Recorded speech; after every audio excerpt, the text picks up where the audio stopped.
as well. Yes. You want permission to approach again? You may approach freely.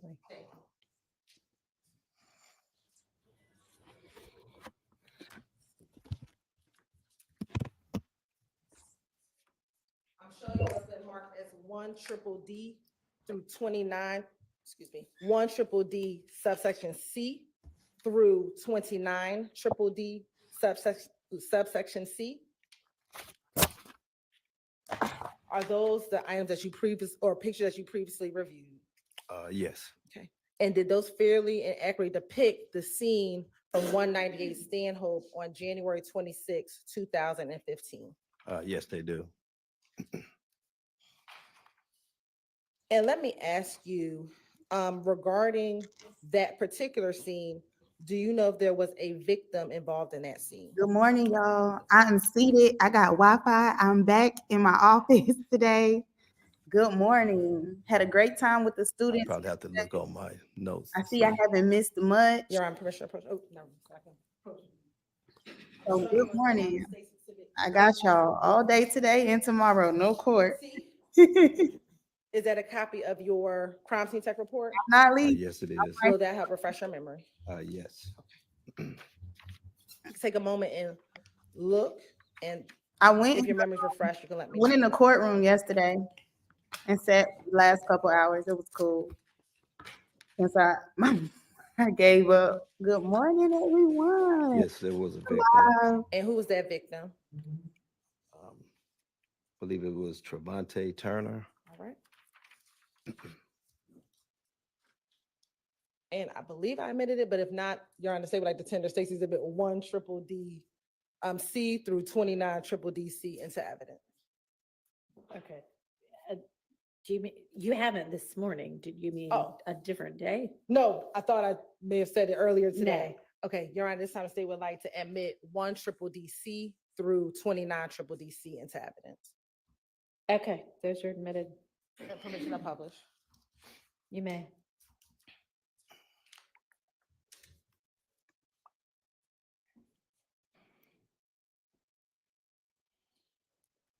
Now, first looking at 1DDD C, tell the jurors, what are we looking at in 1DDD C? That was the vehicle that they were that we were dispatched to take photos of multiple gunshots. Looking at 2DDD C Long funny tale. We're not talking about nothing. and 3DDD C. Are those the what, if anything, are inside of the car vehicle? Nothing. Can you repeat that? Are those bullet defects? Yes, they are. Okay. And looking at 4DDD C and 5DDD C, Let's see. what is depicted in 5DDD C? Those were the actual location where the shell casings were from that scene. Okay.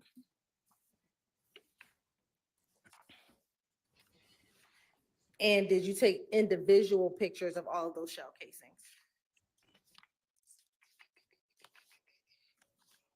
Yes, I did. Okay. And are those included in the stack of pictures that you have before you? Yes. All right. I want to go to State's Exhibit 21DDD C.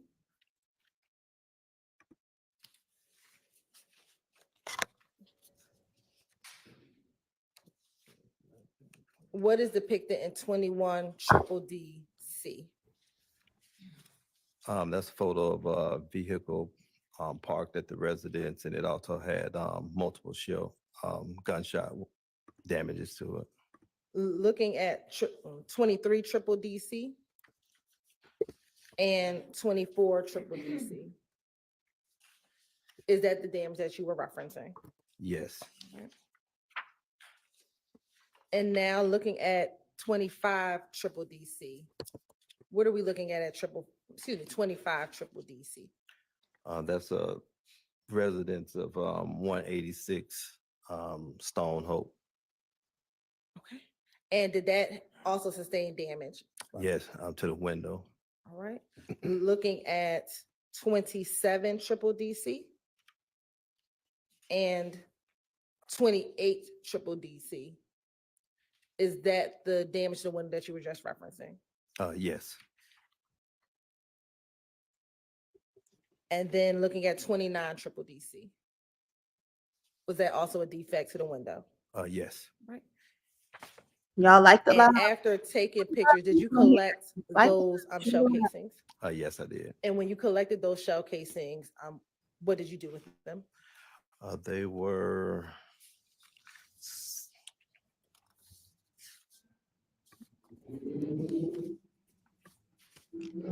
put in our Atlanta Police evidence locker as evidence. Okay. And I'll ask you the same question for the previous set of pictures with shell casings. Did you collect those shell casings from 197 Hendricks? Yes. And what, if anything, did you do with those shell casings? Hendrix once is my collected? daughter's name. Those were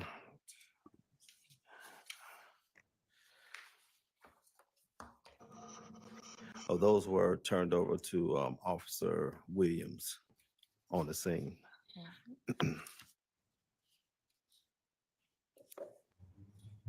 Now, as a crime scene tech, do you sometimes report to the APD homicide cage to take pictures? Yes, I do. And when would you respond to the homicide cage in order to take pictures? It's usually after the vehicles has been moved from the scene and actually stored in the homicide cage.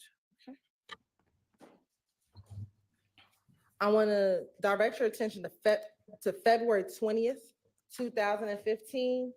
Did you have the occasion to take pictures at the APD homicide cage? Yes, I did. Yeah. And have you had an opportunity to review those pictures today, or excuse me, before your testimony today? Yes.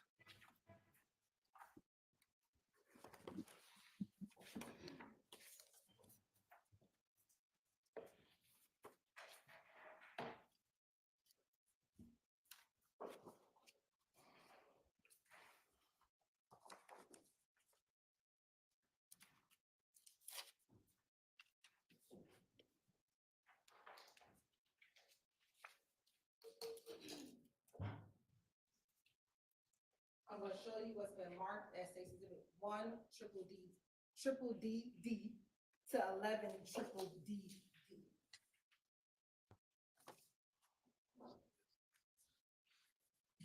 And do you recognize those pictures?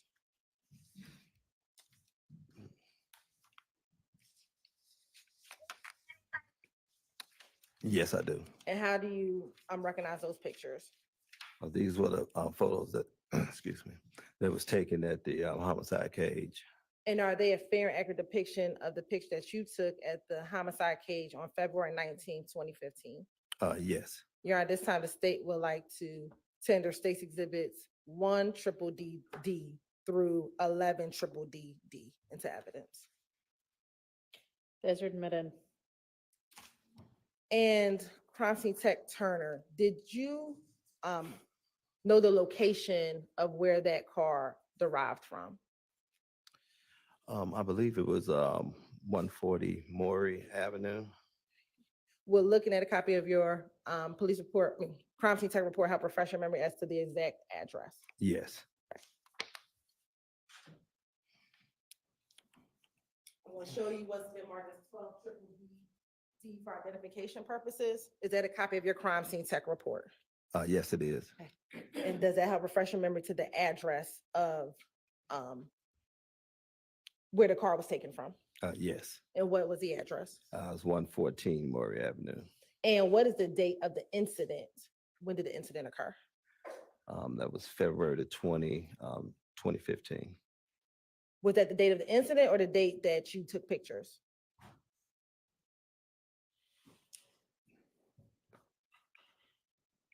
That was the date I took pictures. What was the incident date?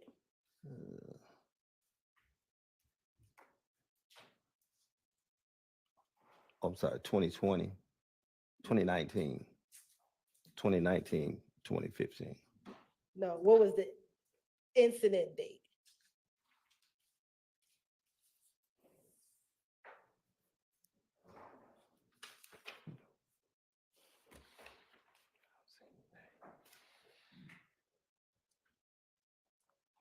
Let me ask, do you see the incident date on the third line down? Is that the 2019? I'm sorry, 219. And what was the year? 2015. All right. From-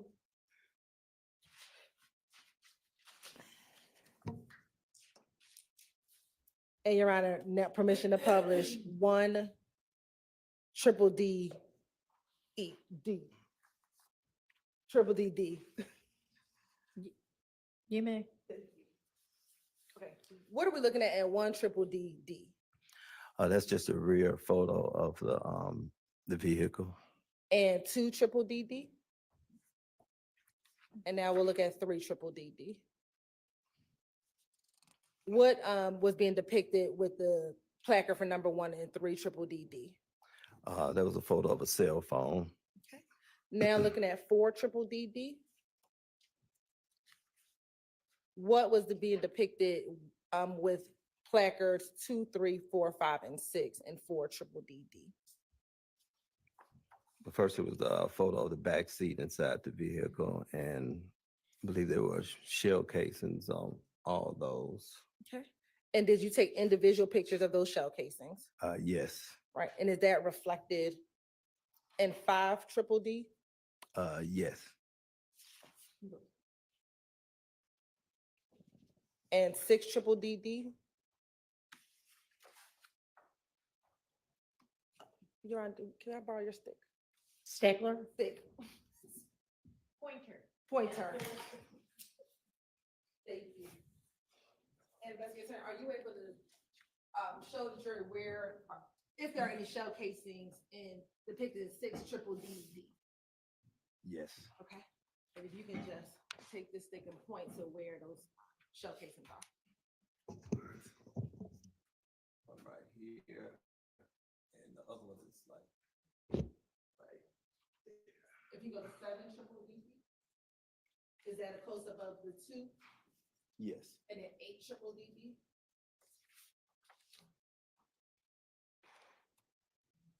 There's actually 3 here. 1, 2, 3. All right. And 9 triple D D? Or those shell cases depicted in 5 and 6? Yes. And 10 triple D D? Were those shell casings depicted for placards 7 and 8? Yes. All right. And 11 triple D D? Is there a shell casing depicted in 11 triple D D? Yes. Okay, and where is that shell casing? 2 here and here. All right. And then lastly, and that's it. Thank you so much. Now, crime scene tech turn, are you able to tell me, and we'll start with triple D D, the incident number for triple D D,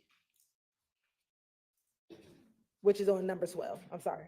Looking at your crime scene tech report, are you able to tell me the incident number for 114 Maury? You wanted the incident number? Yes, please. That's 150503213. All right. And then can you give us the incident number for 198 Stanhope? That was 150262801. And then lastly, could you give us the incident number for 197 Hendricks? And that's 150110392. All right. Now, with the shell casing that you collected from the homicide case, from the car in triple D D, what did you do with those shell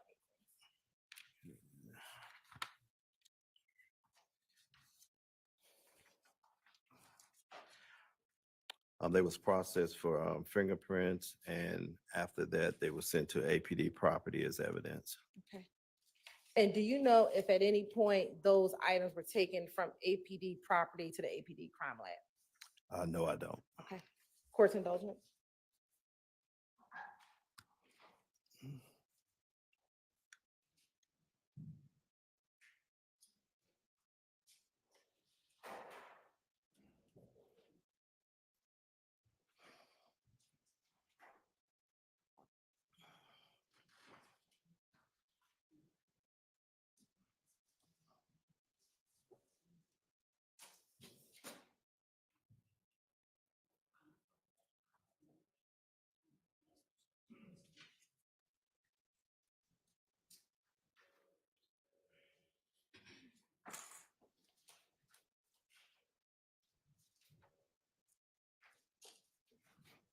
last question for you.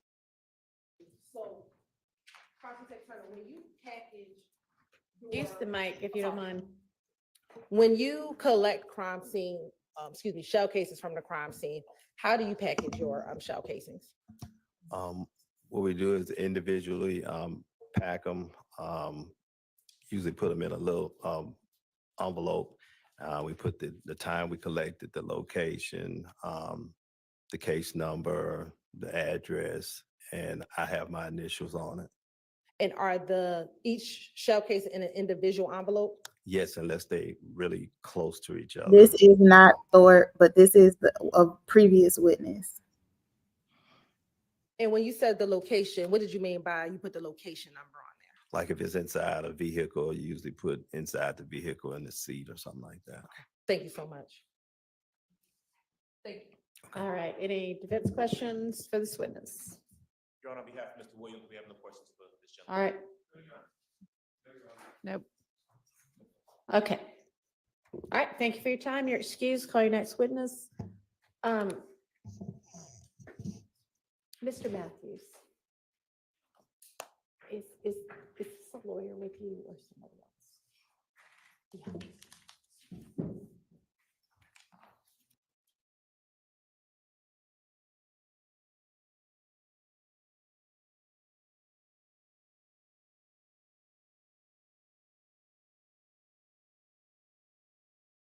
Guys, I think that they are still trying to fill in some holes because they did not plan on not being able to put QZ up. That was just Mr. Matthews. All I Just can wanted think in of. a different courtroom during our next But break. I will Didn't have go anything to back, do with this case. and see why they brought him back up. Because I still don't even understand what we just got other than information on a car. I'm just confused, guys. Raise your right hand. You swear affirm testimony. But we'll get to the bottom of why he was brought back. State spell it first and last name. Mike, please. Louise Jenkins, Louisejenkins. Excuse me.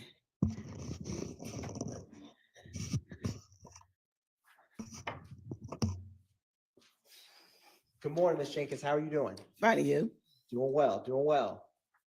Are you currently employed? No, I'm retired, Happily? happily. What was your last job? Atlanta Police, crime scene, What year did you retire from APD? 2015, What year did you start with APD? 1985. Can you tell the jury a little bit about your experience when you started working for Atlanta Police Department? I started at criminal records and I did dispositions. And I went to court to take dispositions and then I did warrants. And from there, I started crime scene in 1987. How did you end up working in crime scene? It's all in the same department and I started taking notes and started studying fingerprinting. And I got interested in it and then I started in fingerprinting. And did you ever become a crime scene technician? Yes, I did. Can you explain for the jury your experience as a crime scene technician? We go to court, we had to go to take classes and we do collect evidence, process, fingerprint, photographs, go to court, and we take our crime labs to either GBI or Atlanta Police crime scene. Now, did you have any law enforcement experience in any capacity before working with Atlanta Police Department? Not in law enforcement, but I work for state revenue department and I also work Atlanta Braves security, Okay. How long did you work with Atlanta Braves Security? about 10 years. Did any of that time overlap with it when you were with the Atlanta Police Department? Yeah, some of it did. Now, were you a crime scene technician from 1987 until you retired? Yes. And I want to turn your attention, Ms. Jenkins, to April 28th, 2015. Mhm. Did you ever have the opportunity to respond to 1903 Drew Drive? Yes, I did. Can you tell the jury what you did in relation to that location? It came up as a vandalism, shots fired And I went and I took photographs of the scene on the outside and inside. And I collect evidence from the outside and I turn it over to the officer on the outside, on the scene. And I collect a projectile and 2 bullet fragments from inside. And I took it to our Atlanta crime lab and turned it into them. Do you typically process the scene from the outside in? Yes. And I wanted just to show you one photograph that's already admitted to publish 62 Lima Lima. Here we go with the Lima Lima, guys. Here we go.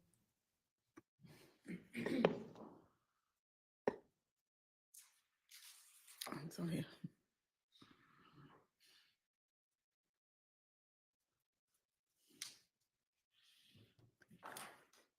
It's gonna come up here and Okay. if technology works for us, machine.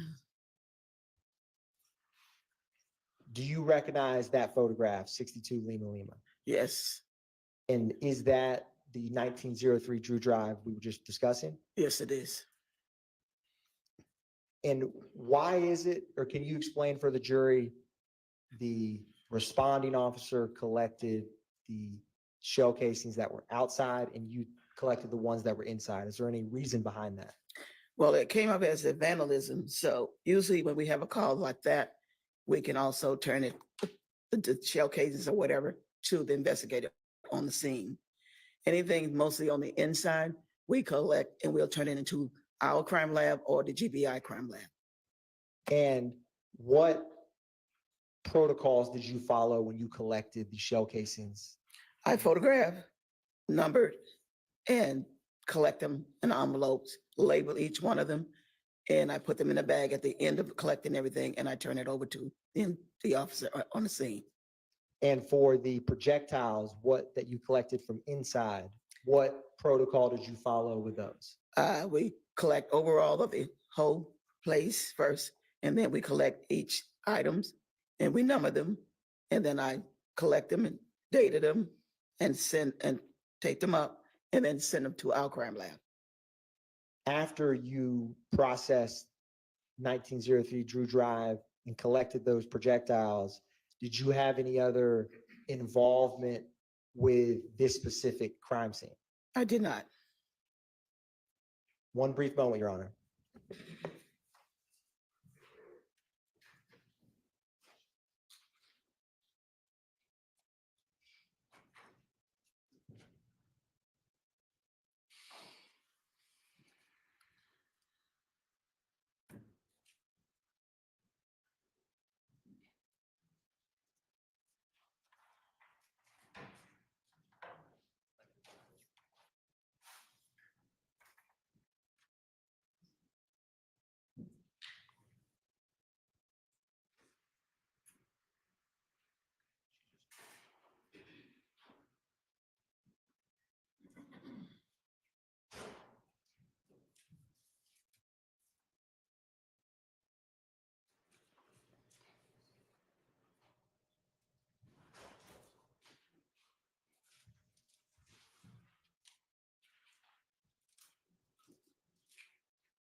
Ms. Jenkins, I'm just going to show you a few photographs from, I'm going to publish. Yes.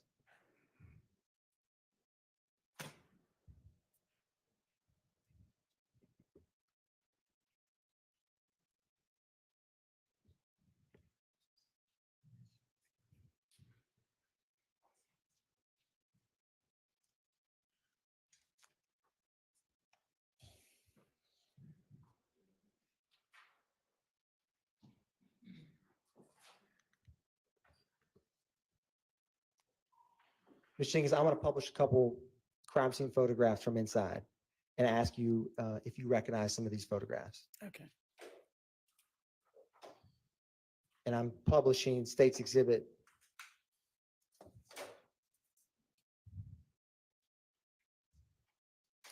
previously admitted 22 Lima Lima. Thank you so much. We have fun over here.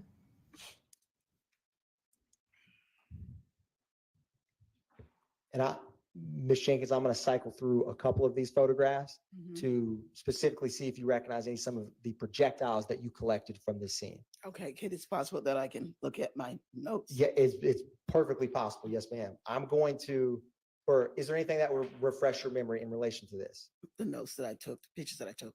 And is that in your crime scene Yes. record? Yes. Your Honor, I'm approaching and handing the witness.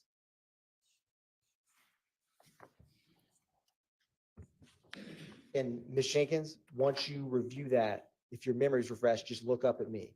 Okay.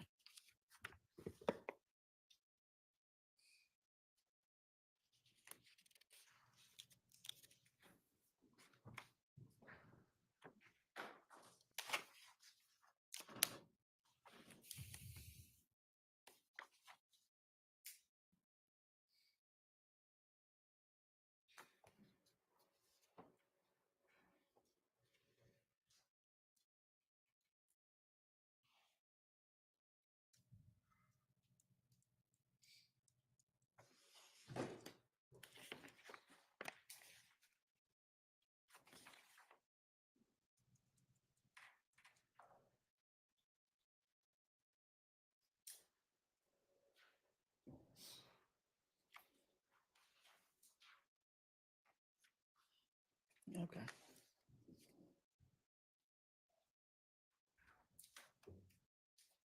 Ms. Jenkins, was your memory refreshed? Yes.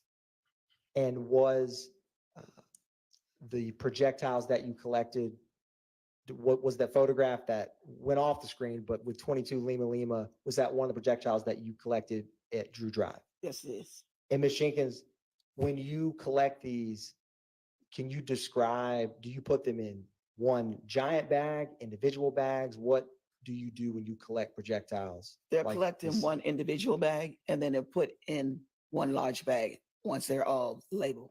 And when you collect them in single bags, do you have any markings on any of those bags? You put the number of whatever you put it, the number, you have to put a number there and then you have to label the number on the bag. And then you put the evidence in there and you put the date, time or whatever you put, collect the bags and put it in. And is the number you use the same number as the Atlanta Police Department incident number? No, it's the number that you put it in and you put that on there also. When you said put what on there also, you mean the numbers of, The complaint number, you put the complaint number and you put the number of the evidence that you have, whether it's 1, 2, 3 or whatever. and in this case, did you put the numbers on the evidence bags that you collected? On each individual bags. And the case number is on both bags. And what was the Atlanta Police Department case number for this case? And if you have to refresh your memory, just let me know. The case number is 151180588. Thank you, Ms. Jenkins. Mhm. One brief moment.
And Ms. Jenkins, I'm going to, and for the record, I'm labeling as 62 Lima Lima what the witness, Ms. Jenkins, has been using to refresh her memory. And Ms. Jenkins, can you, or do you, Can you describe what it is that you have been using to refresh your memory? My report that I made from the call that I had. From the Call. 1903 Drew Drive? Yes, Is it a fair and accurate depiction of the crime scene report that you made in relation to this case? yes, it is. Your Honor, at this time, the state would tender 62 Lima Lima into evidence. It's admitted. Thank you, Ms. Jenkins. You're No welcome. further questions by the state, Your Honor. Any questions for this witness by any of the defense attorneys? Mr. Williams, no questions. No, no. And Mr. Williams, you with us? No. Okay. All right. Thank you for your time. You may be excused. Yes.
It's a break. I don't know what's going on. But they dismissed. Okay, we're about to start. I was gonna tell you, pretty much they dismissed final.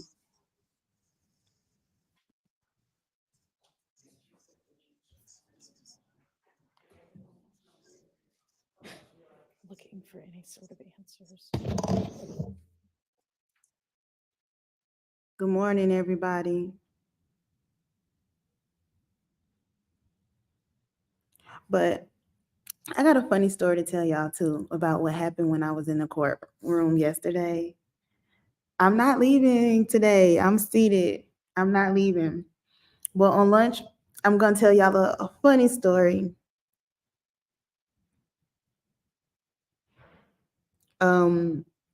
Guess we're still waiting to see what witness is gonna come next. Like the live, share the live. I don't know why the number is so low today. I don't know.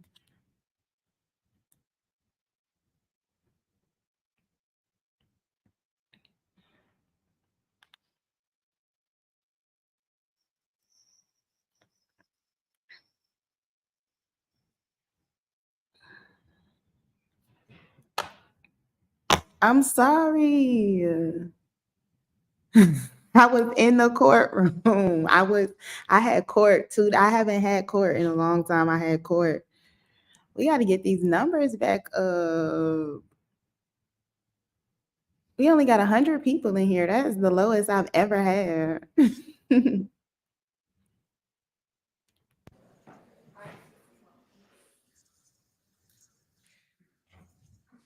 So the witness AS is going to come in, and I'm going to ask for now, y'all not tape her while we sort out whether y'all can tape her during her testimony.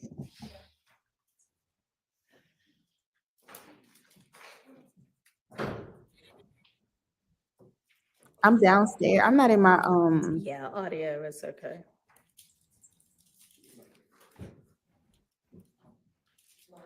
y'all go to Long Crime and tell them to come over. Everybody go to Long Crime and tell them to come back.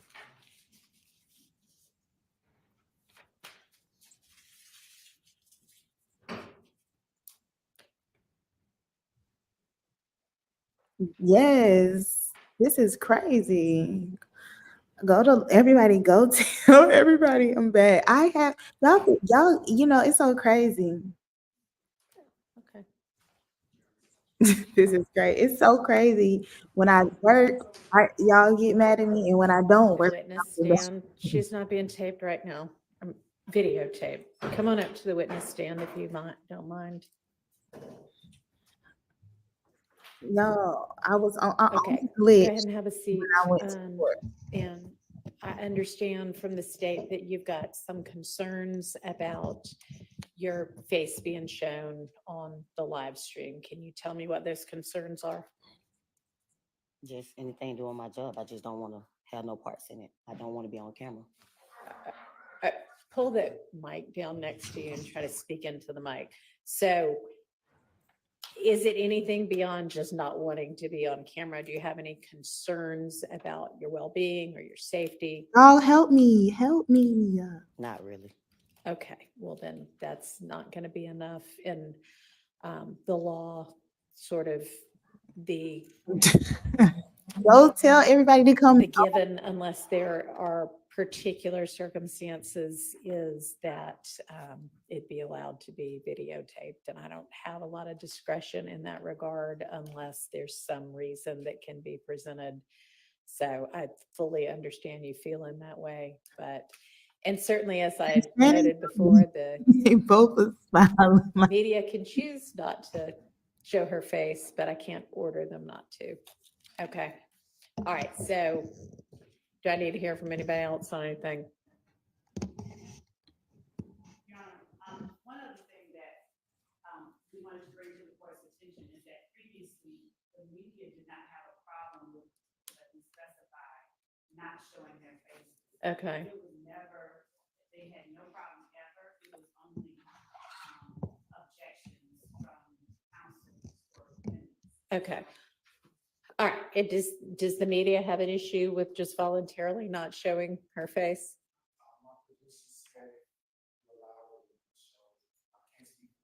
Okay. I'll say this, and also what the media had agreed to is that if they had an objection to not showing the faces, they were going to come on the Monday after Ms. Hilton provided them. So she provided this to them, I believe, last week. I understand that. And no one has voiced an objection to not showing this witness's face. So we asked that. Okay. Let me hear from the other media representative who's taping right now.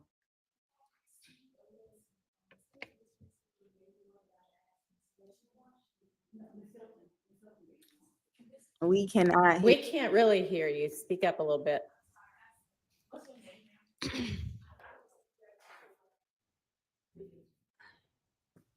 I can't even hear what you're saying. What? Your Honor, may I also clarify something? Hang on just a second. Yes. So were you saying something about not having gotten the notice? No, I didn't get a notice and I asked Miss Sylvia got. Love. ignored me and then she wasn't here. Okay, so who sent the email last week? So, Your Honor, I sent the email last week, and Ms. Sylvia was not On that email. All right, we'll put her on all the future emails. But 'cause she she's- did ask for it on Monday, and I forwarded to her on that Monday. On Monday, okay. And Well, she if- did receive. If you'll go ahead and add her to the distribution list for all the future ones. And we will continue to follow the procedure that had been put in place previously, that the objections, if there are any, need to be made the Monday morning after the Friday emails. Yeah, and Your Honor, I don't believe that representation made by the state is accurate, that the media are the only people that have the opportunity to object to That's this. not what she was representing. I think what she was saying was that they had not objected before. Ms. Westmoreland, you wanted to say something? Your Honor, I believe it's been clarified. Okay. Turning the page again. I just want to make sure that Ms. Smith has been instructed as a witness. My concern is that there's always rumors, and I just want to make sure that Ms. Smith knows that she's only to testify about things that she actually has personal knowledge of. All right, Ms. Love, I think you know what Mr. Shart's referencing. Have y'all had a discussion about? All right. Okay, so does any defendant want to, I think in the future, the test is supposed to be, you know, is it within the requirements of due process to cover or exclude? And a lot of these cases are about a defendant objecting to coverage or the media objecting to coverage. And so if the defendant or the media objects, I need to hear the basis for the objection, and then I'll make a determination based on all the different factors that are set forth in Rule 22. But anyway, I haven't really heard anything that would lead me to believe that the case law would support ordering that this witness not be videotaped. So Ms. Love, do you want to take just a few minutes to discuss with the witness what you need to? Okay. Where should I do it? Right here? If you want to step right outside, that's fine.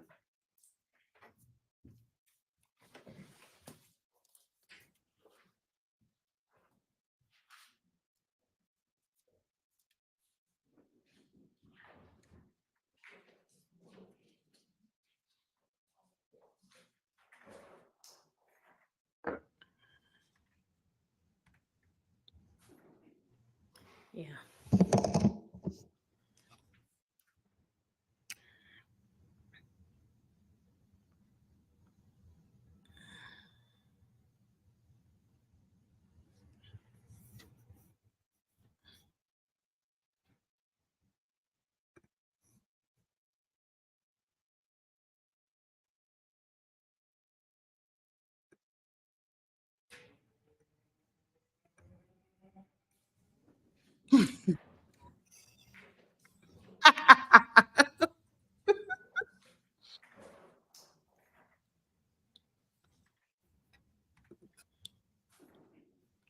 Yeah.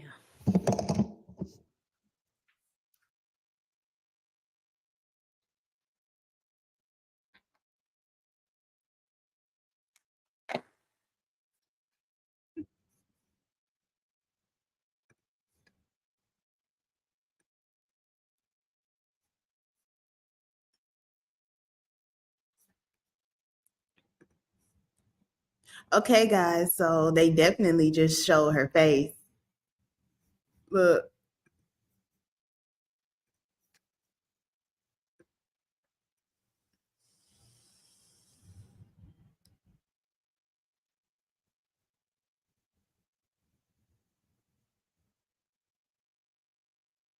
Hold on, let me go back. To believe that the case law would support.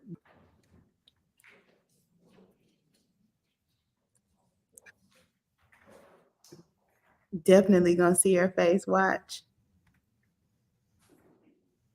Yeah.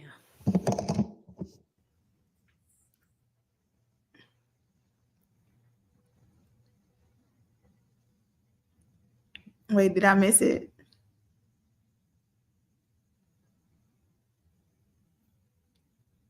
Look how they looking. And who is this court reporter?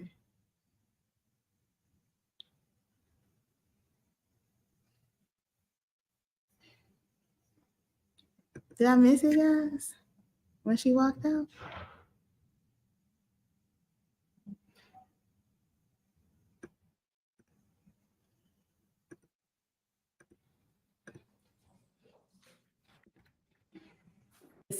Ms. Love, do you want to take just a few minutes to discuss with the witness what you need to? Okay. Matt, where would I, should I do it? Right here? If you want to step right outside, that's fine. Here we go, y'all.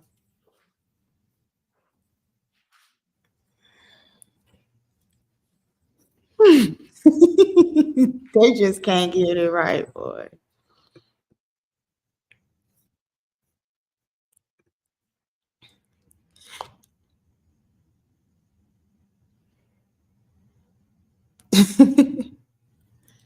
And you guys say she's been on social media?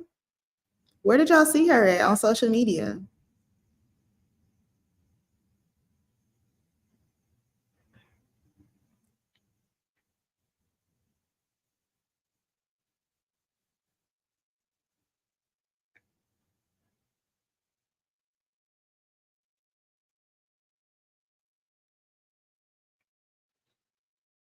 On YouTube? Yo, we definitely saw her today.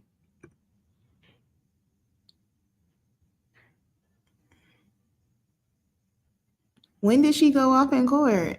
What happened?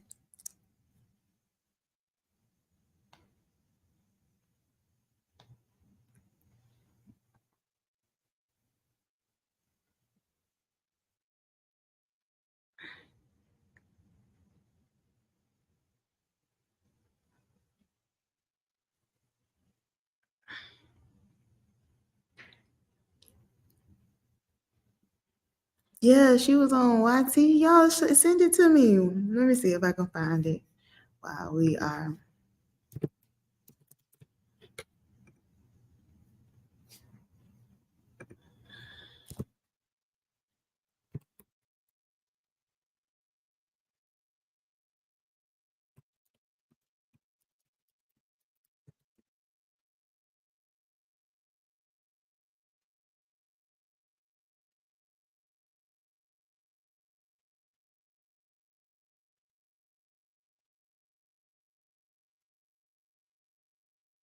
Where she was at, y'all, help me find it. Somebody send it to me.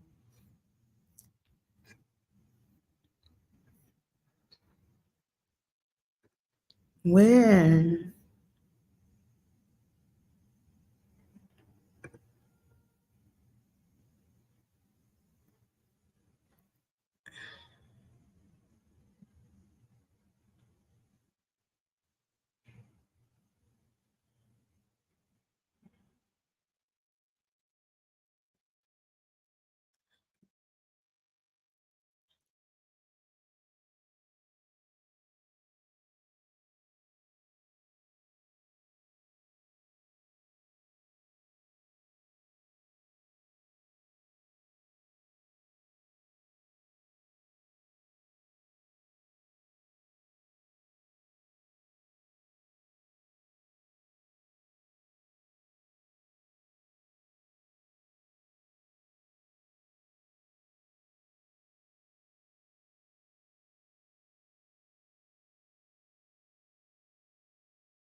The witness and the jury? Okay, let's get the jury.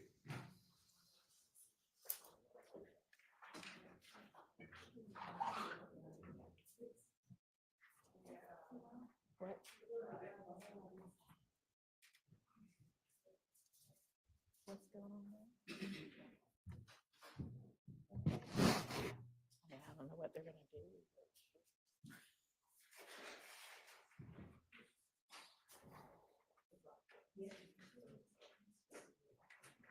She's just not been sworn in, no. No. Well, guest request denied.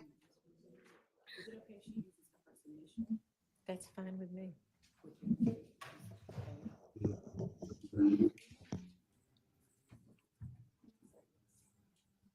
Yes.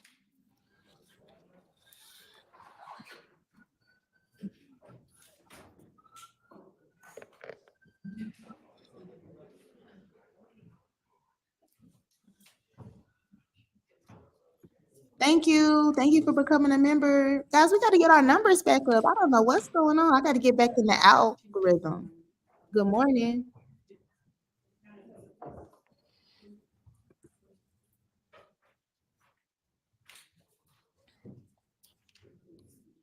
Right.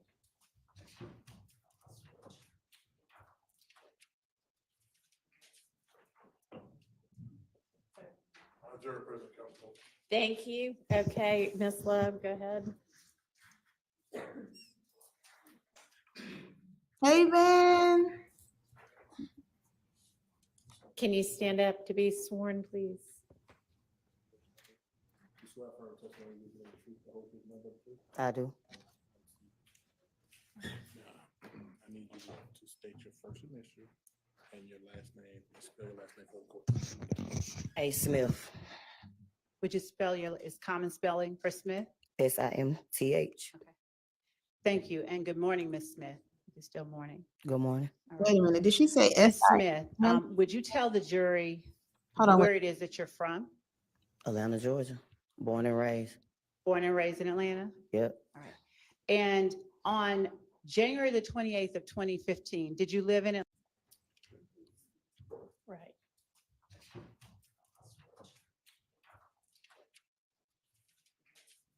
Y'all had to rewind this. Jury present, counsel. Thank you. Sorry. Okay, Ms. Love, go ahead.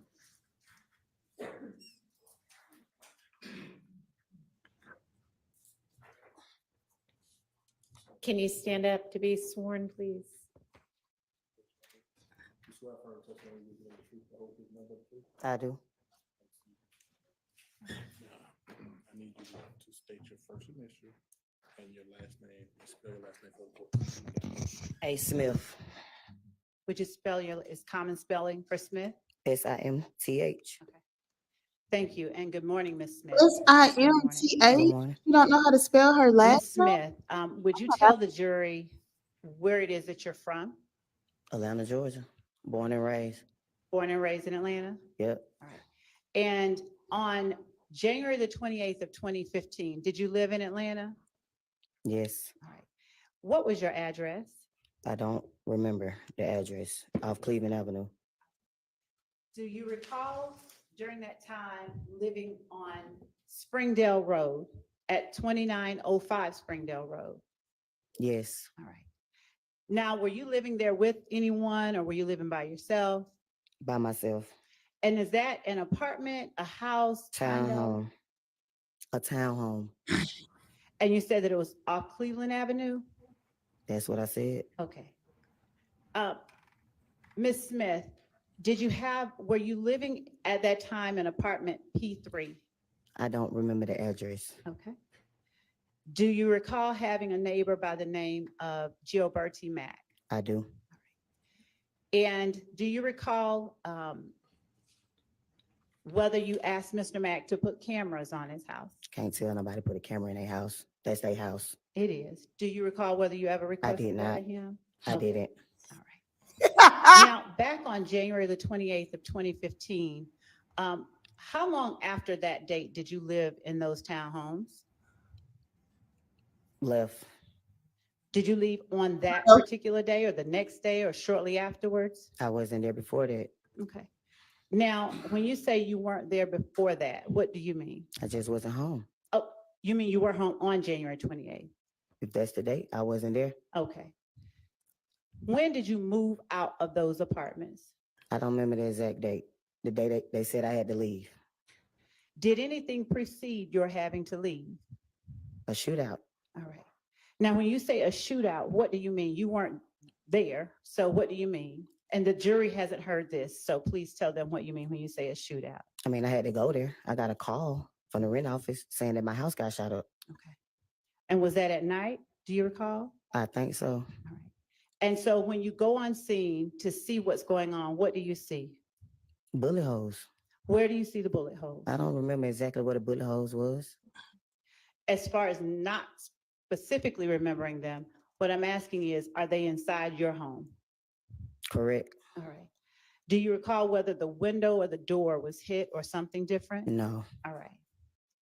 Now, when you got there, were there police inside your home? No. Did the police go inside your home with you? With me, no.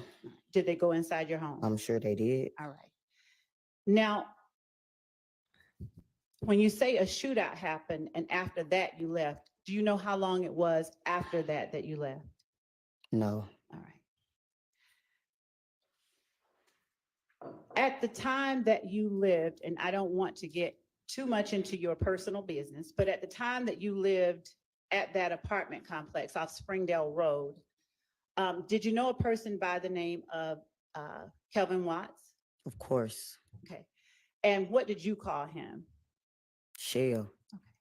Shell, did you also call him Lil Kel? No. Okay. Did you ever call him by the short No. name Kel? I just told you, Shell. I understand. So at the time, around January 28th of 2015, or before, had Shell been hiding out in your house? Sustained. Had Shell been staying at your house at all? We was dating Okay. How long had you all been dating? a few months. Now, when you were dating, did Shell stay at your house sometimes? He visit. He didn't stay. Did he ever hide out at your house? He visit. I just answered your question. I understand. Did you ever tell police on January 28, 2015, that Shell had been hiding? Objection, Your Honor. I just That answered your calls for question. speculation. Overruled. And Ms. Smith, I'm not going to keep you up here very long, but I'm going to ask you a specific question because the jury, Your Honor, if I may just be a little. Overruled. I'm going to ask you questions so that the jury who doesn't know the answers, so that you can answer for them, okay? Did you tell the police that night that your friend Kelvin had been hiding out at your place? I did not. Okay. Do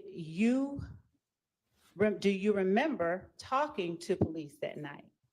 No.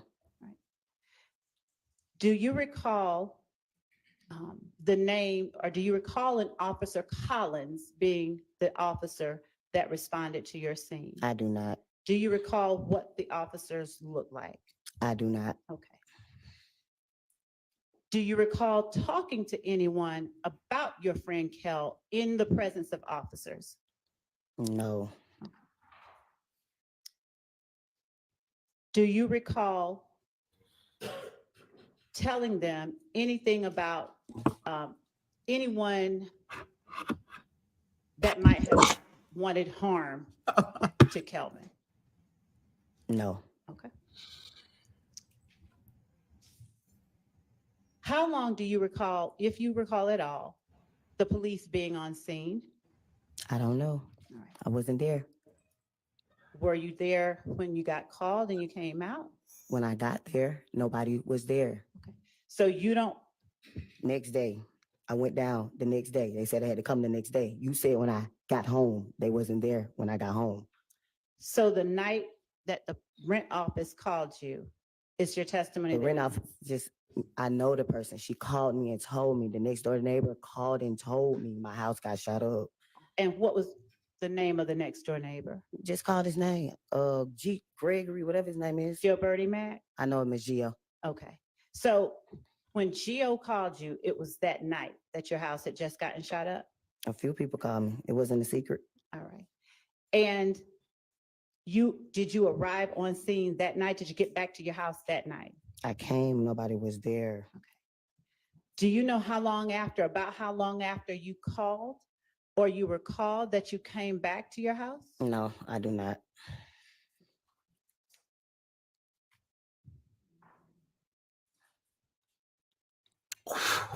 Did you know any members, and I know this sounds like it's obvious, but do you know any members of your friend Kelvin's Now she's family? smiling. Did you know Donovan Thomas? I did. Were you close with him? Yes. All right. And were you able to observe Kelvin's interaction with him? I wasn't. Okay. Do you have any knowledge of whether Kelvin was Nope. close to him? Nope. I do not. At the time, did you know an Antonio Sledge? Of course I did. Why do you say, of course you did? Because I dated him. All right. Were you dating him at the same time you were dating? I wasn't. Kelvin? How long before your house got shot up did you stop dating Antonio Sledge? A couple of months. The same time I just told you when I started dating Kevin. Okay. And what did you call Antonio Sledge? Monktoon. Monktoon? Yeah. All right. How long had you known Monktoon by that time? Been knowing Monktoon since I was like 15, 16 years old. Okay. How long had you known Kel or Shell Kel at that time? Not that long. Okay. Now, at what point do you now recall speaking to the police at all about shooting at your house? I don't. Do you recall ever communicating with the police in any way? I just told you. I went down the next day. You just asked me that. Okay. Who did you talk to when you went down? I the next don't day? know. Where did you go down to? The headquarters. Right. Do you recall an investigator, Dennis? I just told you. I don't remember nobody's name. Okay. Do you recall providing a video to the police? I don't. Do you recall a video wherein Antonio Sledge was talking to the camera? It's all on social media. I'll play it. So of course I seen it. All right. Could you speak into the, It's on social media. Of course I seen it. now, when you say it's on social media, of course you've seen it. What are you talking about that The you've video seen? that you're talking about. Good morning. The trial is on social media. Okay. So yes, So- I seen the video. And describe the video that, since we've shown a lot of them, that you're talking about. The video's a Mooksoon calling Shell Kill out. All right. Did you know at that time Lil D? Of course I did. All right. How long had you known Lil D? I don't know. All right. Now, the video of Mooktoon calling Shell Kel out, did you provide that video to the police? Interesting, guys. I don't recall. How long y'all? Do think you we'll recall be on this- emailing anything to the police? I don't recall. Do you recall an investigator Gaither? I don't recall. I just told you I don't remember nobody's name. All right. And to be fair, do you have any desire to be here today? No. Okay. Thank you. That's all that I have. Wow. All right, do any defense counsel have questions for this witness? So stupid. Not on behalf of Mr. Stillwell. Thank you. On behalf of Mr. Williams, no question. What is None, on? none. All right, thank you. You're excused. Call your next witness. Your Honor, the state calls Ms. Ladner to stand. What was that? Oh my God, is that all the entertainment we're gonna get for the day? And she's already been sworn several times, so we'll just remind her that she's still under oath.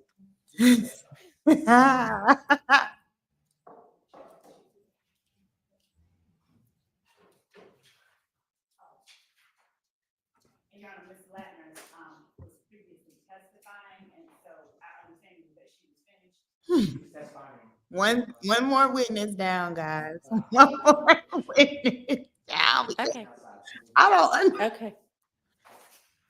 Oh God. So Oh, that lady is saying bad. don't get on She you is too much. bad. Okay. Got it. They wasted that lady's time. So let me ask this, if she's not finished, do you have somebody else ready? No. I don't think so. She was. Oh, D, you are crazy.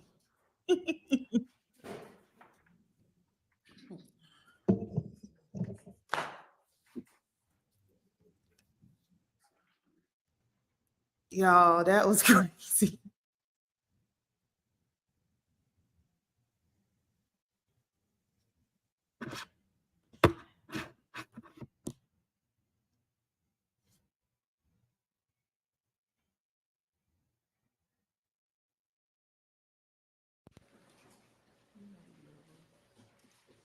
John, about 30 minutes ago, they said 20 minutes, so we are checking now.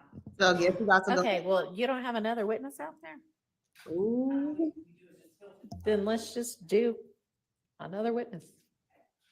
Let's see.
That witness, I was mistaken, and I asked for a 5-minute break so that we can confirm the availability of the person we thought was outside and should be outside. And if not, to see how long it will be before Ms. Ladner's is. Okay, so do Done. you have anybody other than Ms. Ladner's out there? She's gonna stand for business. The person that I was under the impression was standing right outside is not right outside. Ms. Hilton is with them, and I just texted her to come over with that person. So I'm asking the court for 5 minutes for a break, just to No. get, And you don't have another witness? No. we had those two, we had those 3 people. Well, that was Lined only up. 2. Okay. What? So if you know that one witness is going to be testifying somewhere else, then make arrangements to have, I think that maybe Ms. Hilton out there. So let's just get that next witness out. Is Yes. the next witness ready?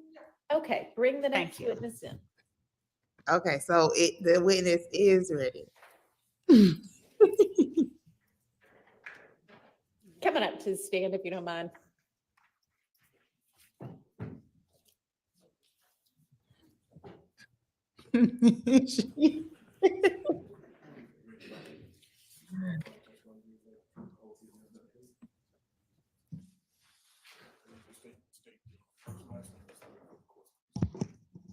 Ryan McGovern.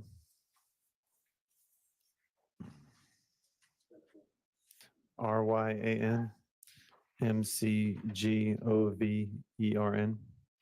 Good morning, Mr. McGovern. How are you? I'm doing well. What type of work do you do? I work at Consolidated Engineering Company. And how long have you been with Consolidated Engineering Company? About 5 years.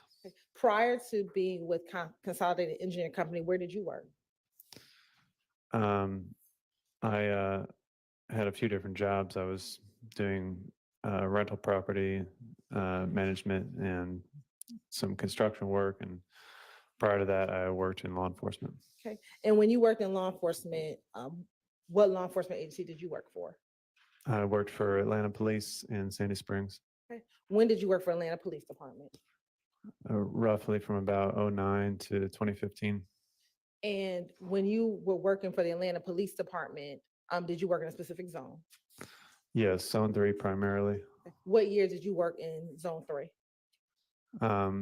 Pretty much my whole career, but towards the beginning, I was on a crime suppression team that would bounce around from zone to zone. I'm on StreamYard. When you were in Zone 3, did you serve solely as a patrol officer? Yes, ma'am. Okay. And briefly, what were some of your job duties and responsibilities when you were working as a patrol officer in Zone 3? Respond to 911 calls for service and do reports. I want to take you to 2015, specifically January and September of 2015. Were you working in Zone 3 during that time? Yes, ma'am. Okay. Specifically, I want to take you to January 19th, 2015. Did you have the occasional response at 807 Pryor Street Southeast? Yes, And why did you respond to that location? there was a shooting. And what happened once you arrived at that location? I spoke with And are you looking at something? my police report. Okay. Would looking at your police report help refresh your memory as to what occurred back on January 19, 2015? Yes, ma'am. Okay. What I'm going to ask of you to do is if you if does anyone want to see his report that he's looking at? Good. All right. What I'm going to ask of you to do is just look down at your report, and once your memory is refreshed, then testify from your memory, okay? Yes, ma'am. Where did you respond to? 807 Pryor Street. Okay. And do you recall if you responded to that location with any other officer? Officer Fagan. Okay. And was Officer Fagan a partner of yours, or was she just he or she someone that just responded with you to the scene? At the time, he was just somebody that had responded to this particular call. Okay. What occurred once you arrived? I located the victim. He stated that he had been shot. Was that immediate upon getting to the scene? Yes, ma'am. And did he appear to be in distress from being shot? Yes, he had said he had been shot. All right, And- so overruled on that objection. Go ahead. And he had been grazed in the back. Okay. Do you recall what location he was at? Was he able to say where he was when he was shot? I don't. Okay. We'll take a look at your report, help refresh your memory as to where he was or where you interacted with him at. I'm sorry. 197 Hendricks. And once you spoken with him, did you see that he was grazed on his back? Yes, ma'am. Okay. Once you spoke with him, what did you do? I called for an ambulance. Okay. And did the ambulance ever come? Yes. And when the ambulance came, what did you do?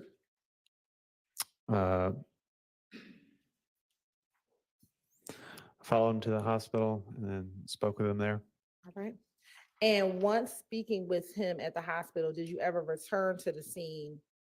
Did you ever return back to 807 Pryor? I don't believe so. Okay. Let me, as we're looking at anything, help refresh your memory as to whether or not you returned back to 807 Pryor. Yes.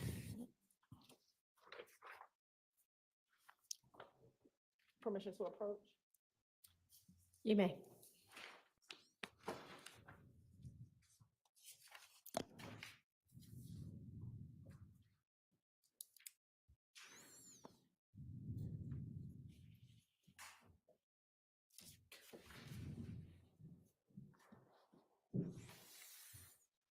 I'm gonna show you what I'm gonna mark as statement 19 triple DE. And just take a moment, look at this report and tell me if it helps refresh your memory as to whether or not you can return back to the location.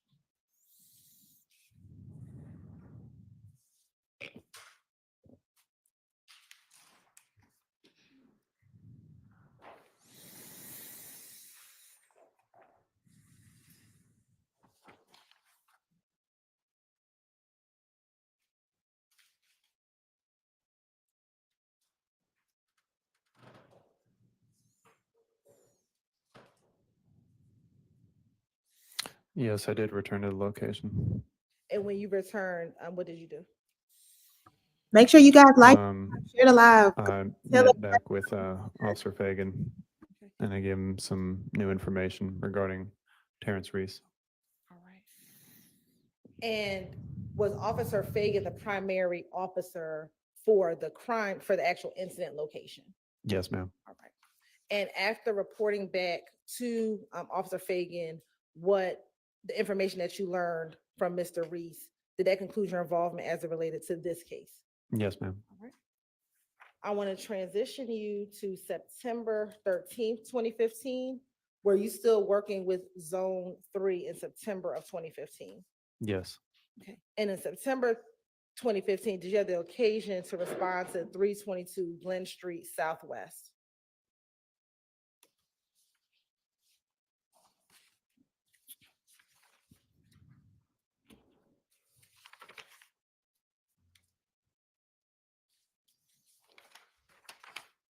I don't recall. Okay. I'm going to approach with State's Exhibit 18, Triple D. Tell me if you recognize State's Exhibit 18, Triple D.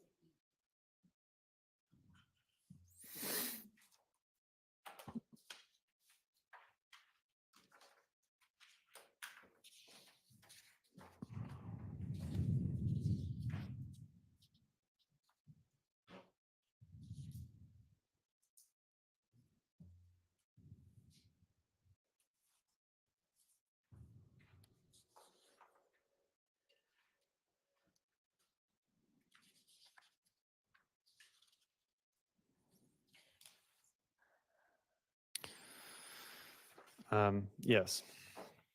And why did you respond to that location? There was a shots fired call. And when you respond to that location, what, if anything, did you do? I met with the caller. It was there'd been a green store that was struck in multiple places. Okay. And had you ever been to that store previously? Yes, we visited there frequently. Okay. And were you familiar with the store itself? Yes. All right.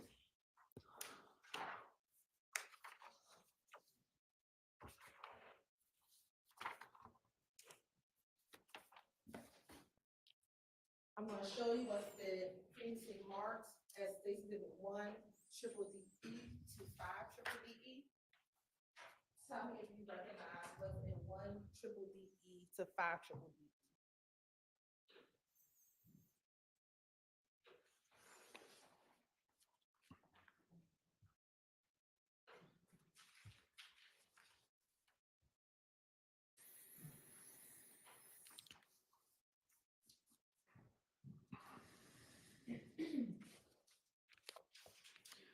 Yes, I remember responding to this location. And is that a fair and accurate depiction of the green store that you responded to back in September of 2015? Yes, ma'am. You're on this time, the state would like to tender State's Exhibit 1 Triple DE to 5 Triple DE into evidence. All right, those are admitted. Permission to publish. You may.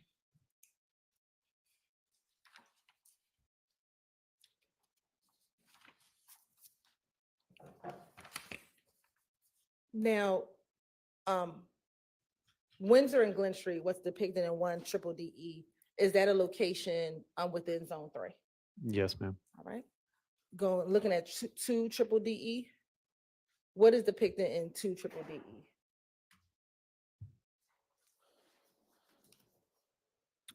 That's the green store that was shot up. Okay.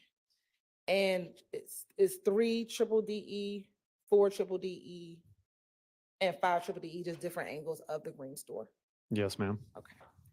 And once you arrived on scene, did you see any of the defects that were inside of the green store or outside the green store, excuse me? Yeah, there were bullet holes. All right.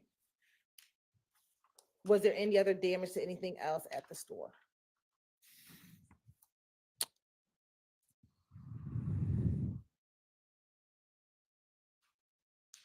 Yeah, I think looking at my report, a vehicle was struck as well. And what type of vehicle was struck? A silver Chevy Malibu. Okay. And once you observe both the building, the defects of the building and the car, what, if anything, did you do while on scene? We roped off a crime scene and notified supervisors and evidence was collected, shell casings. Without telling what anyone said, did you speak with any witnesses while you were on scene?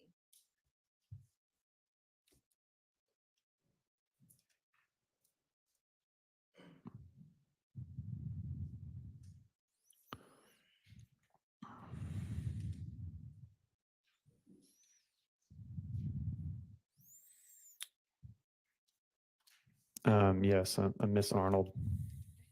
And was she able to provide you some information about a potential victim in this case? Yes. And did she give you a name of the potential victim? Objection, Your Honor, calls for hearsay. Sustained. Were you able to watch video surveillance of what occurred? Yes, there was some video footage. And were you shown the video surveillance footage? Yes. And did you put in your report what you saw in that video surveillance footage? Yes, I did. What was on the video surveillance footage that you saw? It appeared to be a drive-by shooting with Shannon as the intended target. Suspect vehicle appeared to be a reddish maroon four-door sedan with tinted windows outlined with chrome or silver. Vehicle passed by once and then circled again and let off some shots. The video footage shows that Shannon. Well, without saying any names. It's fine. It's fine, Your Honor. Okay, all right. Continue. Shows that Shannon fled the scene and did not appear to have been shot, although it's possible could have been hit with debris of the broken windows. Okay. And at any point, did you try to determine if anyone had gone to the hospital, if there were any victims that went to the hospital?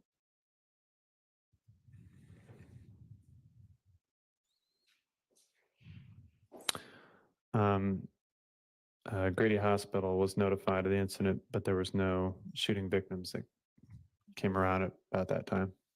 Did you ever call out any crime scene techs to come and collect the evidence from that scene?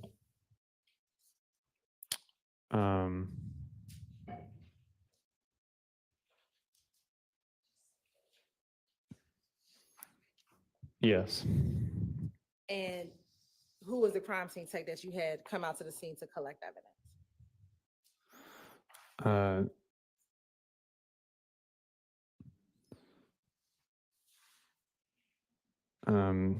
Unit Pebbles and Unit Moore, 7324 and 7340.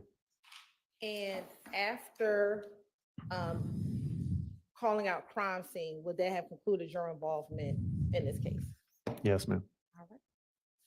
Court's indulgence. Oh. What was the case number assigned to, I'll first ask you about the case that we're on, the September 13th, 2015 case. What is that case number?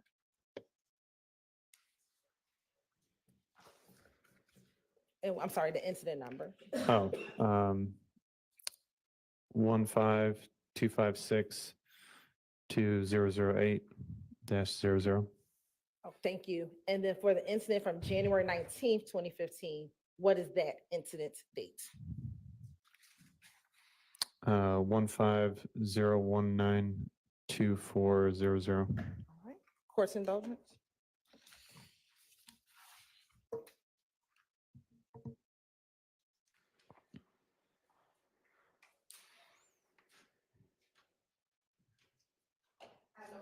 All right, thank you. Any defense questions? All right.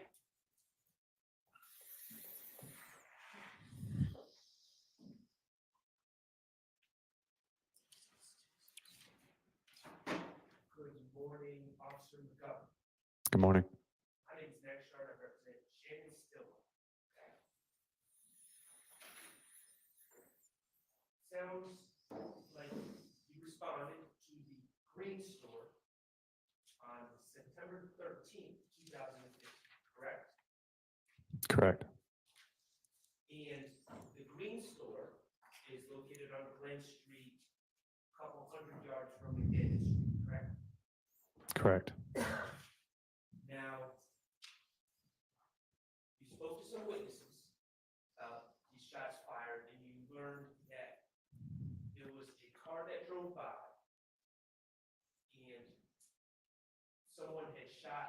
Shannon, correct? Correct. Shannon did not, from your understanding, Shannon did not want to do anything except get shot at, correct? I don't recall. Sorry. Well, does the report indicate that Shannon had done anything other than get shot at? Nope. So, did you look for witnesses? Yeah, And you spoke to a Miss Arnold, correct? correct. You also, and this green store is also known as Mommy's Neighborhood Grocery, is that correct?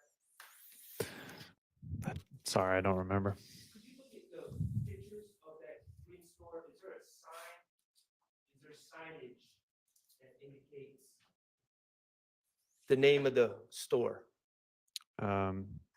It says, well, it's partially busted out, but neighborhood grocery, I assume is what it says.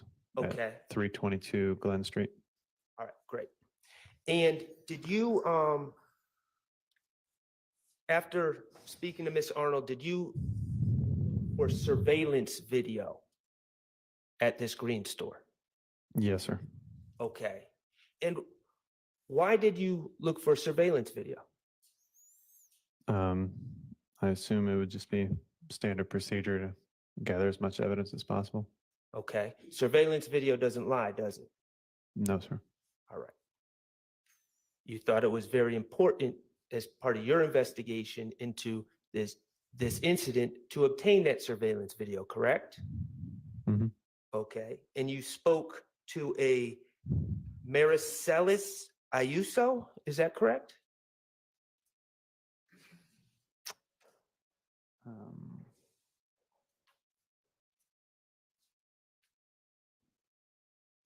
Yes. Okay. Do you know her as Mommy? No. Okay, but she was the owner of the store? Yes. Okay. And you asked her if they had surveillance video, correct? Yes. She, in fact, showed you the surveillance video of this incident, correct? Yes. The surveillance video was working on 9/13/2015, correct? Correct. It was available, correct? Yes. Miss Ayuso was cooperative with you, correct? She didn't make you go get a search warrant or go through any legal process. She showed you the video, correct? That's correct. And you watched the video. I assume so. Well, in your report, do you describe the video? Yes. Okay. Well, you wouldn't have described what was on the video if you didn't watch it, would you? Probably not. Okay. And while you don't know anyone's name from the video, right, you don't know anyone's name from the video, you confirmed that there was a man that appeared to be getting shot at that ran away from the scene. Mm-hmm. And you weren't sure if that person was shot or not. Correct. Did it appear to you that people were shooting at him?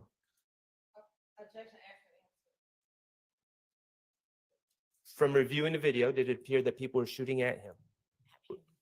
Yeah, overruled. The video footage. The video footage led me to believe at the time that Shannon was the intended target. Okay, and the video footage, it didn't show Shannon committing any crimes. No. Okay. It didn't show Shannon shooting any weapons. Mm-mm. That's a no for the record? Yes. No, sir. Okay. Thank you. I don't have any further questions. Yes, sir. Anybody else? Vince? No. Any redirect? You were just asked about the surveillance video. Do you know, sitting here today, how long that store had surveillance video footage? No. Do you know, sitting here today, how long that camera kept surveillance video footage? No, ma'am.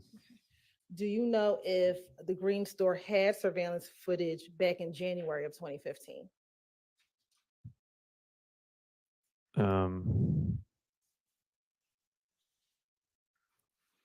I, I don't think so. I'm not sure. You're not sure? I'm not sure. Thank you. No further questions. All right. Okay.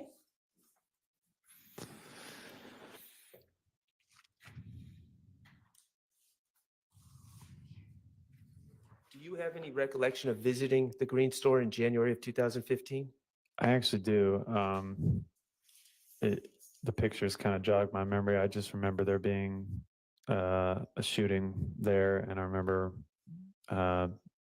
roping off some crime scene tape and going around asking questions to people. It was, 9 years ago, I believe.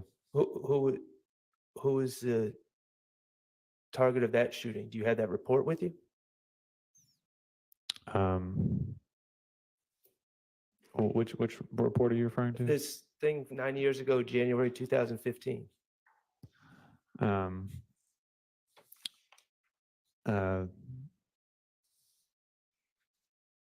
Well, I mean, they were both a long time ago. I guess. I mean, But do you have a report from January 2015 with you? yeah. There's one report I have from January. Could I see it? Sure. And there's another report from September of 2015. Okay. This report from January 2015 is at 807 Pryor Street, correct? It says, I, Officer McGovern, was dispatched to a shooting call at 807 Pryor Street. Yes, sir. Okay, so that's not the Green Store. No. They're both 9 years ago. I'm just saying it was a long time ago. That's all I'm saying. I understand it's a long time ago, but you're not this. I visited a location in January 2015. As you're recalling, you're just referring to this document that the DA's office gave you, correct? Yeah, that's my police report. Okay, and but you visiting 807 Pryor Street, not the Green Store. No, the Green Store was this one. Right. And that was September 13th, 2015, correct? Correct. Okay, so I'm asking, just to clear this up, do you have any recollection of, you don't have any recollection of visiting the Green Store in January 2015? You're referring to Pryor Street. No, I have a recollection of visiting the Green Store for a shooting, whatever month or date it was. I don't recall. Okay, so you have no idea what, as a police officer, you visited the Green Store before, other than September 13th, 2015.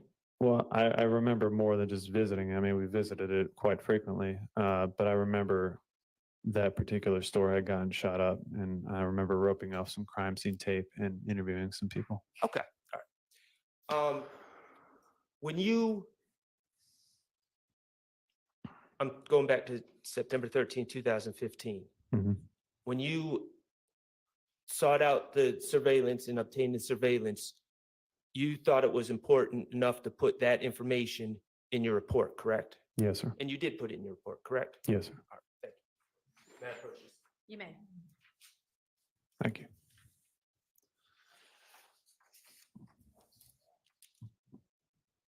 All right. You are excused. Thank you for your time. How long is your next witness going to be? Your Honor, about 50 minutes from now. Okay. And is that Ms. Ladner's? Yes, Your Honor. Okay. Is there a shorter witness that's available right now? It's fine if there's not. Okay. Well, let's go ahead and have her then. Yes, Your Honor. The state calls Ms. Ladner.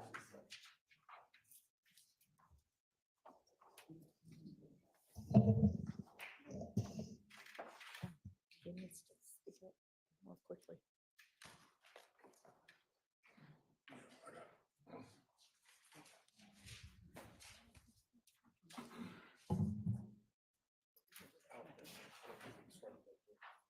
So you've already been sworn probably several times. I'll just remind you that you are still under oath. Go ahead and have a seat.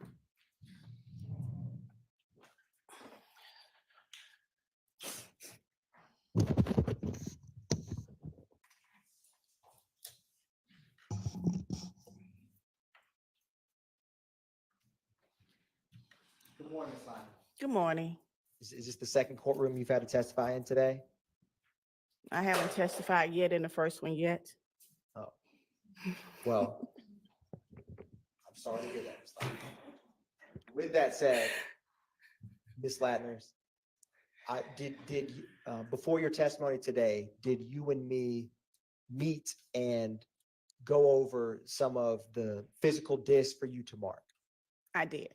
And We did did. we review a number of CAD reports associated with those 911 calls? Yes.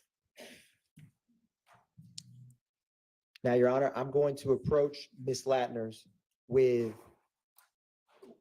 124 Charlie, Charlie, Charlie, 124 Charlie, Charlie, Charlie, Alpha,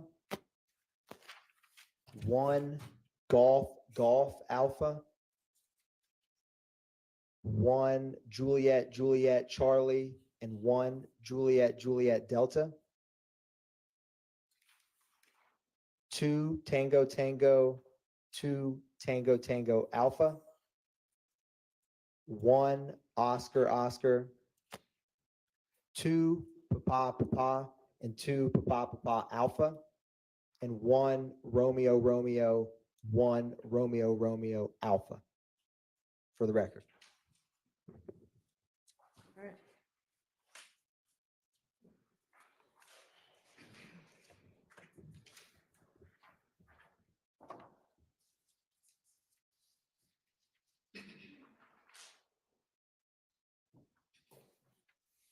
I hope you have the letters all memorized, Ms. Ladner's, like we practiced.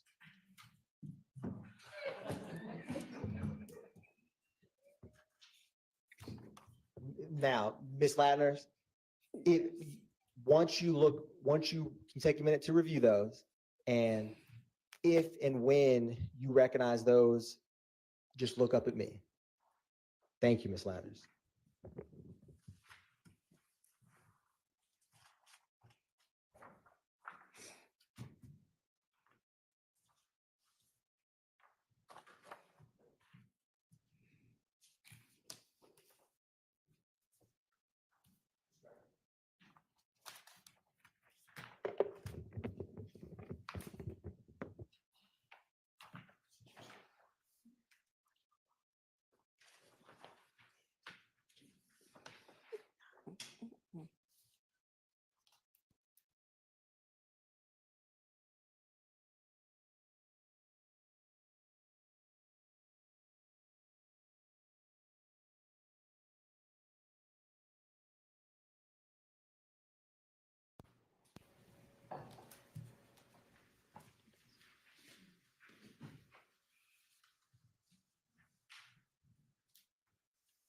Thank you, Ms. Ladner.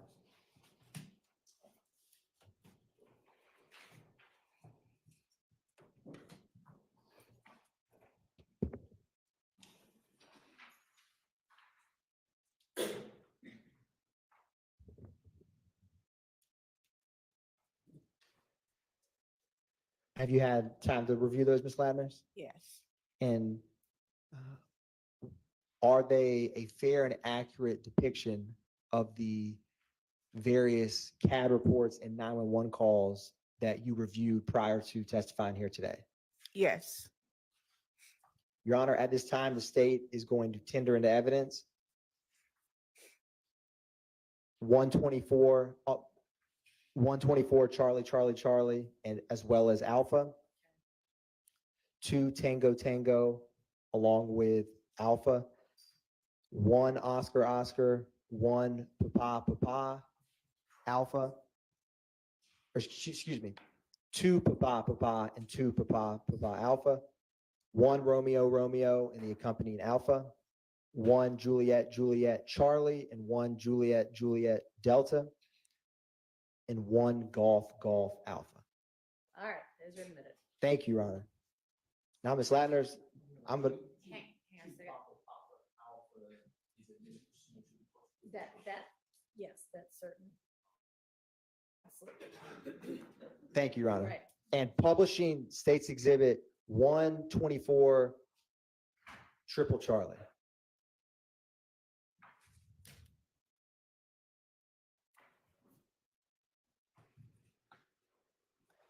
Now, Ms. Ladners, what is the date of 124 Triple Charlie? January 28th, 2015. What is the call type that this call came in as? Shot fired. And what was the location? 2905 Springdale Road, Southwest, apartment Peepaw 2. What zone and beat within the city of Atlanta was this call? In zone 3, 3 is 11B. And for the record, what is the APD incident number associated with this call? 150280046. Was this officer generated or 911 call? 911 call. What time was this call placed? 12:14 a.m. hours. What time was the call received? 12:16 a.m. hours. When did officers first arrive? 12:48 a.m. hours. And what time was this call cleared? 06:10 a.m. hours. So officers responded around midnight and left around 6. Is that accurate? Yes. Who was the primary officer who responded to this call? Christopher Collins. Now, Ms. Ladner's turning to the bottom of page 2 on the CAD narrative at 12:16:14. Can you tell the jury or explain what that indicates? It has what the caller told the operator, call advised someone just shot up a home. Call advised rapid fire is going on. And what is the third stanza of 12:16:14 as depicted in the CAD narrative? Repeat that. Right beneath what you just read, Ms. Ladners, Mhm. what is the last call out after what you just read? Bullets coming through her home. And after bullets coming through home, what does it read? Caller possible has a recording of the continuing bullets.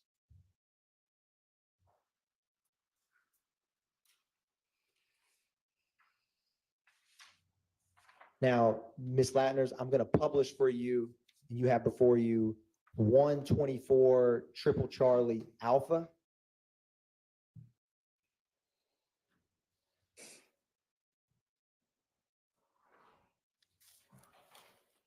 Is this also January 28th, 2015? Yes. What's the call type for this CAD? Shot fired. Is the address different or the same from what we just discussed? Same address for different apartments. Number. On what time did this call come in? 12:17 a.m. hours. Is that close or far in time from the CAD report we just discussed? It's close. What time was this call cleared and reflected in the CAD? It was cleared at 12:19 a.m. hours. If you turn to the CAD narrative, this second line from the bottom at 12:19:13 a.m., what does that indicate? It advised that the call advised the 911 operator heard about 5 shots in the area, no further. And Ms. Ladners, what was the disposition on this CAD report?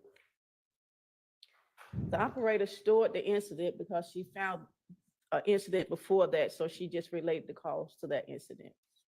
Is that a possible explanation for why this CAD reflects such a short cleared call time? Yes. Now, Ms. Ladners, I'm going to publish 1 Golf Alpha.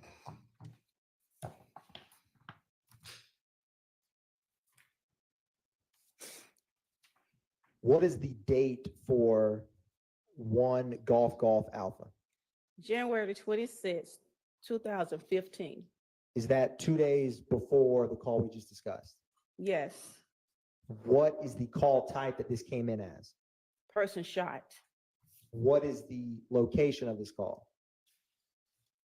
1007 Hill Street Southeast, apartment A Adam.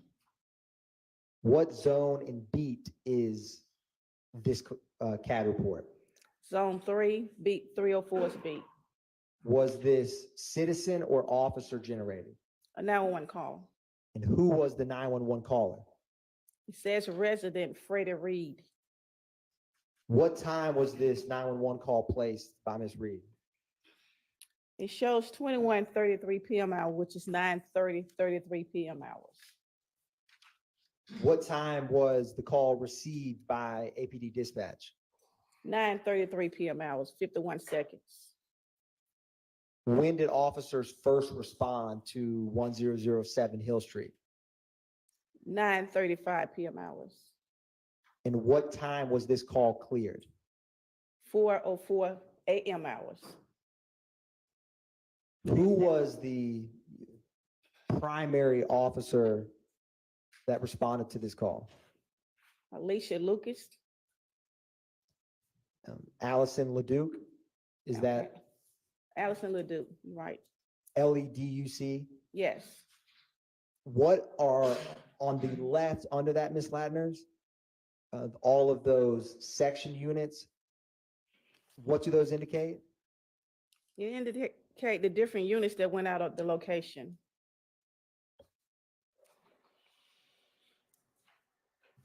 Now, Ms. Ladner's, if you can turn to the CAD narrative on page 3, what is the first remark at 9:33:51? Female advised they shot Boring. up her house and she was shot in the leg.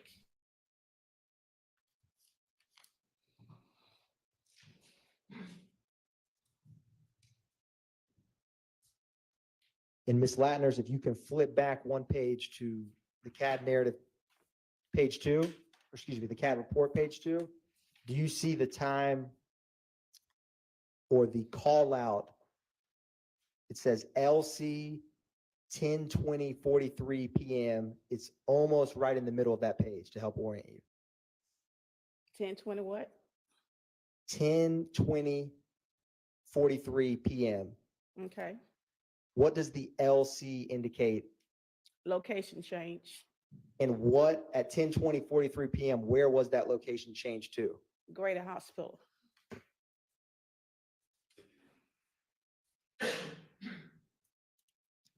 And Ms. Ladner's turning back to page 1, what was the disposition for this case or this CAD? 17. Is that indicate a report? A report was made.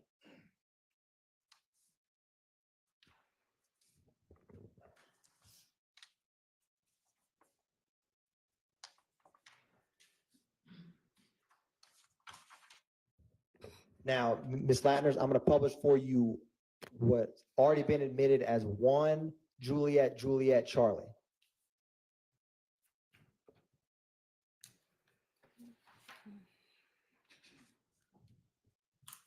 What is the date for this CAD report? May 7, 2015.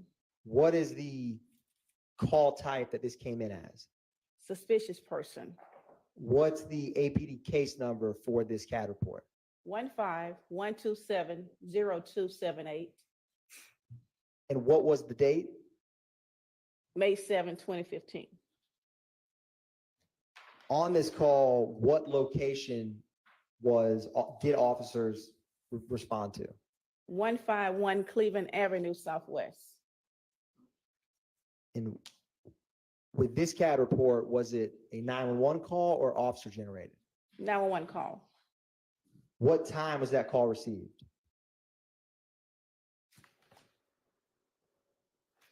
It received at 2:05 a.m. hours. What time were Thank you for the officers super chat. dispatched? And I'm not sure. 2:08 a.m. hours. And how quickly or did they arrive? What time did they arrive? 0:10 a.m. hours. And what officer was the primary unit that arrived on the scene? It shows 1312 Baker. What time was this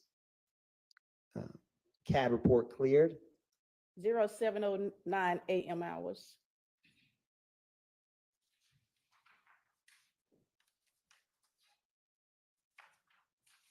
And Ms. Ladner, if you turn to page 2 of this CAD narrative at 2:08:03, can you explain for the jury what that indicates? The call advised the operator, 911 operator, he's at the BP station, black male, approximately 16 to 17 years old, white shirt, red shorts with a machine gun, driving a black Chevy tag, gave out the tag number. Gun is still inside vehicle. And does that tag, Ms. Ladner's, end in 880? Yes, Now, Ms. Ladner's, is one of those discs before you that we admitted 1 Juliet Delta? yes, Is that the 911 call that corresponds with the CAD report we just discussed? yes, Your Honor, the state's is publishing 1 Juliet Delta. Right.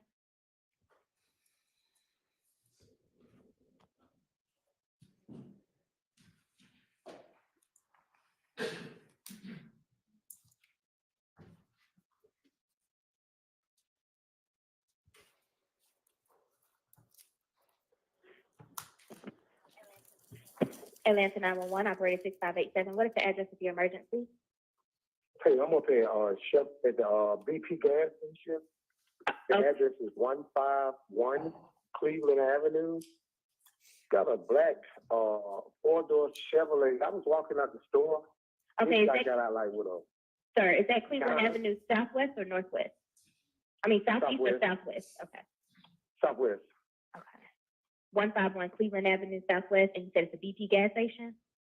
Yes, Okay, do you need police, fire, or ambulance? police. Okay, what's going on now? It's a young guy with a white t-shirt on, red short, just got the car like with a machine gun for no reason. I'm walking out the store. He on a black four-door Chevrolet. Tag number is Peephole S-Ray Lincoln 8880. I don't know what he's trying to do, but he walked to the store, then he put the gun back inside the car, like the female is driving, but he got the gun laying on the back seat. Okay. So I felt like I was about to get shot down coming out the store. He at the counter now. Okay, and you said he was driving a Chevrolet? Yes, ma'am. What color? Black. All right, and is it a truck or a car? It's a car, and it looked like he was about 16, 17 years old. Big old gun. Came to the store talking to somebody. We can get somebody out here on ASAP. You know, they can catch him before he pull off. Okay. But that's a big old gun. I want my car to be anonymous because I don't know him and he don't know me. All right. I mean, that's a big old gun he got. And is he still inside of the store? Yes, ma'am. As we speak, he's still inside the store. Okay.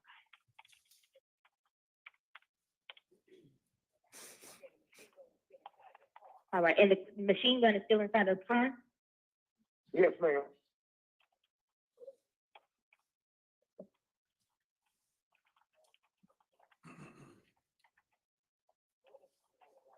All right, and what does the female look like? I think it look big and have this wild hair on her head. It look like a female from behind. And is he But he got is she black or is she black, white, Hispanic?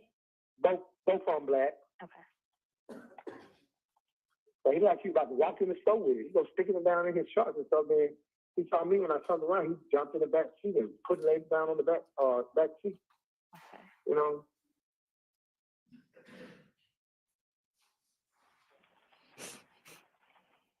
All right, hold on 1 second, sir.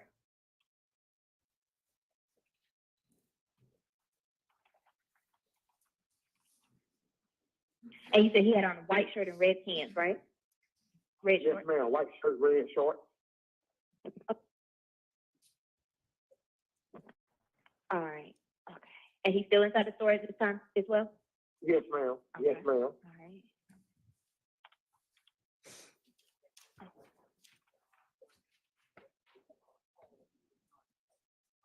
And you said when he saw you, he put the gun in the backseat of the car, but at first he was sticking it in his pants, like he was taking it inside the car. Right, Okay. right.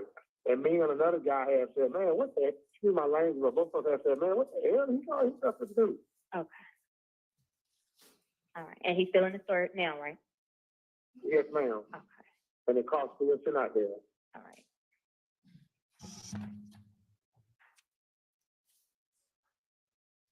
What is the female doing? Is she just sitting in the car? She just sitting on the wheel, yes. I don't know whether a machine gun or a chopper, but whatever, where they have a big old banana clip on it. And you said he looked about 16 or 17 years old?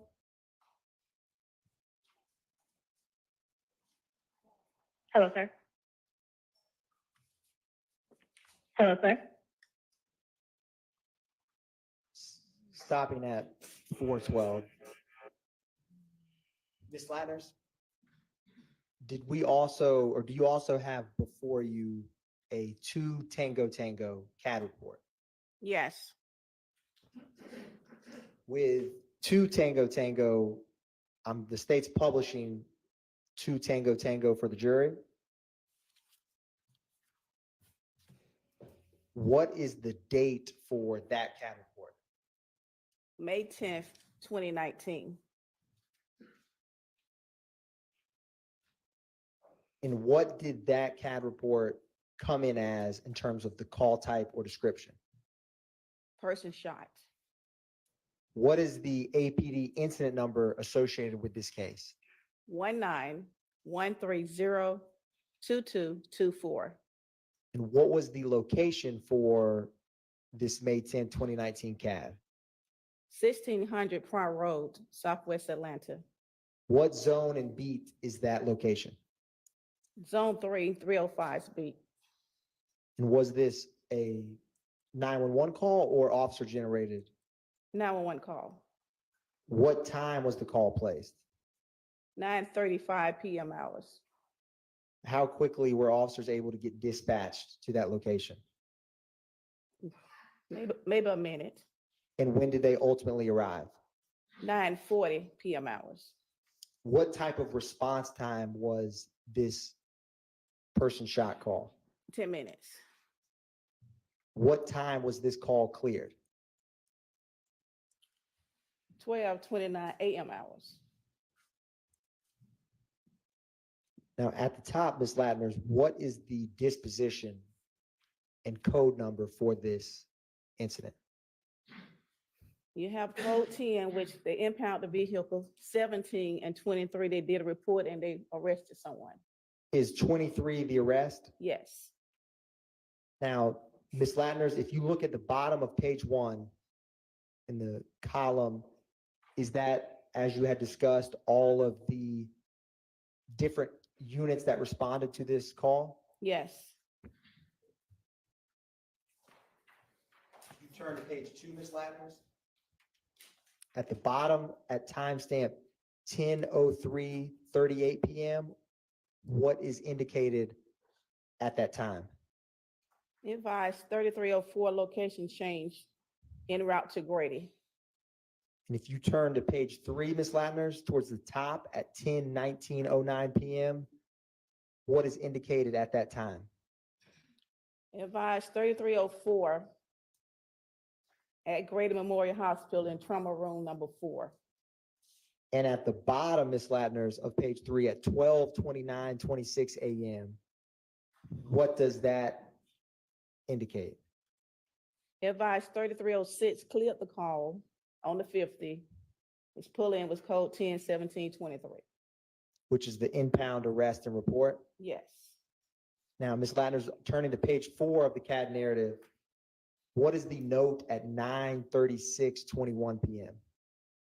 Male possible shot, subject got into a green sedan, green Audi sedan.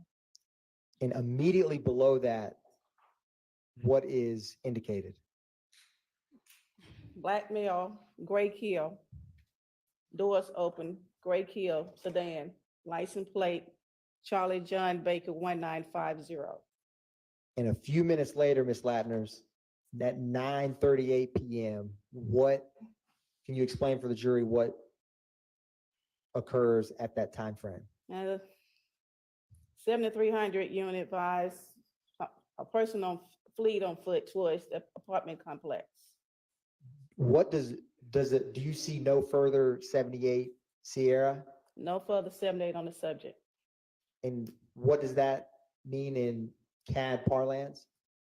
They have no more description of the person. Now, 1 minute later, Ms. Ladner's at 9:39. What is the CAD call out at that time frame? Advised left vehicle on prior near a three-way grocery store. And about 4 minutes later, a couple lines down, Ms. Ladner's at 9:43 p.m. What occurs at that time? Vehicle is shot up.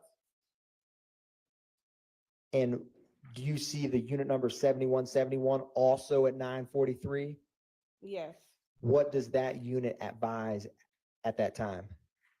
3303 advised shot in the neck. Someone shot in the neck, alert, conscious, and breathing. And 3 minutes later at 9:46 p.m., what occurs at that time? 3303 advised suspect is a vehicle possible towards Amer Drive.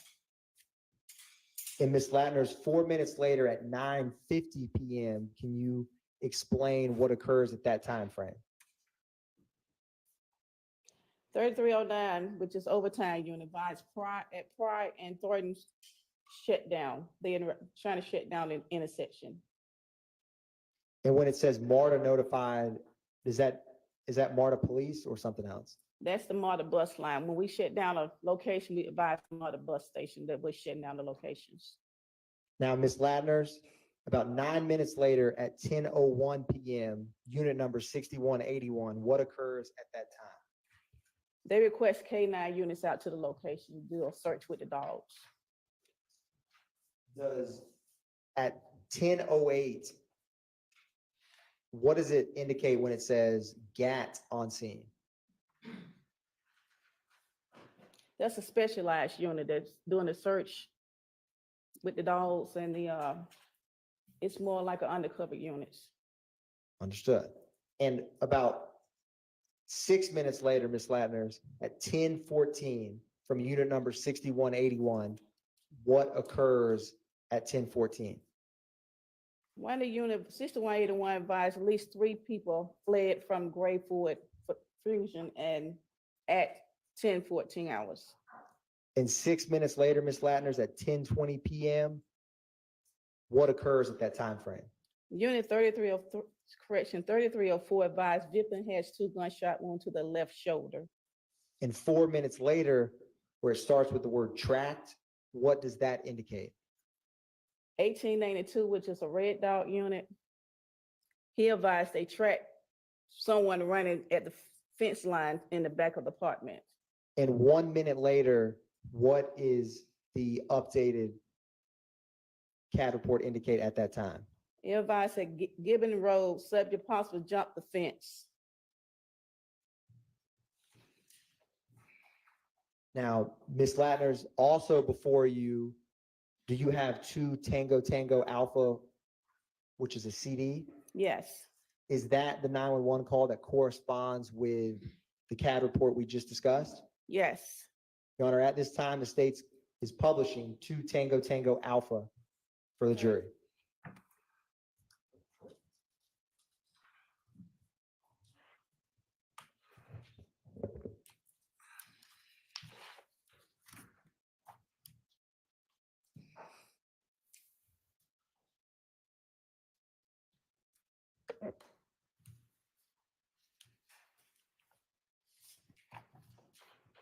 Yeah, can we close out the share for the Zoom, pros? Yes, but I'm not sure what you're asking. One brief moment, Your Honor. Okay.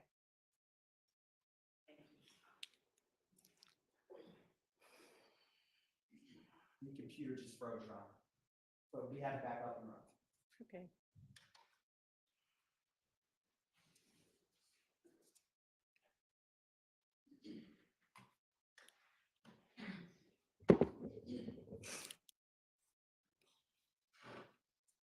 someone, operator 7300? Yes, there's some boys that just ran out of car and they just shot fires. They just shot someone. What's the location? Got out of the car and ran. Okay, they shot someone or they were shooting? Already shooting someone. Okay, what's the location? Also, I'm right here by the freeway grocery store. And they're running back right now to the car. Okay, give me 1 second. I'm trying to get your location. What two cross streets are you at? I'm at Pryor Road in Clare, and just as we turn out Clare, You right said by the Pryor Road in Clare? yeah.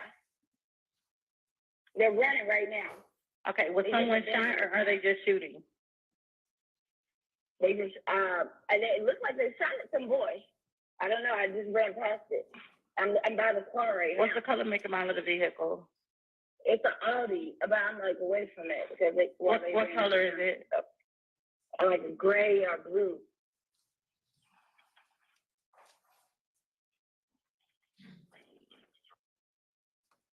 They got into a gray Audi sedan.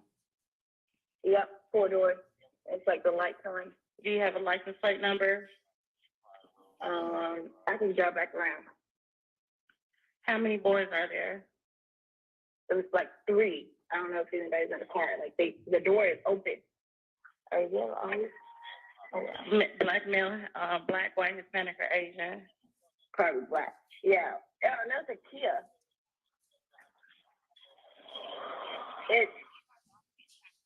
It's C. Hold on. It's like a 3-way.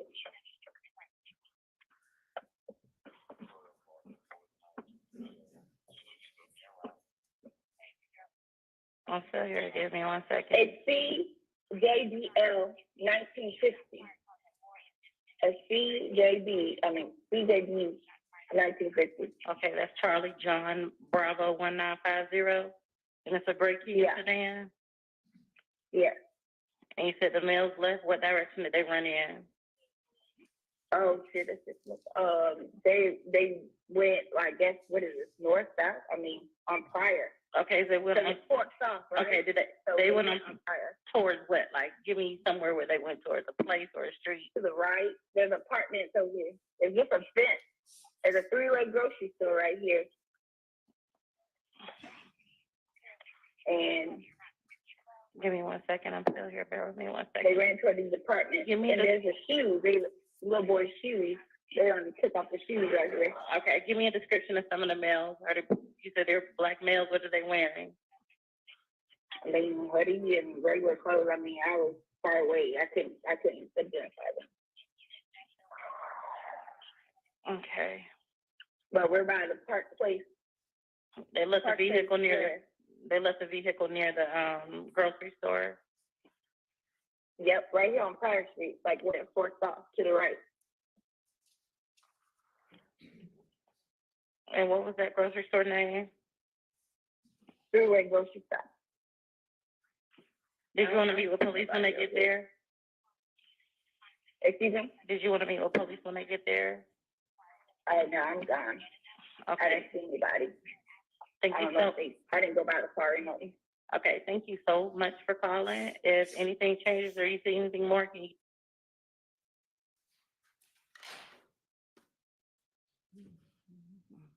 Your Honor, publishing 1 Oscar already admitted. Right.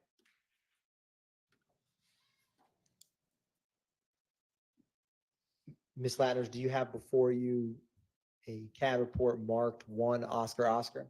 Yes. What is the date for that CAD report? April the 26th, 2019.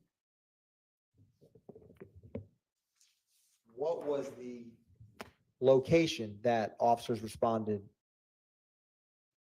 741 Morosco Drive, Northeast Atlanta. Now, was this a 911 or officer generated call? Officer generated call. What was the zone and beat for that 751 Morosco Drive? Zone 2, 211 speed. What time did the officer generate this call? 12:39 a.m. hours. And is the dispatch time the same time as when it was received? Yes, What time was this call cleared?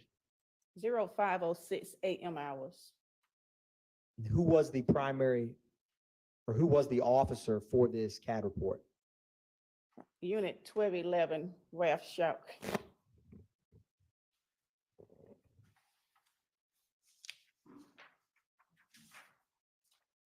Is this a 10-minute response call?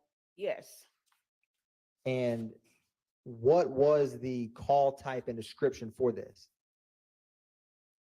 on page 3, he advised he was flagged down for this call. In Ms. Ladner's, what was the disposition ultimately for this CAD report? 17, report made. And did additional officers ever arrive with Officer Suck? Yes, Roughly how many? I see 5. And Ms. Ladner's, if you turn to the CAD narrative on page 3, do you see the time at 12:39:33? Yes, Can you explain for the jury what happens after you had just mentioned he was flagged down? unit was flagged down, 12 named assistant supervisor. He copied the call. Officer advised his dispatch at the time possible person was shot in the parking lot, in the parking garage. And was it does it give any description of what level of that parking garage they are at? The bottom level of the parking garage. And Ms. Ladner's, at 12:45 a.m., what do those code changes indicate? Well, the unit investigated the call, found out the person was not shot, the person was robbed. And what is 44 Papa? 44 is a person robbed. And at 12:45, when it says victim not signal 50, He's not shot. and at 12:52 a.m., what is indicated at that time? Perk left in a black Ford Mustang.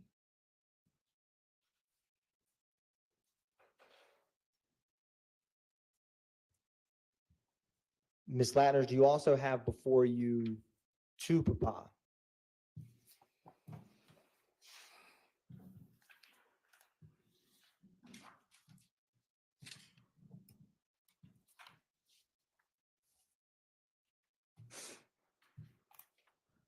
What type of, or let me ask you this, what is the date for this CAD report and publishing to Papa at this time? October the 1st, 2020. What is the incident number for this case? 202752065. What did this call come in as? The call came in as a 44B, which a vehicle being carjacked. What did the call end as? As a 39 information for the officer. Can you explain for the jury what that means? Or Well, call came in as a 44V. The operator only can go by what the caller tells the operator. Once the officer get out there and investigate the call, he has the choice to change the sentence. So he changed the sentence to a 39, information for officer. now, Ms. Ladner's, what zone and beat was this call in? Zone 3, 303's beat. And what was the address? 250 Fulton Street, Southwest Atlanta. Was this a 911 call or officer generated? 911 call. And what was the caller's name? Gary. Does it only have a first name listed? On the first name with AT&T Mobile, that's it. Do some other providers give first and last names? It depends on the caller, yes. Now, Ms. Ladner's, what time did Gary make this 911 call? 10:50 p.m. hours. And what time were officers dispatched to respond to this 911 call? 10:52 p.m. hours. What time did officers arrive to this call? 10:59 PM hours. Who was the officer that arrived? What is this, Rico? I don't know how his last name, Revilus. That's fair, Ms. Ladders. And what is his unit number? Unit 1303. Now, if you look a little bit below at the unit time 11:14:12, what does that indicate? 44V vehicle contract. And then at 11:26:25. They changed it from a 44V to a dispatch to a 12, which is information to the office. Now, if you turn to the CAD narrative on page 2 at 10:51:46, what happens at that time, Ms. Ladners? The operator put on here, just occurred, the incident just occurred, a 2016 Gold Buick LaSalle paper tag, Is that a gold Buick LaCrosse, Ms. Ladners? Gold Buick LaCrosse. Then it has a paper tag. And after it lists that it has a paper tag, what is the next update in this CAD report?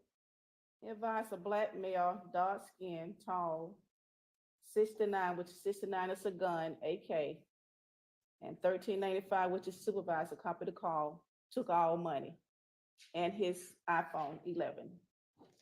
Now, right beneath that at 10:54 PM, what is DOT on Fulton towards I-75? That means DOT, they have DOTs out all times of night. They already out there on location of 75. That's where DOT handle their stuff on the highway. Understood. Is that direction of travel? Yeah, it could be direction to travel. Now, what was the other DOT you were just talking about? The DOT units. Understood. Which one do you think this CAD report is reflecting? Excuse me? Do you think what on this CAD report, is it direction of travel or the units you were just describing? Direction of travel on Fulton towards I-75. And after that direction of travel is provided, what is the next update 1 minute later at 10:55 PM? It has pink Auto Nation tags on the back around the temporary tag. It's a temporary tag. And Ms. Ladner's a little bit later at 11:12 PM, was any other units raised? The robbery units. And can you explain for the jury what it means when you raise the robbery unit? City of Atlanta have different departments, different officers in different units. We have robbery units, we have red dot units. So since this was a 44 vehicle, they raised the robbery units to handle this call. And Ms. Ladner's a little while later at 11:26 PM, what does the unit advise at that time? That the caller not cooperating with the unit. And 4 seconds after that update, Frustrated. He's is that over. when it changes from What y'all think? a 44V to a vehicle theft to a 39? Yes. Do you also have before you, Ms. Ladner's, the accompanying 911 call that is to Papa Alpha? Yes. And is this the 911 call from what we just described, the gentleman with AT&T known as Gary? Yes. Your Honor, at this time, going to publish to Papa Alpha. All right.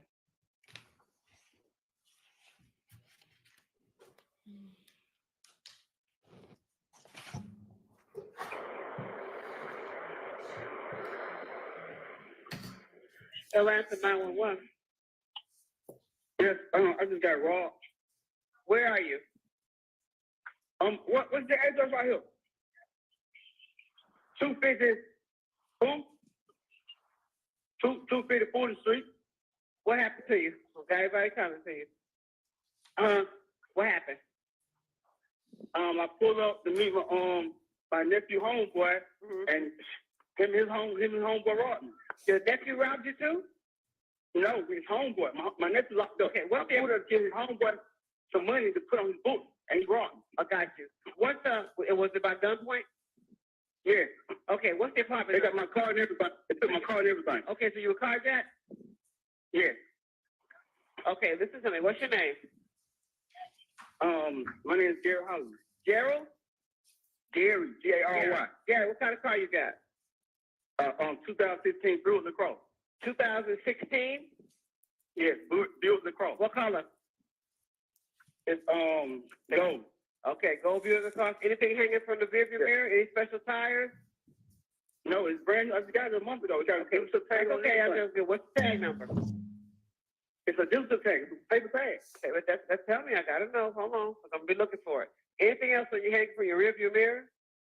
No. Okay. The guy, now, since you came up to pay him, right? This is what I'm asking you. What did he look like? So I know who's in that car. He's short. Black the one male? who jumped in my car. The one that jumped in my car was dark and tall, like about 5'8". Black male? Yeah, hoodie on. Dark Yeah, black skin? male. Yeah. Okay, and he's tall. Yeah. What's he got on? I don't know, man. Yeah, That's okay. No, you're doing good. You're doing good. So he had on a hoodie. Okay. Yes. You're doing really good. What about his my phone? Oh, good. Okay, that's good too. He took my other phone. He don't know I had my other phone in my pocket. That's what I'm talking about. Gary. You're doing good. As long as they didn't hurt you. He had a weapon, correct? Yes, they had an AK and the other one had a handgun. You serious? The one that got in your car got an AK? Because I didn't know when the police pulled him over. The one that got in your car, does he have an AK or a handgun? AK. One got an AK, one had a handgun. Both in the car with you, right? Both what? Both guys are in the car? No, one is in my car, the other one's in the other car. Now, the one that is in your car, does he have the AK? I don't know. Man, I walked this up and That's I okay. don't know. No, listen, you're doing good. No, I'm doing a lookout. So we're giving everybody, telling everybody on the radio what's going on, okay? Because we're coming to you. Don't worry about that. But I want to try to find him. Okay. I know I had my phone good. I got to know me. He took my phone. Okay, I just need you. You're doing really good, Gary. I need you on the supporting line. Okay. All right. So you came to pay. Well, how much did you give him? They said I want money. Okay. I want. Okay, gotcha. I haven't even given. You know what I meant. Okay. Now, what kind of phone did they take from you? iPhone. Okay, iPhone. iPhone 11. iPhone 11. That's good. That helps me a lot. But they're gonna have to explain it.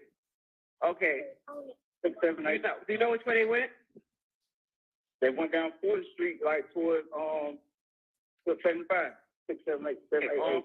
Okay, on 4th towards 75 north or south? 7, 8, 8. 5, 7, 5, 4. No, don't worry about the phone number. I need you to pull towards 75. Yes. All right, you doing good. Are you hurt or anything? You need an ambulance or anything? You all right? No, man. Yeah, I'm good. That's okay. You know, your object is to go home. Okay. All right. And I got you on here. It's going to be a 2016 gold Buick LaCrosse with a paper tag, correct? Let me ask you something. Where'd you buy your car from? Auto Nation. So it's Auto Nation. Is Auto Nation on the back? Yeah. Good. Okay. It says what? Who is that behind you? Hold on, baby. It's a female right here. Okay, tell her, hold on for me. It says Auto Nation on the rear bumper. That It's helps. a pink. Same thing I said. Okay, so a pink Auto Nation tag, that helps. Okay. Yeah, okay. They are already rolling to you, and they're looking to. Okay, then your nephew, does he know them, or did they just call you on the phone and tell you that lie that he was in jail? No, I know he locked up. So he called me like, no, I said, give him some money on his book. I pull up and give some money put on my nephew's book. Gotcha. Wow. Sorry about that. All right, we're on the way. I'm going to look out for your vehicle. We'll be in a minute. Okay? They are saying somebody in I want this you to stay courtroom. where you are, Gary, okay? I'm gonna let it come out on its own Gary? because I don't want to. Yes, we're coming to you. Stay where you are, okay? In this courtroom, it's tied. All right.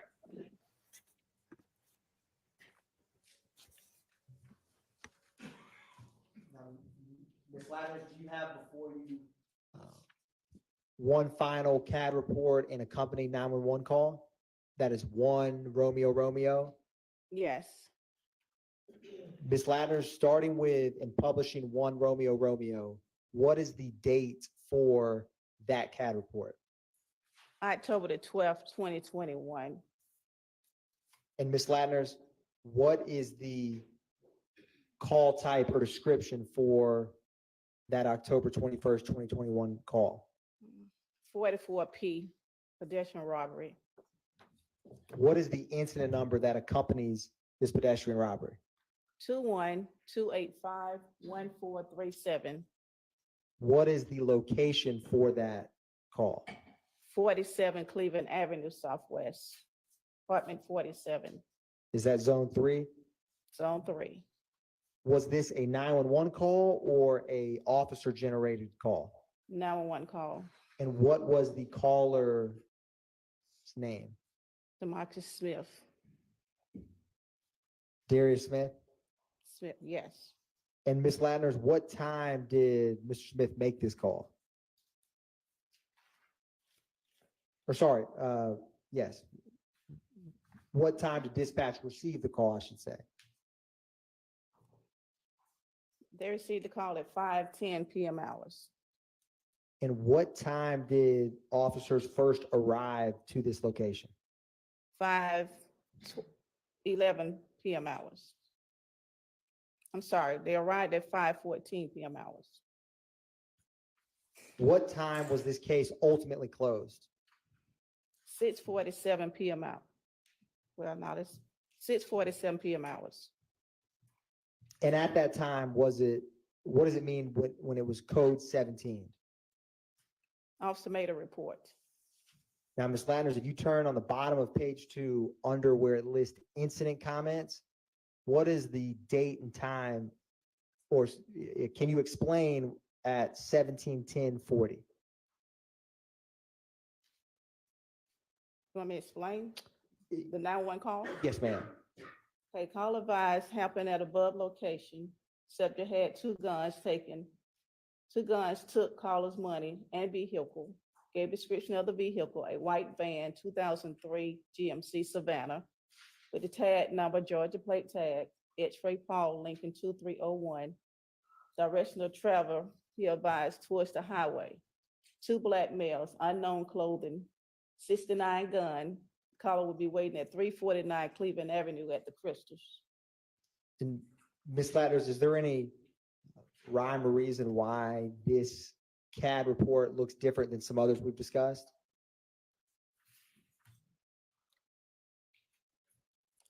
Well, it all depends who print the CAD report out. Understood. If you were printing CAD reports, which do you like, this version or the ones we've discussed earlier this morning? Sustained. Your Honor, the state is going to publish 1 Romeo Romeo Alpha. Is that the 911 call, Ms. Ladner, that goes with this pedestrian robbery? Yes.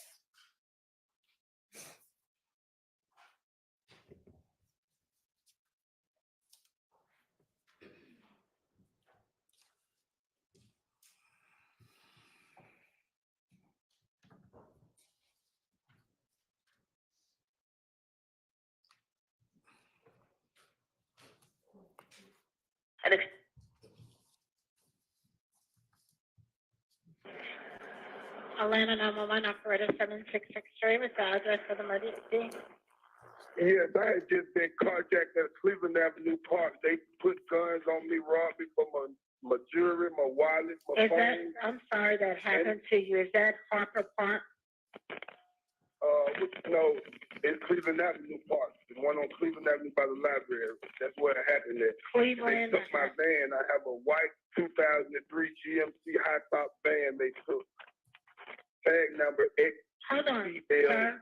I don't mean to be sounding a little too fast for me to type it, okay? I'm still trying to get the address to where you are, okay? Yes, I left from there, ma'am. I left there. Okay. Where are you now? I'm right here on Ruby Harbor. I'm in the car. Got it. I'm headed Do you, back. I'm looking for well, y'all need to stay put for the police, okay? Are you able to, if it's safe for you to go back to where it occurred at? No, ma'am, I'm not going back there, ma'am. Okay. Do anyone know the address? Because I'm trying to pull it up and I'm having a It's the hard same time. address as Cleveland. It's the same address as Cleveland Avenue Library, ma'am. All right, hold on. And they got my van, my wallet, everything Yeah, but you don't need to follow them, okay? It's not worth your life. I know I'm not trying to follow them. I'm not. I'm just trying to get back to this location. When you say I'm trying to get back to this location, what I'm in the car location? with I had to go back to Forest Park to get in the car with my brother, ma'am, so I can come back on this side to call you all because it was calling Clayton County Police. Can you just put a note in that they'll be on the lookout for my van, ma'am? Okay, and you said, what's the name of the park again?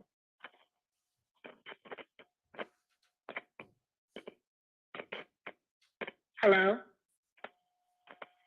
Carla, are you there?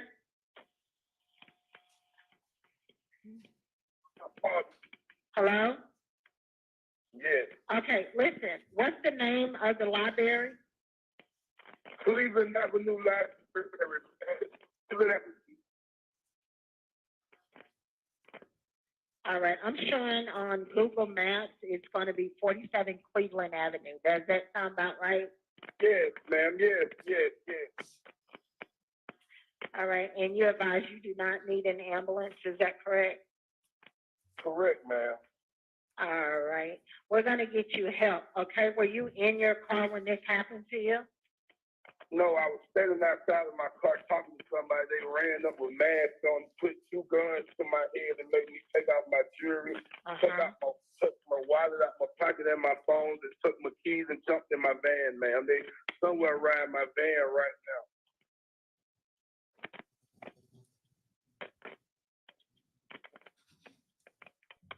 And okay, and your vehicle's a white van? Yes, it's a 2003 GMC Savannah. Tag number, X-ray, plate. Okay, Larry. don't say it like that, okay?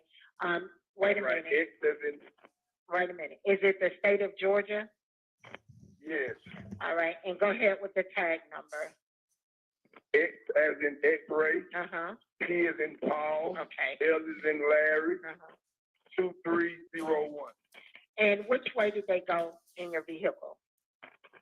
They went, when they came out the park, they went to the right towards the highway. So I don't know if they went toward, jumped That's on the all right. highway or whatever. Yeah, I get it. And are these people black, white, or Hispanic, the guys with the guns? Two black males. Do you recall One what they time- go ahead. No, I don't remember what they had on. One of them about 5'11", 5'10", 5'11". The other was probably 5'5", 5'6" at the most. Where are you right now? Are you going to be on Ruby, Harper, and Simon Street or McCoy? Because they need to talk with you to get your report going. I'm going up Cleveland Avenue, ma'am. I'm going to To the library? No, ma'am. Okay, because this is like a lights and sirens call. They need to know where you're going to be at. You understand? Like the officer needs to come to you. You don't want to meet with an officer? Hello? Yeah, I could meet them at the Kroger parking lot right there by the Papa John's. No, I don't think you can go there because that's going to be on South Fulton, I believe. What's your Burger name? King on Cleveland Avenue. What's your name? Darius Smith. Darius Smith. Smith. What's your phone number? The phone number that I'm calling from now is 678-914-7175. Okay, so I need to find out where are y'all going to meet with an officer because now I got to Google the address to the Burger King unless you know it.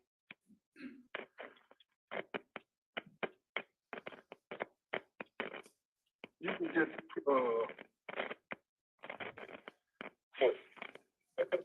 yeah, the Crystals on Cleveland Avenue.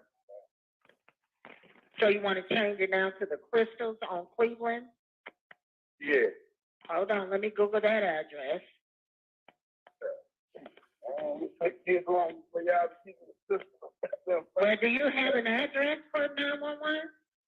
Yeah, 349 Cleveland Avenue, man. 349 Cleveland Avenue. Cleveland Avenue, southeast or southwest? I'm not sure if it's southeast or southwest, man. It's just Crystals on Cleveland Avenue. The police been right across the street.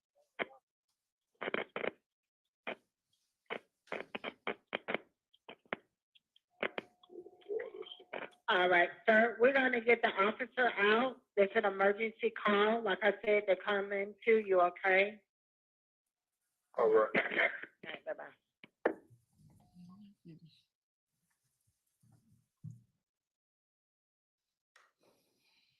Thank you, Ms. Ladner. Your Honor, no further questions by the state. Thank you. Defense attorneys have questions for this witness? Go ahead.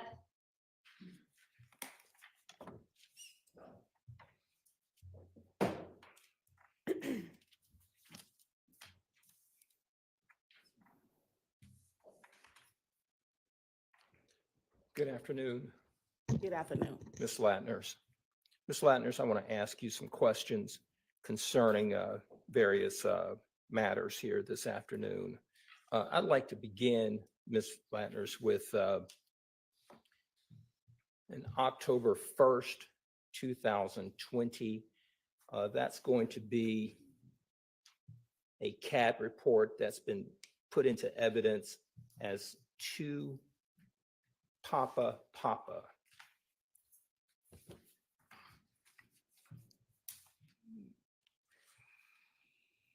Do you have that one before you? October 1, 2020?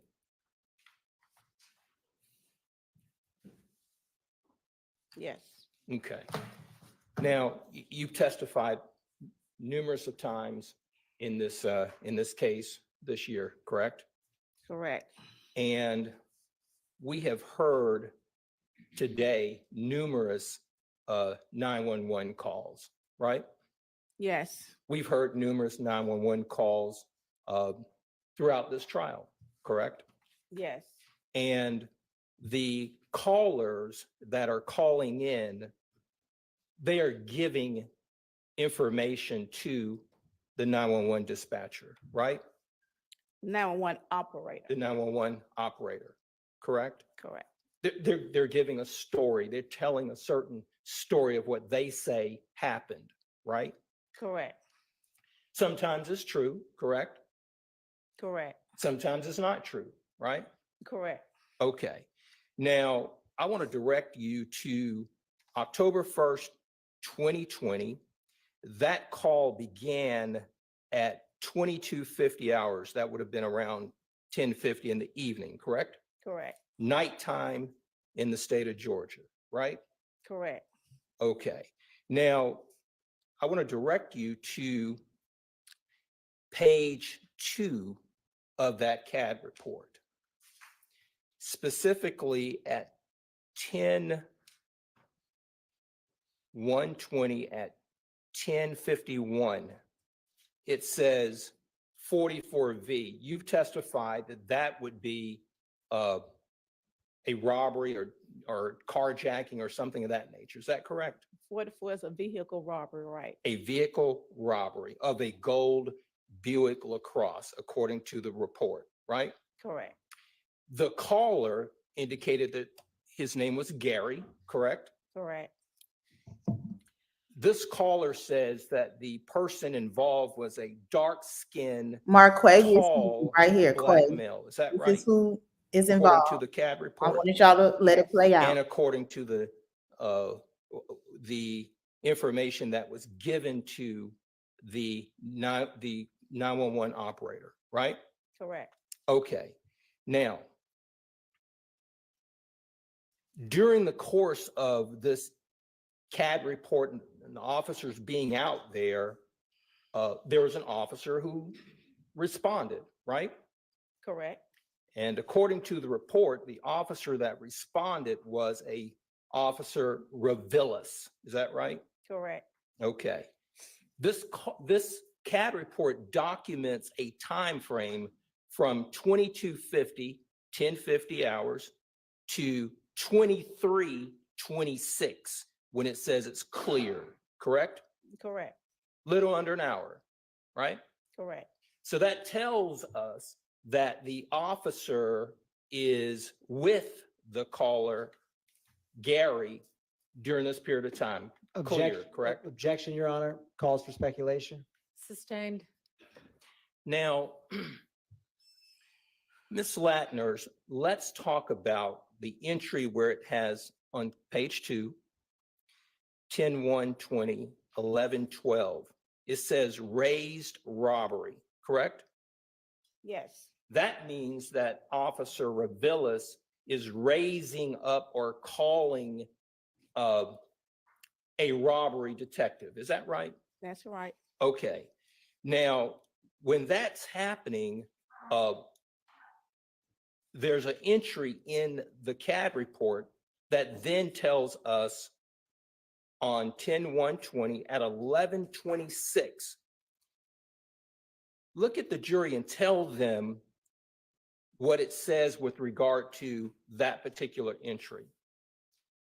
Unit advised, caller not being cooperative at 11:26 p.m. hours. Ms. Ladner, tell this jury, how long have you been doing this work? 34 years. You are set to retire this year, correct? Again, yes. Until we let you go. No, I'm retiring. Okay, that's right. Now, tell this jury, you've seen this entry on numerous CAD reports, is that right? Correct. Tell this jury, based upon your experience, your 34 plus years of doing this kind of work, coming into a courtroom and talking to a jury and giving us information, caller not cooperating. Tell this jury what that means. Objection, Your Honor. Relevance in compound. Sustained. I'll break it up. Ms. Ladner, can you tell this jury, based upon your experience as a 34-year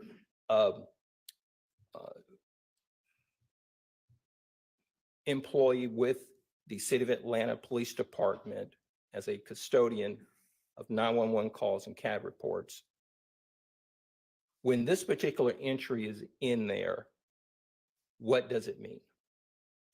It means 911 operator only can receive what they get from the caller. Once the officer get out on the scene, he investigates and he advised his dispatcher to change the call to a different incident. Okay. And she does what he asked him to do. Okay. Now, the responding officer, he raises up robbery, right? Correct. So he's talking to a robbery detective, correct? Correct. All right. Now, when he's talking to a robbery detective, the Officer Avilas then goes to a code of a 44V. Tell the jury one more time what 44V means. 44V is vehicle carjack. Now, we have gone then on this report within that hour from a vehicle robbery. Tell this jury what 39 means. Objection, Your Honor. Asked and answered. Overruled. I mean, it may have been, but I'm going to permit it. Tell this jury what 39 means. Information for the officer. That means that he gathered the information that he needed and he changed it to a 39. So the officer who's on scene, correct? Correct. On the scene with Gary, correct?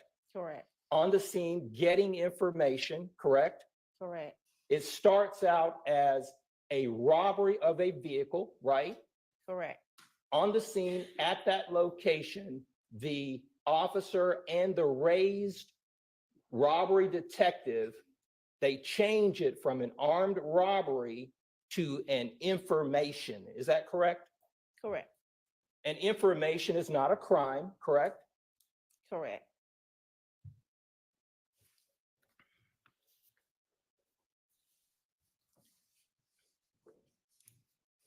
Now,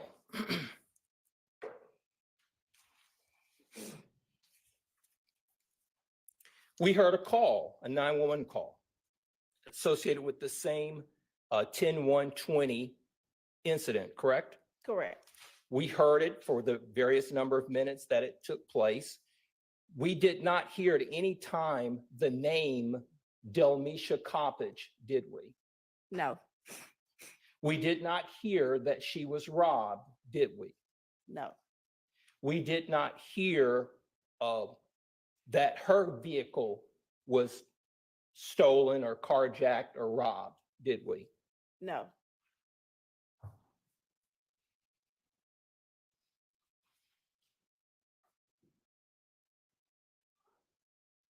Did we hear any description of any vehicle other than a 2016 Buick LaCrosse? no,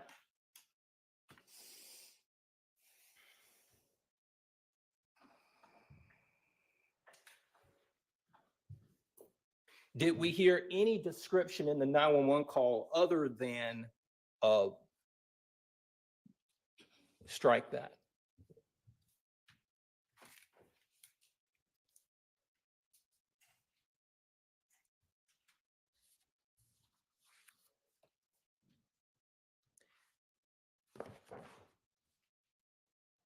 Ms. Ladner, let's move to a different report. Ms. Ladner, let's move to April 26, 2019. That's going to be one Oscar. You tell me when you have it.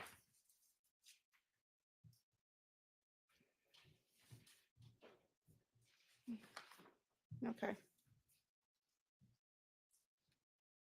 You have it, Ms. Ladner? Yes. Okay. You didn't prepare the report, right? Yes, You didn't make any of the entries, correct? correct. The report started out as a possible person shot, correct? Correct. It was downgraded to no one being shot, correct? Correct. Now, there was no description of a perpetrator on the report, correct? Correct. It stated that there was no information or a tag number given to this vehicle that is alleged to have been involved, correct? Correct. And this entire time frame was from 12:39 a.m. to 5:06 a.m., correct? Yes. Now,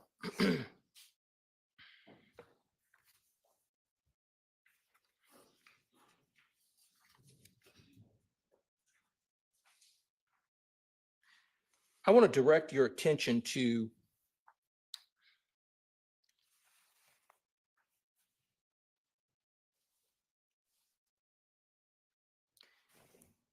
page 3 on the CAD narrative. I wanted you to go down to April 26, 2019, 12:49 a.m., 7:07:08. You see that entry, Ms. Ladner? It says gate code 478. Gate code 478. Correct. Can you tell this jury gate code 478? Tell this jury what that means. It means the apartment had a gate around it with a code. So that tells us that in order to get into this particular garage, it requires a gate code to enter, correct? Objection, Your Honor, calls for speculation. Sustained. Based on your training and experience and doing these particular CAD reports and testifying about them, have you seen gate codes in other CAD reports? Objection, relevance. Overruled. Ms. Ladner, you You can asked answer me, the have I question. seen it in other CADs? Yes, have you seen gate codes in other CAD reports? Well, it all depends on where you live and if the apartment have gates and have a code for it. Okay. The 478, is that an internal number that's used for CAD reports? Or is that the code to this particular gate in this garage? That's the code for this garage. Okay. So the person, so if you punch 478, you will gain access to this particular, according to this CAD report. Objection, Your Honor, calls for speculation. Sustained.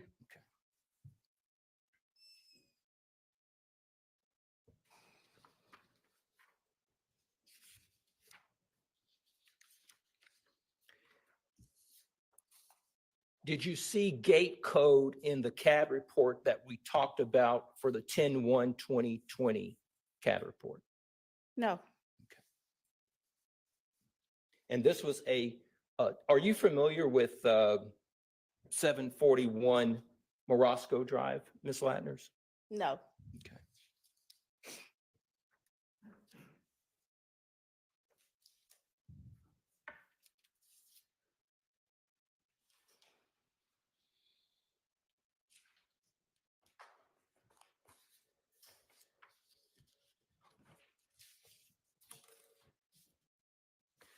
Your Honor, thank you.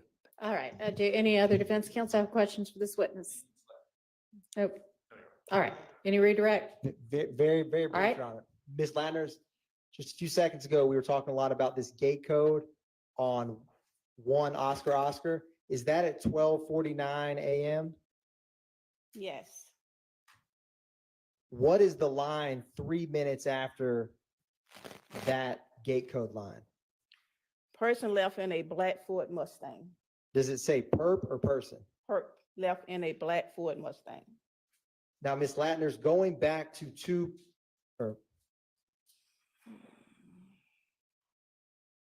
was there more than one person identified in a robbery?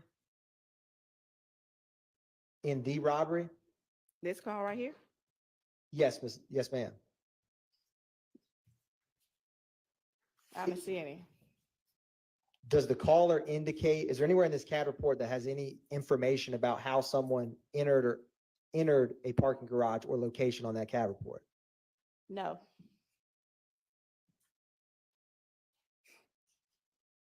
Is there any information at all about, is there anything else other than just that line of the gate code 478? That's it. Is there any information about whether you need a gate code to walk in? Well, no. If there's any information, overruled. Is there any information about whether that gate is broken? No. Is there anything in this CAD report that indicates whether the robber was visiting someone in the complex? No. And Ms. Ladner's going back to Papa. When a call comes in on cross-examination, you were asked about some information is true, some information is false. Do you recall that? Yes. Is there any way to know when someone, before officers arrive, what's true or not true about what a 911 caller is stating? No. And from the 911 dispatcher's perspective, do you try to determine if what is being said is true or not true before you respond? It's not their job. And is the initial officer's perspective of an on-scene victim the end of any further investigation? You can answer that if you know that from your personal knowledge. Repeat the question. If an officer, do you remember on cross, you have discussed about the 44V being changed to 39 info for officers? Correct. In Atlanta Police Department protocol or procedure, if you know it, does that stop a case? Can no for Overruled. Based on your own knowledge. Can you complete the question, please? Yes. Can further investigation by the Atlanta Police Department be done on a case where the initial officer changes the call to 39 info for officers? Overruled. Yes.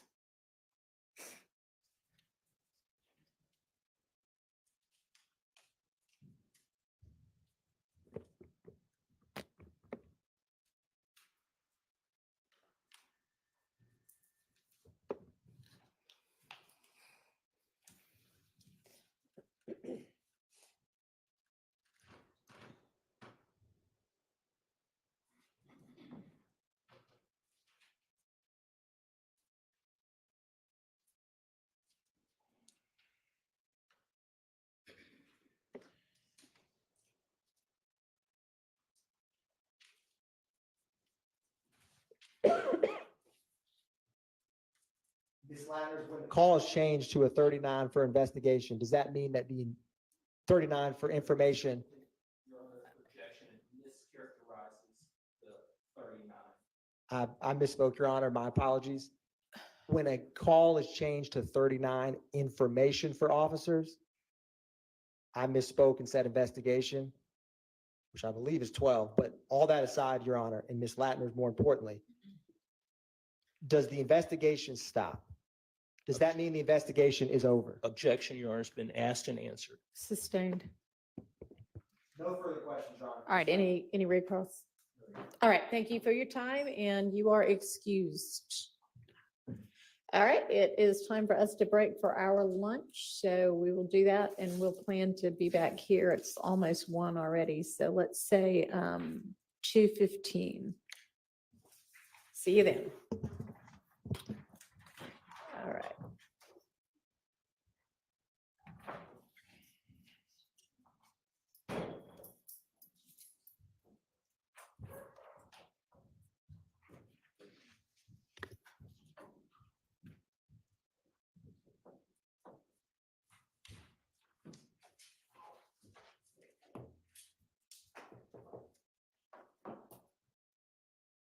All right, Sarah, we're back in a little over an hour and 15. Yes. I think Mr. Shad is here. Is it, can we take it up after? I'm trying to get somewhere. Okay. All right, see you at 2:15. Oh, well. See you at 2:15. So see y'all at 2:15. Okay, guys. So we are going to see what we have missed with ADA Willis, if anything. I'm sorry, ADA Deputy DA Willis.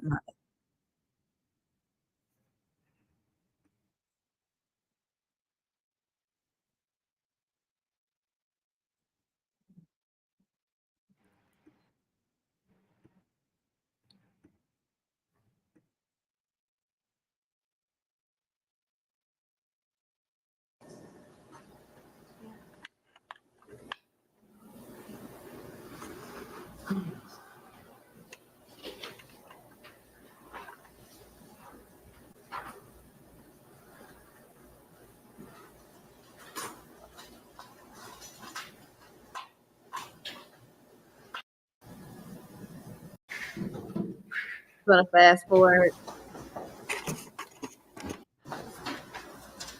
till we get something going.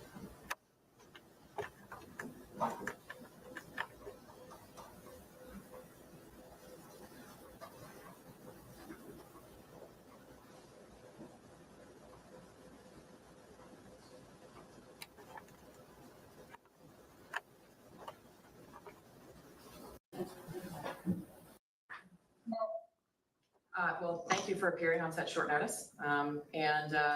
Whenever you're ready to go, what I will typically do is I will just start calling the case and ask the lawyers to make announcements so that you'll know that we're starting. Anything you need from me, or are Yes, you the ready to DA. get started? I said ADA, my bad. She I'm is ready to get started. If there's anything I find I need, I'll ask at the end. Thank you. Okay, thank you. Okay, this is going to be a hearing in the matter of the Merchant Law Firm versus the Fulton County District Attorney's Office, Fulton County, Georgia, Fonnie Willis individually and Fonnie Willis in her individual capacity. Case number 24CV001325. If I can start by getting announcements for the parties, starting with counsel for the plaintiff. Good morning, I'm Ashley and John Marchant, the plaintiff. Okay, And and counsel table is our paralegals here. thank you. And counsel for the defendants. Good morning, Sandy Munro on behalf of the county, on behalf of the DA's office, and Bonnie Willis in her official capacity, along with my second chair, Brad Bowman. Okay, thank you. And just to make sure the record is clear, we had a hearing on September the 5th. At that hearing, oh, I'm so sorry, ma'am. Please make your announcement. Good morning, Your Honor. My name is Andrea Allaby. I serve as legal counsel in the Fulton County District Attorney's Office. I have filed a limited entry of appearance with regard to 5 motions to quash non-parties and a motion to release / quash a 6th party. So Yes. for the court's convenience, I can be heard. Understood. Tell me how to spell your last name. ALA, B as in boy, Allaby. Okay, thank you. Just like it sounds. Okay.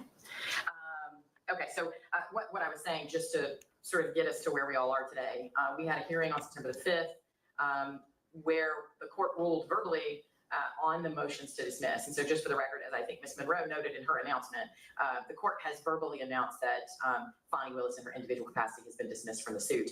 I apologize for not having you a written order yet, but I had to stop and turn my attention to some other things. I was also at a conference, and so We are I'm watching almost done with that order, and I expect that y'all will have it the hearing today or for tomorrow, depending on Fonnie how things Willis, go.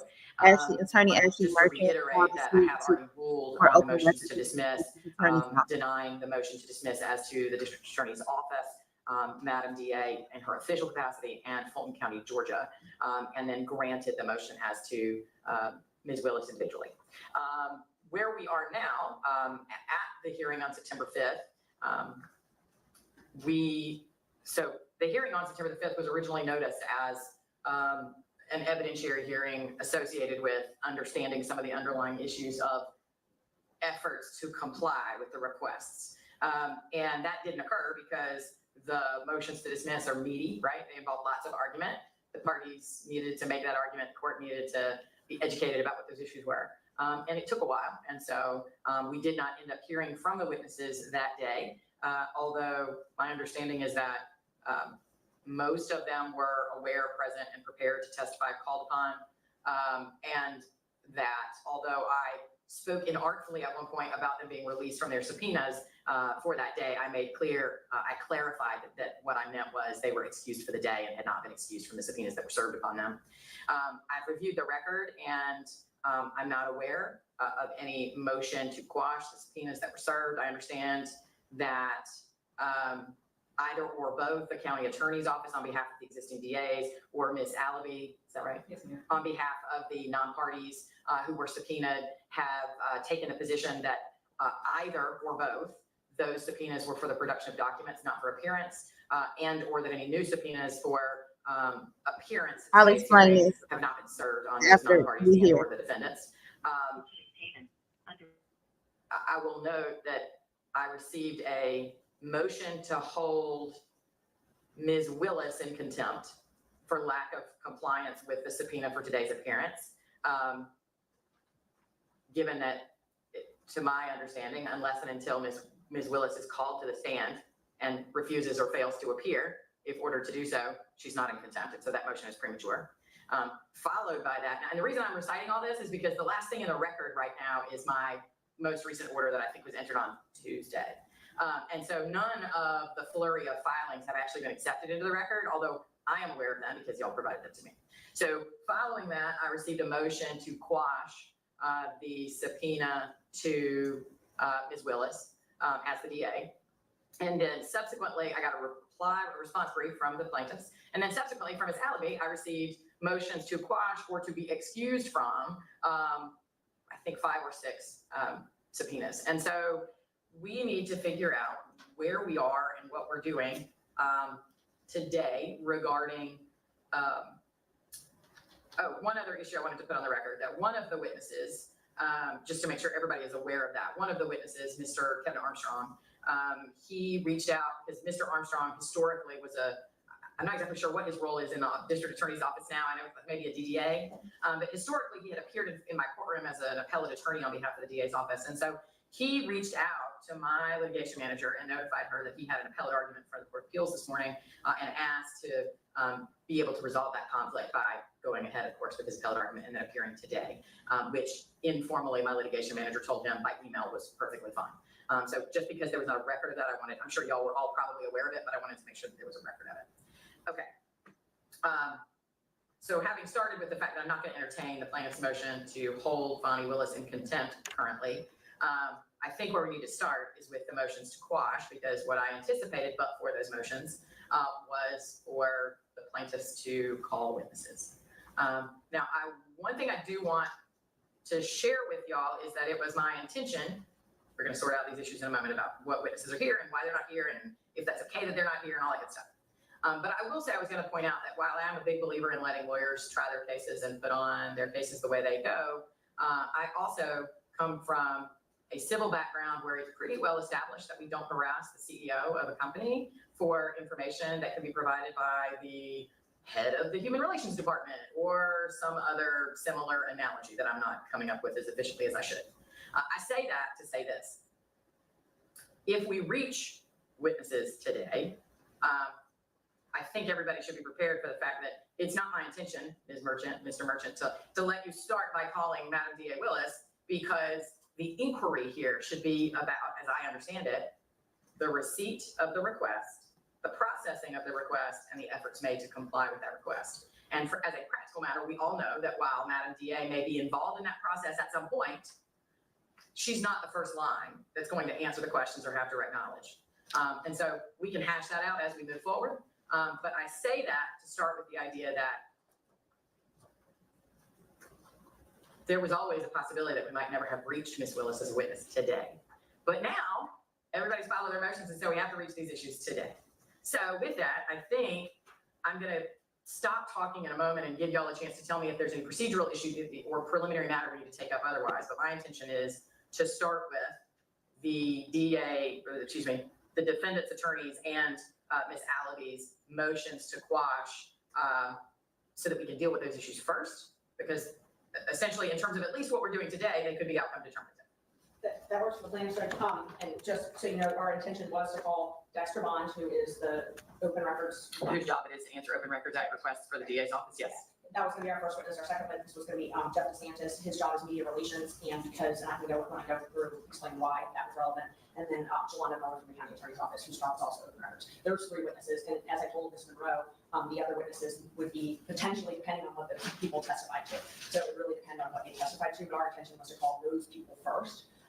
And you know, we're ready to respond if you'd like us to respond to the states, not the states. So I guess, so I'm gonna call the DA the state, and then the district, then the county attorney of the county. I guess that might be easier. Well, I think actually, because this is as good a time as any to remind us all, this is a civil case. Right. It is not a criminal case. And so I too have had to remind myself, but I think maybe to keep the record as clean as possible, the best way to do this is that Ms. Monroe and Mr. Bowman are defendants possessive plural counsel, and that Ms. Allaby represents the non-party subpoenaed witnesses. Y'all are of course the plaintiffs, which makes sense. Right. Okay. So let's go from there. So I'm ready to respond, and I think that the non-party defendants, non-party witnesses in this case, their motions argue that the burden shifts to us, and so we're prepared to proceed with those first. Okay. Any other preliminary thing or matter y'all want to address, Ms. Allaby or Ms. Monroe, on behalf of defendants and the witnesses? Nothing additional. Okay. Okay, so. Go ahead, Ms. Mitchell. Thank you. Is it okay if I stand at the podium? Yes, please. Okay, I wasn't sure, there's a lot of equipment, so I just want to make sure. Yeah, no, for purposes of the cameras, they're everywhere, so. Okay. And the audio is all linked to the podium, so it works better that way anyway. Go ahead. Great, thank you so much, Judge. Okay, so just to start, the motions to quash that were filed by the district attorney witnesses, in this case, their motion argues essentially that it was oppressive and harassing. They state in their motion that we subpoenaed 12 other DA employees. I'm not quite sure where they got that information from because we've never subpoenaed 12 DA employees. They say that repeatedly in their motions. That's wrong. There are 6 DA employees that were subpoenaed, and there were 6 motions that they filed. So I think they know that there were only 6 people because they only filed 6 motions, but I'm not sure. So I just wanted to clarify that because the number seems to be part of the argument about how oppressive it was. It says 12 separate subpoenas for 12 other DA employees. The separate subpoenas, as the court knows, we sent subpoenas originally for the first hearing date, and that hearing was an evidentiary motion. It was more fashioned about the motion to dismiss. So we focused on one primary issue with our open records request, the critical mention documents, so that we could have that ready for the court. Once we learned that this was going to be a full evidentiary hearing, and this was essentially the final hearing in this case, we knew that we needed additional documents. And these are the same documents that we've been asking for 9 months. So they're not new. None of this is new. None of this is oppressive and new, and us sending it to them on the last minute, Judge. These 6, it's 6 separate subpoenas. It's 2 per witness, a witness and a motion and a production of evidence. So it's only 6 people. The non-party in their arguments first said that our first subpoena was compliant, the September subpoena. They're saying that they have produced all responsive documents. Right, and that is supported by the certifications of business records that were filed that are actually in the record from, I think, immediately before that hearing on the 5th, right? Yes, Judge, we filed those into the record as well. And the issue is that's authentication.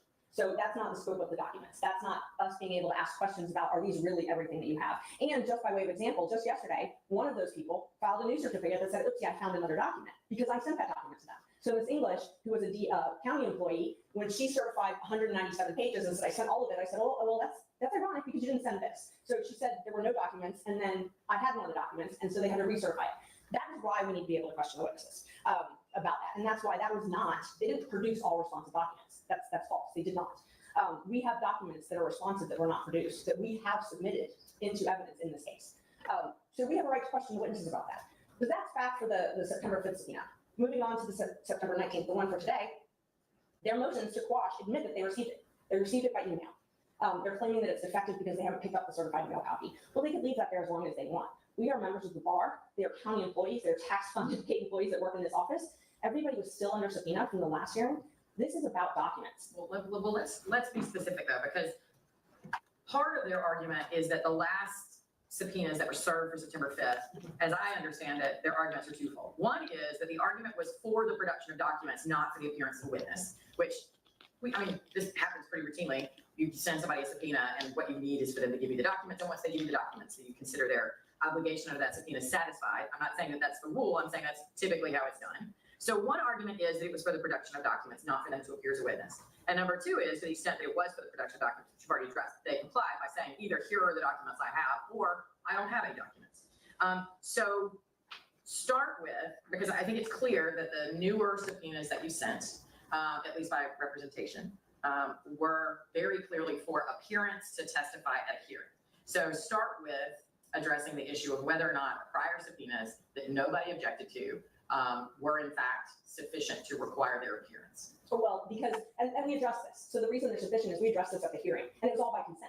We asked, and the reason that we asked was because we were afraid that they would try to evade service. And you asked if we were okay with an expedited discovery process. We waived our right to discovery. We waived our right to do depositions in this case. We waived our right to do notices of production. We did that because the county, the defendants, agreed to an expedited hearing, and they agreed that the 19th would work. So we did that in good faith, believing. They said they were not going to file motions to quash. Mr. Bowman at the end said he was not going to engage in that. We asked that. We asked that on purpose. You cleared your calendar. You gave us dates that were available. We all talked about the dates. We all did that in good faith. Had we known at that point, had they told us, hey, what we're really going to do is we're going to agree to this date and then we're going to hide from your service so that you can't actually subpoena any of these witnesses. That's what we're going to do.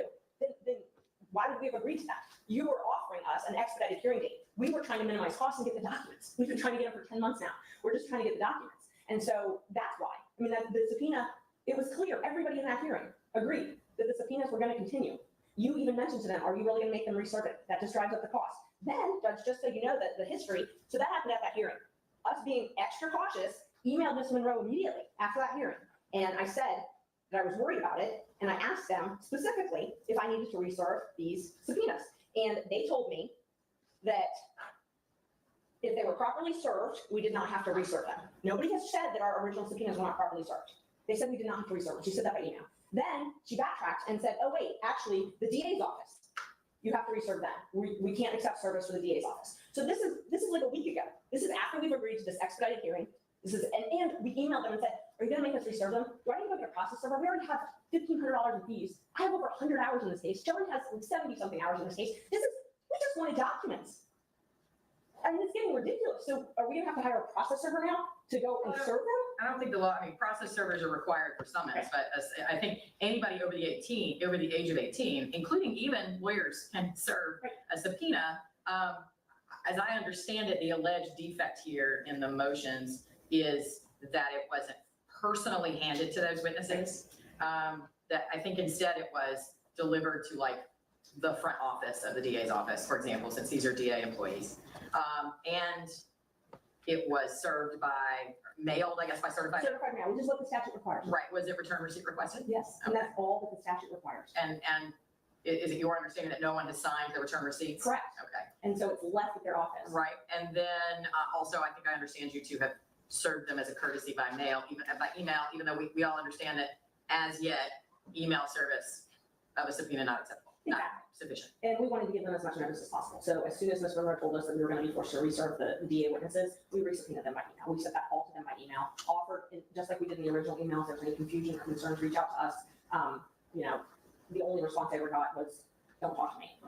Don't even me again. I mean, there's never been any discussion. We've tried to do this. But the law just says we have to serve them by certified mail. That's what we did. That's what the law says. And in their motions to quash, they cite one case. They cite Enfield. Enfield it actually supports our position.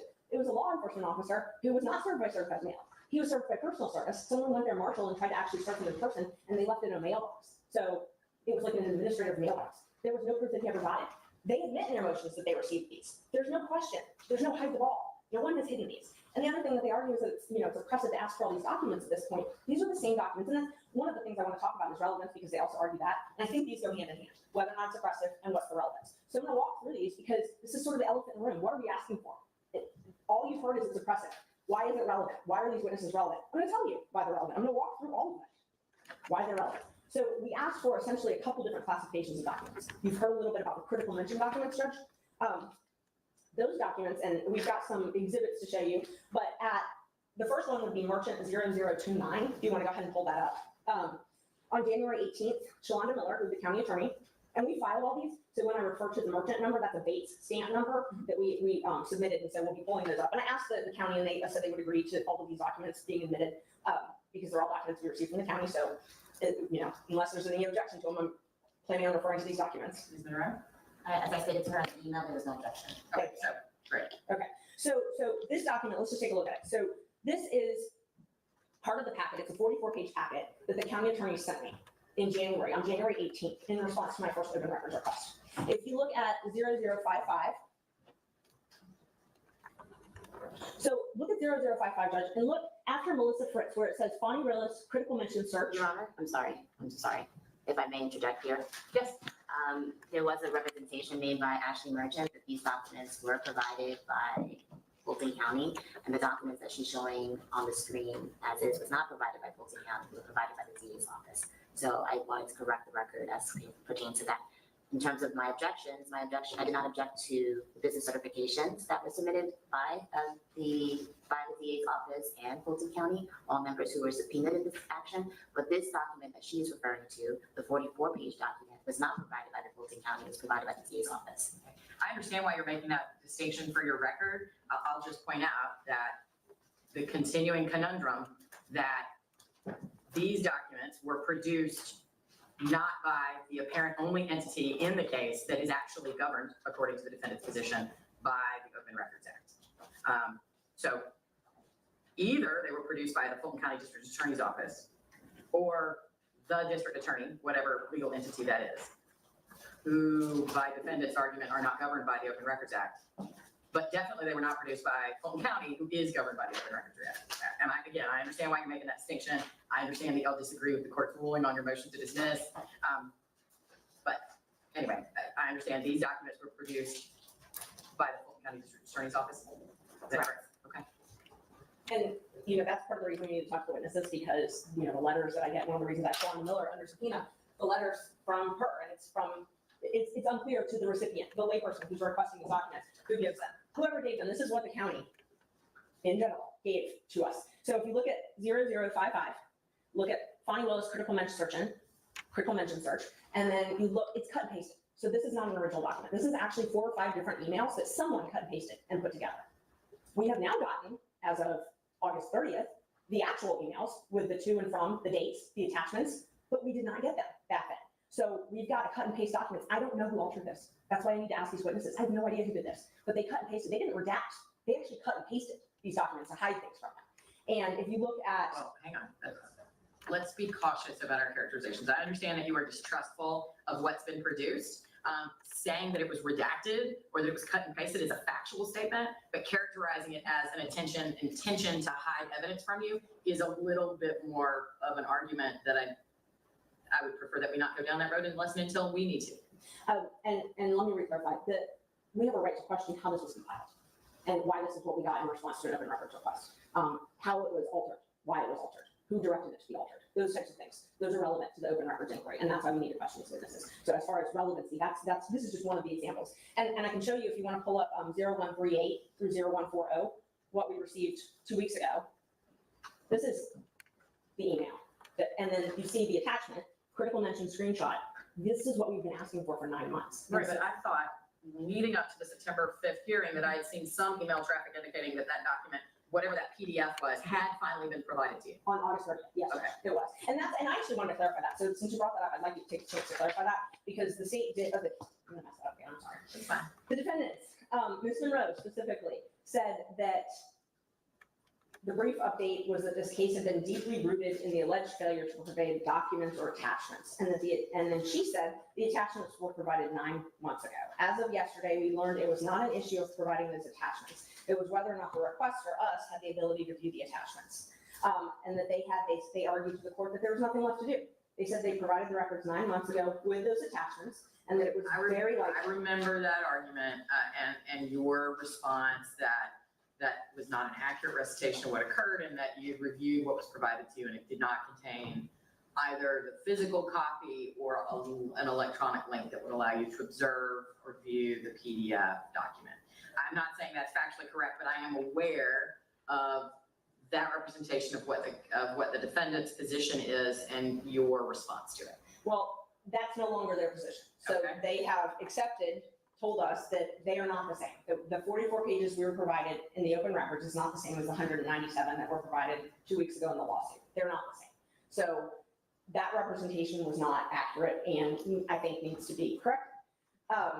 We were not provided those attachments. They said that they were in the process of reviewing and comparing the documents provided by the DA and Fulton County IT. 9 months later, they're in the process of reviewing those. So it's clear these are not the same documents. And that's part of why we're here. That's part of the litigation and why it's relevant to question these witnesses. What this whole hearing is about. Who supplied the 44 pages? Who decided what was in it? Why the other documents weren't provided? And what else is outstanding? What else is there? Because this was a contract, a media monitoring contract that was renewed by the county. It was so valuable it was renewed. And they want us to believe that there were 2 reports for a 2-year media monitoring contract, that they had 2 screenshots.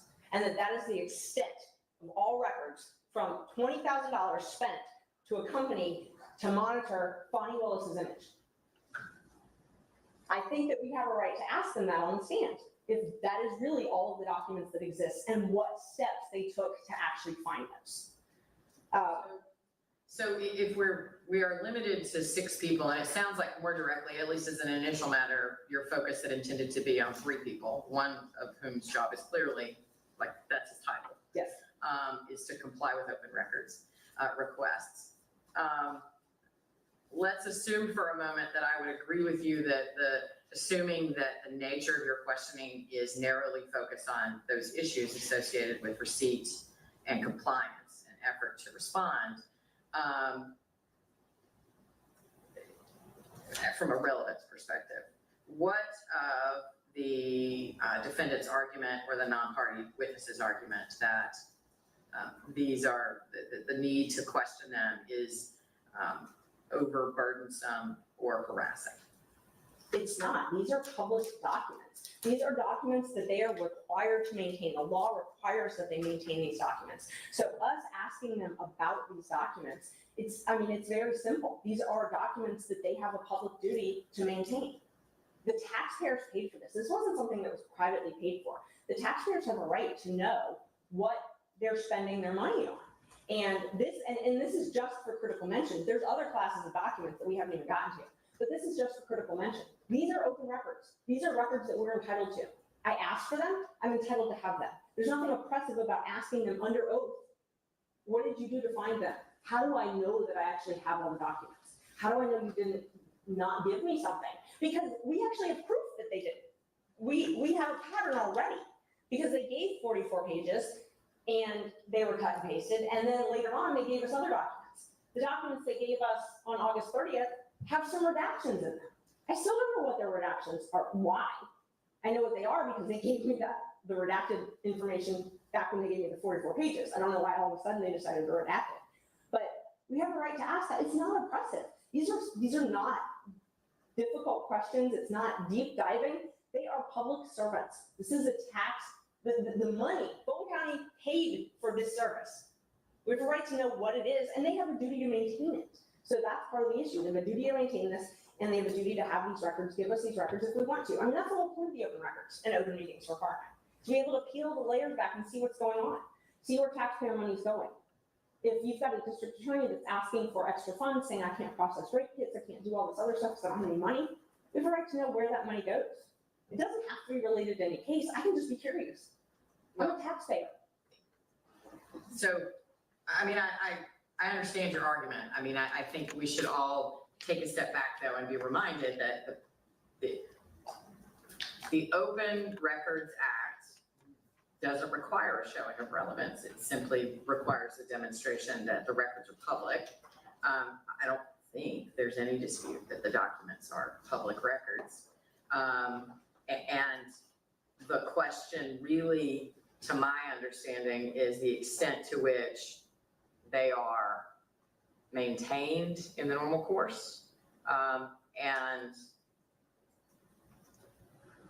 to be produced when requested. And if they weren't, then why? I mean, that to me, I understand what your argument is, but respectfully, I don't need to know why you think those documents are important. What I need to know is, does anybody dispute that those documents are public records that would be subject to the Open Records Act?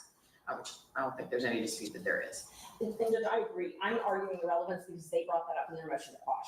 They said that these items are not relevant. And so I'm trying to explain why they are relevant. Right, and my point in saying I don't think we need to go there is that I don't think that relevance is a relevant inquiry in an Open Records Act litigation, because in a civil case, obviously, there's always a question of is this reasonably calculated to lead to the discovery of admissible evidence? What is the relevance of these documents? Are they material to the issues in the case? Here, the issue that those issues don't have to be reached if the documents are themselves understood to be public records. And again, I'm not aware of any assertion other than the argument that the district attorney is not governed by the Open Records Act, which is a different issue. I'm not aware of any formal interposition of an exception that these records would fall under, other than I think maybe I saw some informal communication about perhaps invoking work product or attorney-client privilege, which is one of the exceptions. But I think all of the formal responses and certainly all of the briefing do not assert that any of these records are subject to an exception, or that they are not in and of themselves public records. So I think we can move on from there and simply focus on the extent to which asking these witnesses questions because I think that's where the defendants go mostly, is that asking them questions at all when they've already said on a document, we don't have these records. I've looked and they don't exist, or I don't have them. That itself is the overly burdensome or harassing part. Judge, I should be able to ask them if they've looked, because I don't believe they have looked. And I know my belief doesn't matter, but I've submitted documents that exist in response that they have not provided. I've gotten them from other entities. So I have proof that they have not complied. So we have a right to ask them, how did you look? What did you do in response to this? And if I can go through, there's a couple. So let's talk about the confidentiality agreements. I asked for all of the confidentiality agreements that the district attorney's office required employees to sign. I requested that on January 9th in my open records. I followed that up on January 24th and said by letter, please don't make us sue you. I want the confidentiality agreements. I had one. I had Nathan Wade's. I had gotten it in another proceeding, and I had a business record certificate from Dexter Bond that it existed. Guess what his response was? No records exist. Well, so I've got a business record, which I've admitted, it's in the documents, a business record where he's certifying a confidentiality agreement from Nathan Wade, and then I've got the response in the open records that no responsive documents exist. So I should be able to ask him, why did you tell me no responsive documents exist when you were asked in a other case and you certified that they did? And now, just 2 days ago, I was given 22 additional confidentiality agreements. 10 months later, 22. I know more exist, but I was given 22. So pick and choose 22 employees in the DA's office who have signed confidentiality agreements. Jeff DeSantis, one of the witnesses we wanted to subpoena, gave a media statement that there had been confidentiality agreements signed in error and they were withdrawn. I followed up with that with another open records, making sure that they knew what I was talking about. You're giving the media a statement saying they exist, and then you're telling me in open records they don't. I have a right to question the witnesses about that. Why do I still not have those documents? I have 22 confidentiality agreements. I don't have them all. And I only got those 2 days ago. The next is, this is one of the most simple requests that the district attorney's office is Defense really required to not do by spelled law. incorrectly on the poll. That's how we Attorneys spell to defense their over office. here. I asked, and Defense, my Chrissy. requests, like, I think we've gotten lost in the weeds. They're not complex. They're not oppressive. I'm not asking for information that's, I mean, I never in a million years thought in January that any of this was going to be a problem. I file open records requests all the time. I pay for the documents, I get the documents and move on. I asked for a list of Hi, attorneys and thank their you, dates of hire. Classy. Georgia statute and the record retention law requires that they keep those in their office. It is a misdemeanor not to keep that, Keep those, keep what? the personnel records.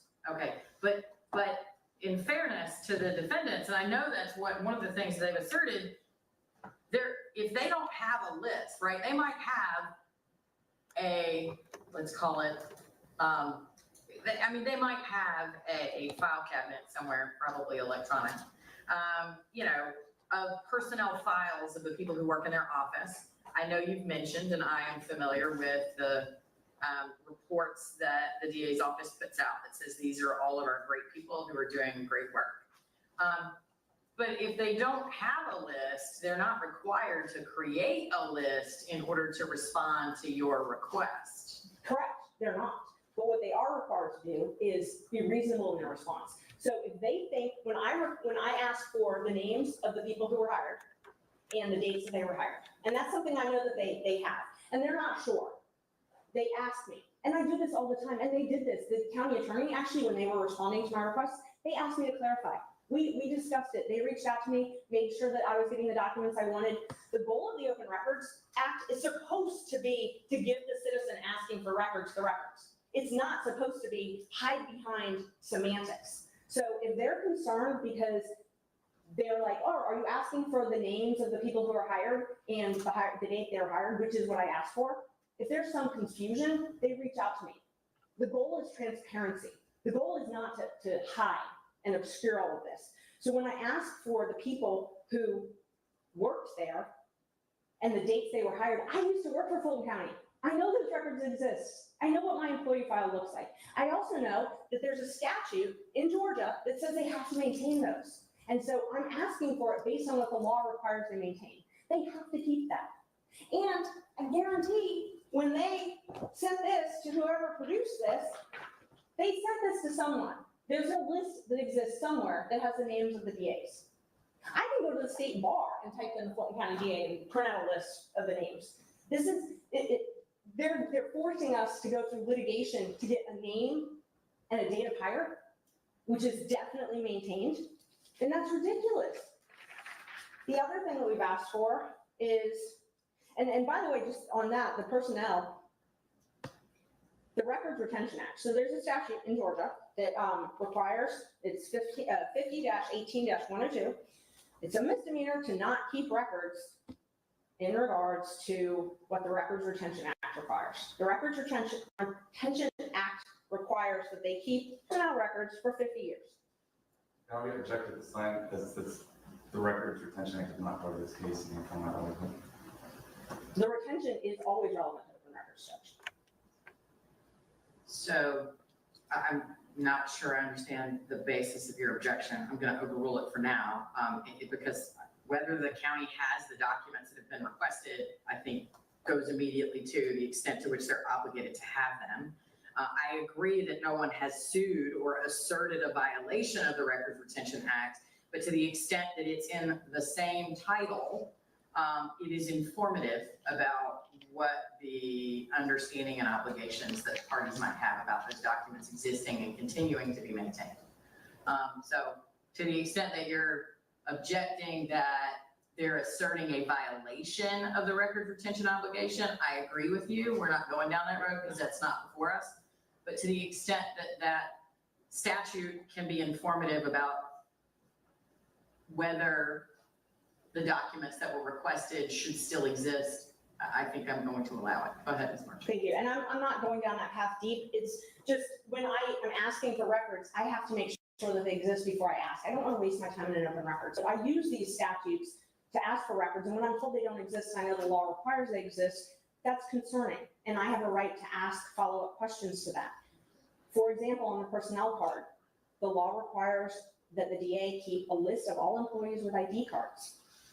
They have to keep that list. They have to maintain that list by law. If you have an ID card, and everybody has an ID card, I was a Fulton County employee, we all have an ID card. You have to keep that list, and you have to keep it for 4 years post-separation. So when they tell me they don't have a list, I think I have a right to not believe that. And I think that's why I have a right to question these witnesses. Where is that list? Why am I told that there's no responsive documents? Other places there could be responsive documents. The law requires to keep property receipts of everybody who has a cell phone. The district attorney's manual says that every attorney employed has to have a cell phone and a laptop. It's in their manual, it's required. The law says they have to sign a property receipt and they have to keep that. They have to keep a list of that. That would have been responsive to the request. And if they wanted to comply, they could have reached out and asked me, and I was willing to pay for any of these records. I pay them all the time for records. It's not a problem. I've never had a problem paying for county records. All they have to do is ask me. So the other area, the last area, actually the second to last area of documents and why these witnesses are relevant, this is all talking about why I should be able to ask these witnesses questions. I asked for forfeiture disclosure reports. The law requires forfeiture disclosure reports to be produced to state, local, federal governments. There are two separate forfeiture funds. There are federal money and state money. Two different acts. They have to comply with the Federal Forfeiture Act and the State Forfeiture Act. Every district attorney has to file a report with the Prosecuting Attorney's Council every single year, and they have to file one with the DOJ every single year. I asked for those reports. And those are not accessible to you publicly? I got them by subpoena for. Let me clarify. No, they're not. They're not publicly maintainable in a database that's accessible to the public other than by requesting them through FOIA from the DOJ or from whatever entity maintains them for the state through an Open Records Act. Is that? To a certain extent. Okay. Let me clarify that because I want to make sure I'm completely accurate in my answer. The Carl Vinson Institute at the University of Georgia maintains some of them. They do not maintain all of them. In this case, the city of, the Fulton County actually misspelled the name at the beginning, and so you couldn't find it on there. So when I first actually asked for this, I couldn't find it because, and I had to call them and I ended up getting it through PAC, but I couldn't find them on Carl Vinson because they misspelled it. And so it's a search and it comes up by the county and it was in the wrong place. So it's not, but they're not all there. Some of them are there, but not all of them are there. So I asked for the documents from Fulton County. The point is, Hang on. You submitted, just to Ms. Monroe's earlier point, you just said you asked for them from Fulton County. And I know there's some discussion in the briefing that there was in fact one request that was formally directed at Fulton County as opposed to the district attorney's office. Is that what you're referring to? Or are you colloquially referring to Fulton County under the umbrella of you asked for these documents because they belong to an entity in Fulton County? I think the best way for me to say it is I asked through the portal. Okay. I asked for the open records So you portal. submitted a request through the portal for forfeiture disclosure reports for some period of time related to something. Yes. Okay. And what they do, so it's actually changed. When I first asked for these requests, if you go to the DA's office, the landing page on the DA's office takes you to the portal. So back in January, if you go to the DA's office website, it has an open records link. It takes you to the portal, the county attorney portal. When you go to the portal, you submit your open records, okay? But you can start at the DA's office, but it bounces you to the portal. Then you put it in the portal. You can click down if you know the entity. You can click down, I want it from the district attorney, I want it from the county attorney. I'm over-inclusive because I've learned that I'm regularly told we don't have it, so I make sure to ask anybody who might have it. So I put it through that. 2 weeks ago, that open records link was not there anymore. Now it's back. So I don't know, currently, I don't know why it's been changing, but when I submitted the request in January, I'm making representations based on how it existed then. I clicked on the DA's office open records link, it took me to the county attorney portal. That's why I requested that. So I requested, on January 16th, I requested the reports and the itemization. The reason I requested the itemization, and I actually put the property, the funds obtained, these reports that are required by law, the statute actually says how you have to report them. And I will tell you, the ones that are on the Carl Vinson Institute, they don't comply with the statute. So they're not complete. So I'm assuming maybe they've got other documents because I'm assuming they're complying with the law. I'm asking for those. I'm asking for those forfeiture documents. I asked in January. Mr. Bond sent me a letter January 26th that said the records are attached. They were not. Only the equitable sharing, which is the federal summary, was attached. None of the state forfeiture documents, none of the ones that the law requires that they itemize were attached. Kept asking, been asking for 10 months for these documents. In the meantime, there's been media statements made by the district attorney's office that it was false and it was an error that any forfeiture funds were paid to any private contractors, Nathan Wade in particular. The forfeiture funds were used to pay Nathan Wade. It's clear from the documents that I got from purchasing and finance. So again, I do not want to go down the road of what it is you believe these documents are relevant to, what use you plan to put them to. The issue before me is the testimony of these witnesses relevant to your public records request? And again, absent having heard anyone assert that an exception applies or that these documents are not public records, then to me, the issue is the extent to which you are questioning of any witnesses about their processes and efforts to comply. As long as it is narrowly focused on that issue, I think you've met your burden for relevance to the public record request. Not, because again, what you think they might be useful for or why you want them, my understanding is it's very clear. The reason that a member of the public requests a document has nothing to do with anything. I completely agree, Judge. And the reason I was pointing that out is because when statements are made about documents that I've been told don't exist, that causes me to think I need to question a witness. If you're telling the news that a document that I've requested and you tell me doesn't exist, you're making statements about them, that leads me to believe that they do exist. So that's why I want to question Mr. DeSantis, because he's made statements about documents that I was told don't exist, that I do believe exist. So that was it. And I'll move on. The last one, though, is the promotional materials. So if these things, they're paid for somehow. And I was very specific about all of these. If you walk into the DA's office, there's big wall hangings, things like that with, rebranding. There was this whole rebranding campaign. I asked for how that was paid for, like rebranding, payment, requests. I tracked the statute. So the statute, and the reason that that's relevant, tracking the statute, is because I know they're required to maintain these. The law says they're required to maintain these. And so because they're required to maintain this, and it's an open record, and I'm told that they don't exist now, I think I should be able to question the witness as to why they don't exist. If they don't really exist, under oath, the law says that they've got to include all the accounts payable, bank statements, all of this stuff, deposit slips, canceled checks. They have a duty to maintain that for 5 years pursuant to statute. So where are all of those documents? And I was again told they don't exist. They have to exist, or else, and they should exist. I guess maybe they couldn't exist. Maybe they didn't pay for it. Maybe these vendors donated this out of the goodness of their heart, whoever printed this. Maybe the taxpayers didn't pay for it. I don't know. But that's why I need to ask the witnesses. And the last thing I'd point out is to relevancy. It goes along with the paycheck or the accounts payable. I asked how critical mention was paid. I've been asking for 10 months how it was paid. And you finally get, I think in some of the documents I saw, it like a handwritten check. Yes. I still haven't received that. They still have not even admitted that account exists. I got that from critical mention. That the reason that that's relevant is because part of what you have to decide is if they have been hiding documents, obscuring, keeping things from us for 10 months. Did I have to file a lawsuit to get that? Did I have to waste all of my time to get that document? I still wouldn't have it from them because I still don't have it from them. They're required to maintain that. They're required to keep canceled checks. I still don't have that from them. I had to file a lawsuit to get it. So it's relevant for you to inquire as to whether or not they've complied with the open records request, for me to ask about that. So I think all of these things, Judge, are why we should be able to question these witnesses. Thank you. Thank you, Ms. Merchant. Who am I going to hear from first? Ms. Alavi or Ms. Monroe? I'm happy to go first, Your Honor. Thank you so much.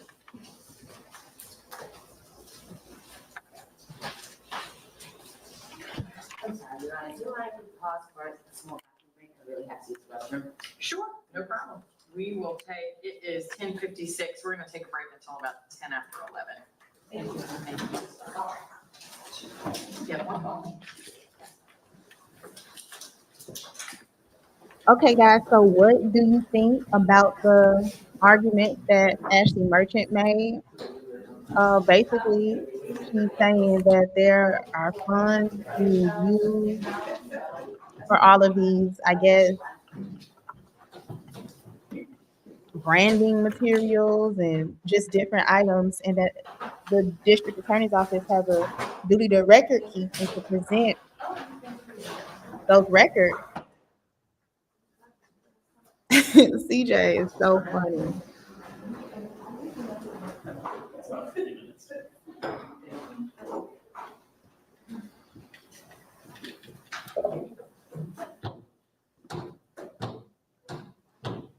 I'm going to fast forward so we can.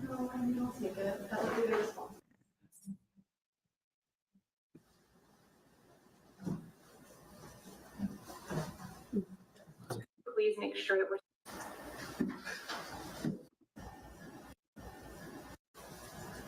Your Honor.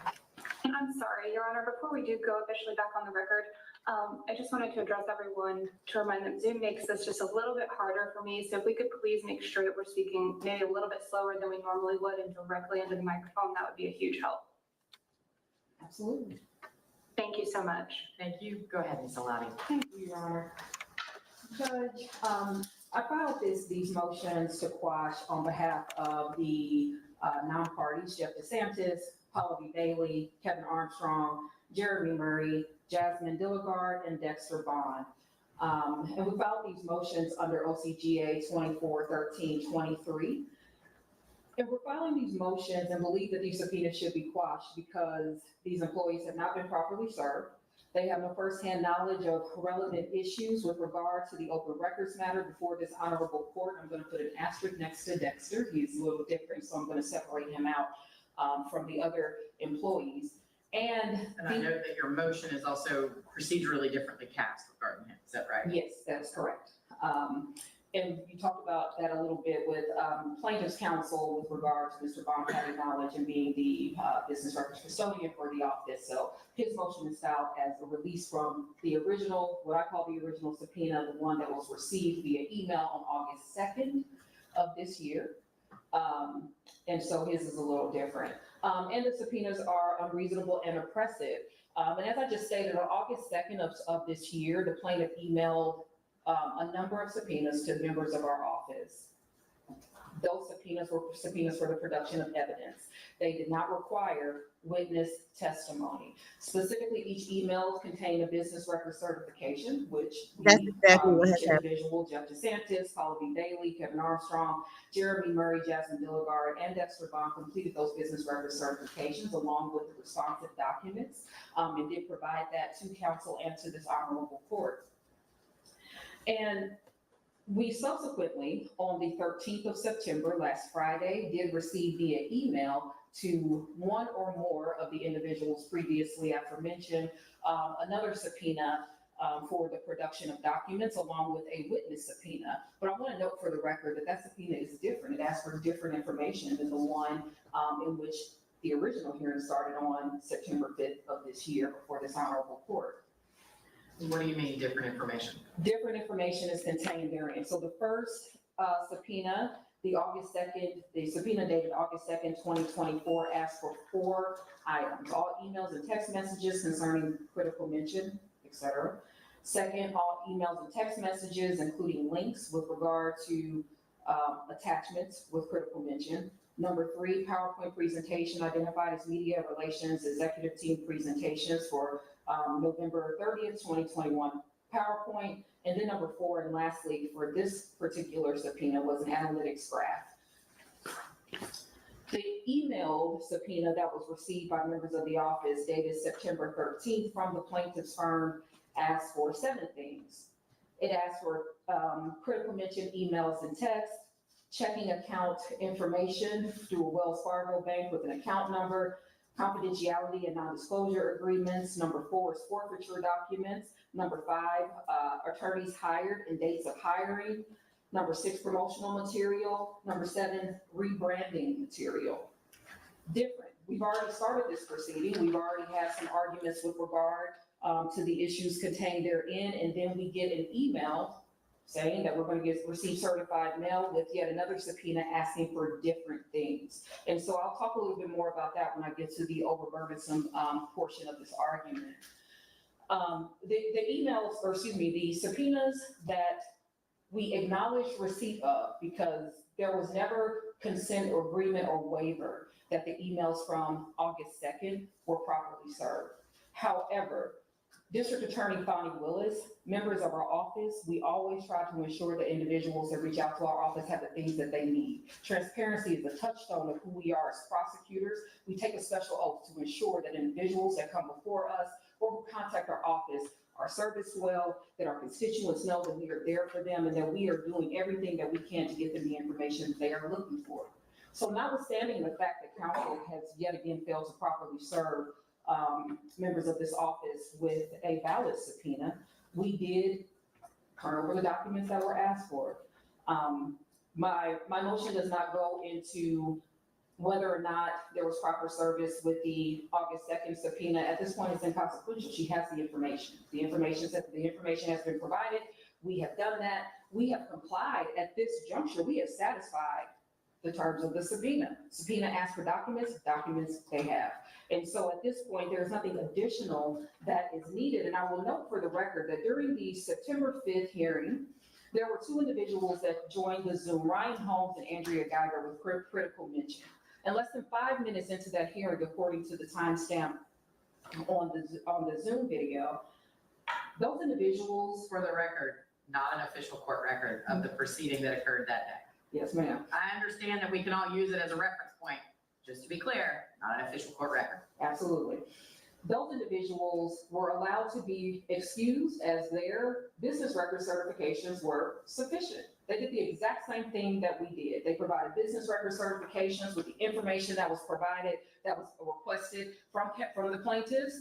They provided that, and they were excused. Right, and in fairness, and I don't mean to imply that I agree with plaintiff, but I think plaintiff's position is they had no reason to question the complete compliance with the request that was made to critical mention. And again, I'm not saying it's fair or justified, but the plaintiffs have made a great deal of hay of the fact that they question the completeness of the representations from various witnesses, that in fact documents have been, all responsive documents have been produced in response to the Open Records Act. And I recognize that. And I say this in the least flippant way possible, but plaintiff's assertion that there is a belief that she is not receiving all of the information does not make that a fact. It does not make it true. It does I not agree make it. with you, but the plaintiff has to some extent been able to point to independent documents received from other entities, like for example, critical mention, that would seem to indicate that additional documents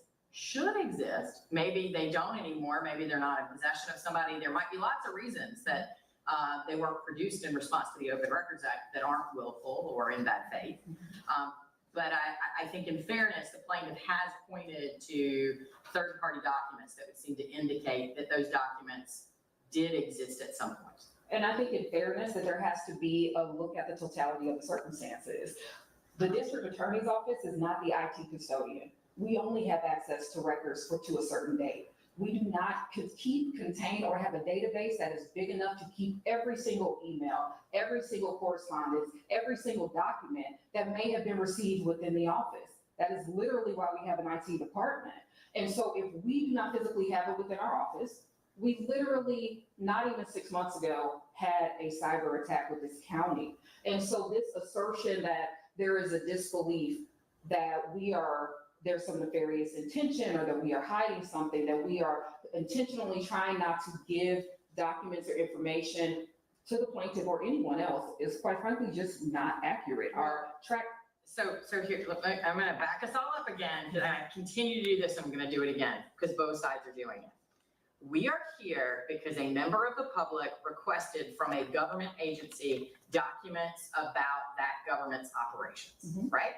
And so the intention behind that request, the purpose that might be intended to use those documents, none of that, to my way of understanding how the Open Records Act is supposed to work, none of that is relevant. What is relevant is the extent to which the government agency should have those documents and should respond to those documents. And one of the things that's presented an issue, and that's one of the reasons I stopped and went back to this, is that I have no doubt that you are highly knowledgeable about the operations of the district attorney's office, but technically you are here on behalf of non-party witnesses. And I think it would help if, when you are talking about the motions to quash, if you talked about the specific witnesses that have been subpoenaed and why they should not be subject to subpoena. I understand some of those issues that go across all of them, and let Ms. Monroe and Ms. Bowman argue about why Fulton County and the Fulton County District Attorney's Office writ large and or Madam D.A. Willis do or don't have those documents. And do you understand the distinction that I'm trying to make for a moment? I do, but with one caveat, Your Honor, the law for service of subpoenas literally states that subpoenas are not supposed to be used to harass individuals or to use those subpoenas maliciously. And I do think that that is a point that needs to be made, especially during this proceeding, considering that the usage of subpoenas and the way in which they are used has been done with an intention to harass, to oppress, to malign the name, the character of not just the individuals that are contained, these non-parties, but also the district attorney herself. And so I would be remiss not to note that, and that the law does give guidance with regard to how subpoenas are supposed to be used. The individuals Fair enough, Ms. Lobby, but here's the thing. I completely understand why the defendants in this case, given the arguments that Ms. Merchant has made, that I've again tried to get us away from, and let's focus on, these are public records, that's all that matters for now. I understand why the DA's office might feel that these proceedings and these efforts at public records requests are designed to harass the DA or the DA's operations. What I don't understand, though, is how is a subpoena to an individual whose job it is to comply with Open Records Act requests on behalf of the DA to come and testify about what efforts he took to comply with an Open Records request, how is that harassing? Judge, the individuals, the non-parties, Jeff DeSantis, Kalabi Bailey, Kevin Armstrong, Jeremy Murray, Jasmine Dilligard, are not those individuals that are tasked with responding to open records. Their job duties, what they are assigned to do within the office and what they have been doing has never been that. They are not the business records custodians. They cannot talk about in the court, put it very succinctly, the receipt, the processing, the efforts made to process those requests. Those are not the individuals that can provide that information to the court. I agree with you, except that, again, I think what I think I understand is that the reason that the plaintiff chose to subpoena those individuals is because after being told there were no documents by the official people, they received some documents that, for example, emails that included Mr. DeSantis, that included Mr. Armstrong. And so then the plaintiff said, well, if Fulton County, writ large, the DA, whatever, all these entities, right, to whomever that request was directed, says they don't have them, well, now I want to ask Mr. Armstrong or Mr. DeSantis, were you asked if you had these documents?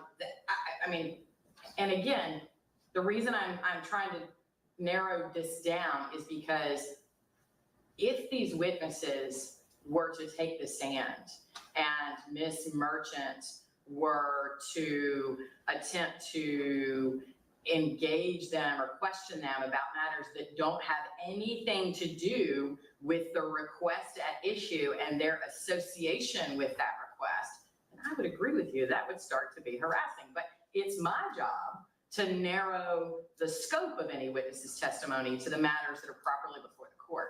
And that's why I think this is the third time I keep coming back to this issue of these are public records, a request was made, there was some effort to comply with the request, which the plaintiff has asserted was incomplete, and therefore is seeking to enforce. And so, as I understand it, the plaintiff wants to ask these witnesses, what effort did you make to comply, or were you even asked to provide documents that would be responsive to the requests that I made? And I understand the court's position with regard to that. But we are feeling around in the dark here. We have assertions that have been made that are not facts, that are not evidence. There has been no witness testimony that has been given. There has been no indication that what plaintiff has asserted is true, correct, that it's anything other than some assumption that there is some nefarious intention. Well, she has. Ms. Amati, okay. There are two reasons we haven't heard from any witnesses. Number one is there were motions to dismiss filed by all four of the entities who were sued, right? Which automatically created a stay of discovery. And number two, no witnesses have testified because the witnesses have all asserted that they're not subject to subpoena or they don't have any information. So there might be, at the motion to dismiss stage, the court was required to, and did, rely only on the allegations of the pleadings. And I will say, many of them weren't disputed, right? It wasn't disputed that these were records that would be public. It wasn't disputed that there's a portal operated by Fulton County. I mean, there's lots of things that weren't in dispute, but the court was limited to the pleadings, the allegations in the pleadings. The purpose of today's hearing is to have some actual evidence, to hear from witnesses with knowledge about the nature of this request and what efforts were made to comply with it. And those individuals, as discussed in the last hearing, have been designated. We know who those folks are. Dexter Barnes Jr. is one of those folks. Shalonda Miller, Deputy Counsel, is one of those folks. But those folks still are not Jeff DeSantis, Palagi Bailey, Kevin Armstrong, Jeremy Murray, or Jasmine Dillard. They have never been considered to be those folks in the discussions and the hearings that were had on the 5th. Their names never came up as individuals that would have information that would better inform or edify this court as to the receipt, processing, or efforts made to process any open records requests or responses to the subpoenas. And so because of that, there has been no dispute in that in the argument that has been presented to the court. And because of that, and the other individuals have fulfilled and satisfied the request for the production of documents, because that's what it was, a request for the production of documents and not a witness subpoena. What we're asking this court to do, at the bare minimum, when counsel comes before this honorable court, we are required to do certain things. And properly serving an individual is one of those things. I understand, I agree with you, the email isn't sufficient yet. One day, I guess it will be. Why, though, in this particular context, was certified mail combined with an effort to deliver the subpoena into the hands of a responsible person who would then provide it to?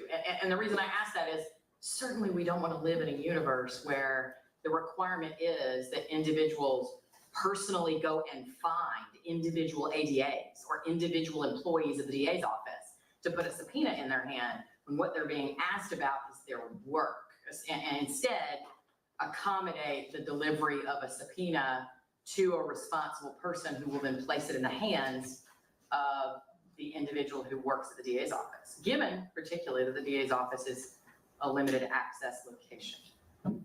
No one has ever reached out to me in order to serve these subpoenas. I serve as legal counsel for the district attorney. What efforts have been made to do that? Certified mail, we have no certified mail. We've not received anything. I literally accepted service on behalf of Prairie Swift just the other day, the week before last. There's not an issue with service in our office. We get served you'd be surprised to know, we get served all the time. So there's not an issue with service within our office. I don't understand why plaintiff wishes to be treated differently in executing the basic and fundamental duties of any attorney. I shudder to think with this court, how this court would view, rule, or decide in a case in which the state brought forth a case and did not properly serve our witnesses. That is our duty, it's our obligation. counsel mentioned that we are members of the bar. We sure are. We need to act like it. Serve your witnesses. We do not have service. We do not have anyone who, to my knowledge, who has come to the office. I've not been contacted by the merchants at all in order to receive service. Our chief investigator has not. That has not happened. What about what about Ms. Merchant's representation? And forgive me, I don't know if it's in the briefing that I read at 6 o'clock this morning, or if it's in email traffic that crossed with my staff. But what about, or even today in her argument, but what about her argument that I announced that this hearing was going to take place today? Everybody agreed that the hearing would take place today. I clarified that any subpoenas, any witnesses that were under subpoena continued to be under subpoena with the expectation that they would appear here today. And at no time until about 6 o'clock this morning did those witnesses say, oh, I was never served, oh, I'm not subject to that subpoena, other than the prior representation that had occurred overall, where most of these witnesses said, I've already complied with the subpoena because I've said I don't have any documents. Judge, I think one, service, I was not involved in the previous hearing. I thought that was discussed, but it sounds like it was not, that improper service, because I saw an email stream with the plaintiff and Ms. Monroe talking about whether or not the individuals from our office needed to be reserved. And so. Right, I'm aware of that, but I also know that during that hearing, I said, I understand that I'm not releasing these witnesses from the subpoenas that brought them here today, and that I strongly encourage the parties to engage in good faith efforts to agree. And instead, the defendant's counsel took the position that, no, you have to serve these individuals, but then would not acknowledge, does not acknowledge the email notice, the certified mail, and the delivery to the office of the Fulton County District Attorney's Office, which is, again, a limited access location. I cannot, even as a judge, walk into that office without pushing a buzzer and saying, please let me in, I'm here to see X. And so I suspect that no one, had the plaintiffs hired a process server, et cetera, would have been able to walk into the DA's office. I understand your representation is that they could have contacted you and secured service potentially, or acceptance of service or whatever on behalf of these individuals. Or they could have come to the front desk. We're open for business 8:30 to 5 every single day, Monday through Friday. We are not cordoned off into some, secret cauldron of some sort. Perhaps I misunderstood, but I thought the representation was that that's what they did, and they delivered the subpoenas to some front office worker. That was not my understanding of that, and we do, and I apologize if I misunderstood. We have not received anyone to our front desk on behalf of this matter that I am aware of. The certified mail receipt that was attached to the motion that was filed by plaintiff's counsel, there was an indication that there was a mailroom or a front desk of some sort. I don't see an address on there. It does not say the district attorney's office. I don't know if it was delivered to the library.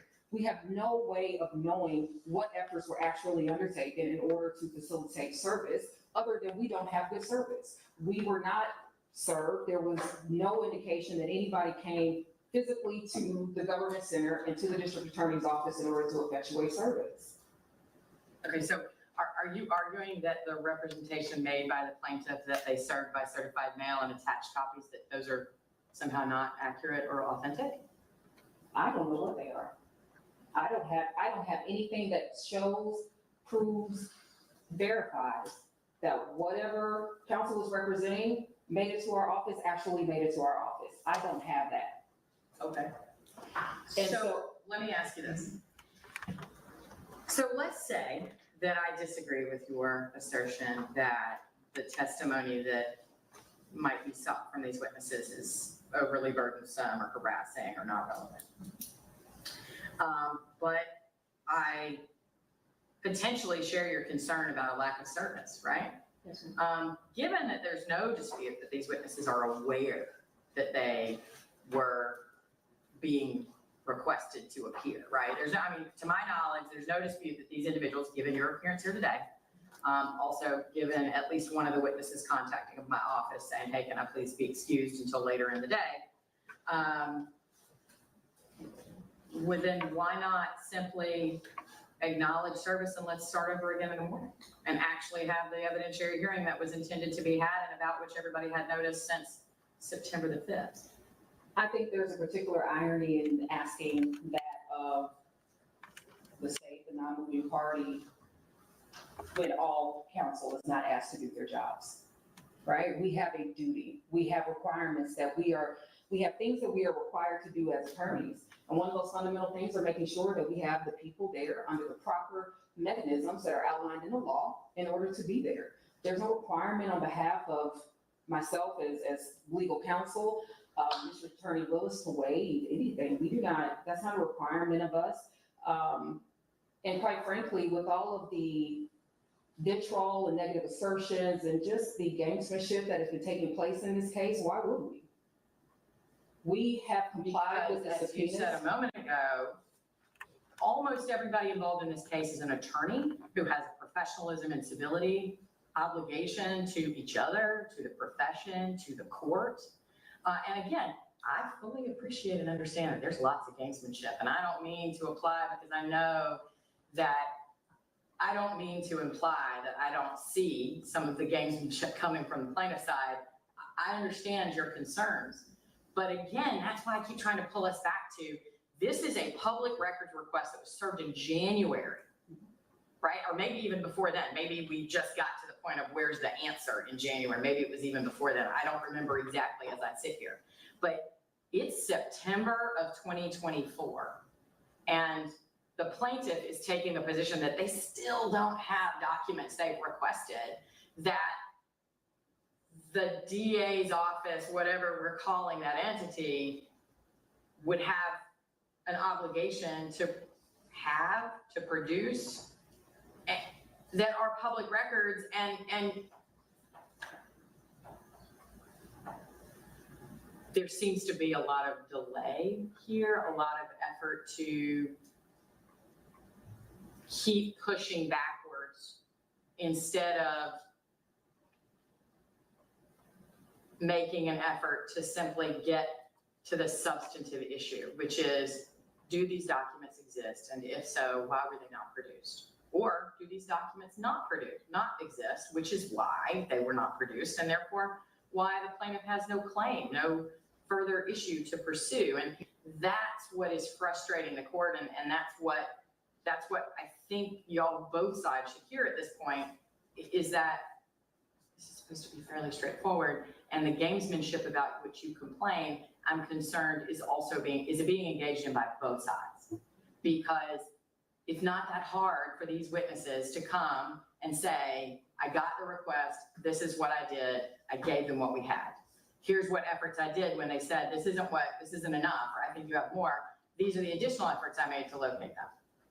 Those are legitimate inquiries. And the idea, when there's no dispute that the DA's office has, and when there's no dispute that the defendants and the non-party witnesses who are associated with one or other of the defendant entities have notice of the subpoenas, both from this court stating we were going to have a hearing where I expected witnesses to be called who had previously been identified, to a certified mailing notice, to a courtesy email.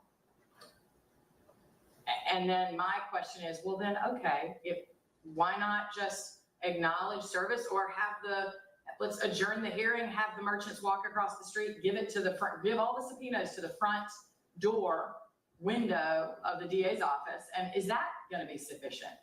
What I'm trying to figure out is, at what point do we get to the merits of this? Because one day we might get to the merits and I might say, you know what? I think the DA did everything they were supposed to do and tried to find all the documents, and they just don't have them, and that's okay, and they didn't do anything wrong. But we'll never get there because everybody keeps throwing up roadblocks to have a conversation about the actual merits of where are these documents and what efforts were made to locate them. I understand the court's position. I do. We are about to go back on. We were supposed to be back at 1:15. Were we supposed to be back at 1:15 or 1:30? But yes, I do know him, and I told you guys I do not like him at all. He's not one of my people.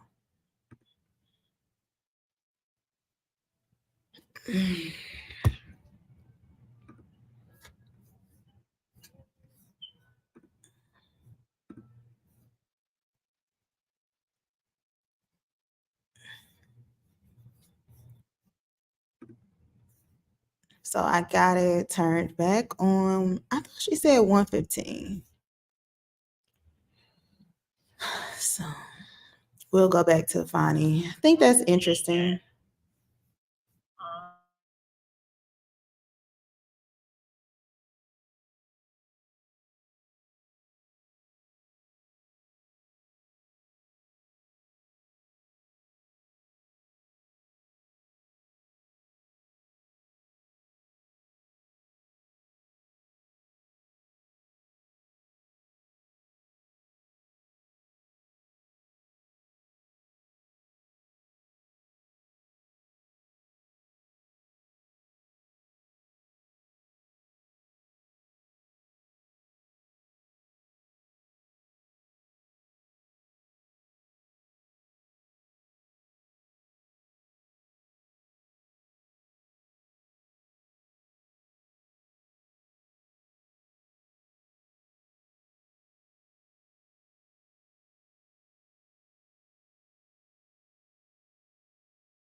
Guys, I'm so sorry. I am sitting here definitely getting so much work done. I am in the conference room. Guys, I have my coffee, my lunch, and I'm working away. But I'm watching, and nothing. The only interesting thing we had was ASIMTH, whose face she didn't want to see. And it was only on the stand for 5 minutes, a complete waste of my 5 minutes, I think. What do you guys think? We're supposed to be back at 2:15. I said 1:15 because I'm on Central Standard Time, but of course, haven't started. Make sure I'm all the way caught up. Yes, I am. I'm back home. I am back home. That's why I'm able to sit down.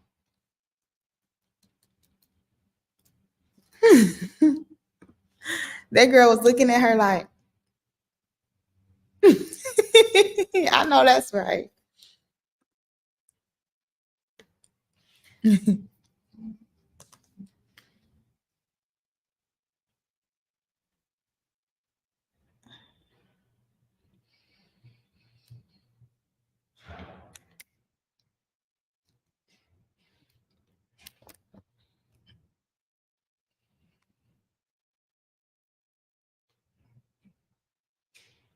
to address the court? Does anybody know where he is?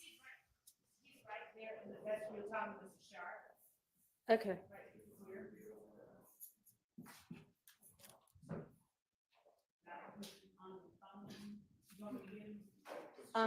Yeah, if you don't mind.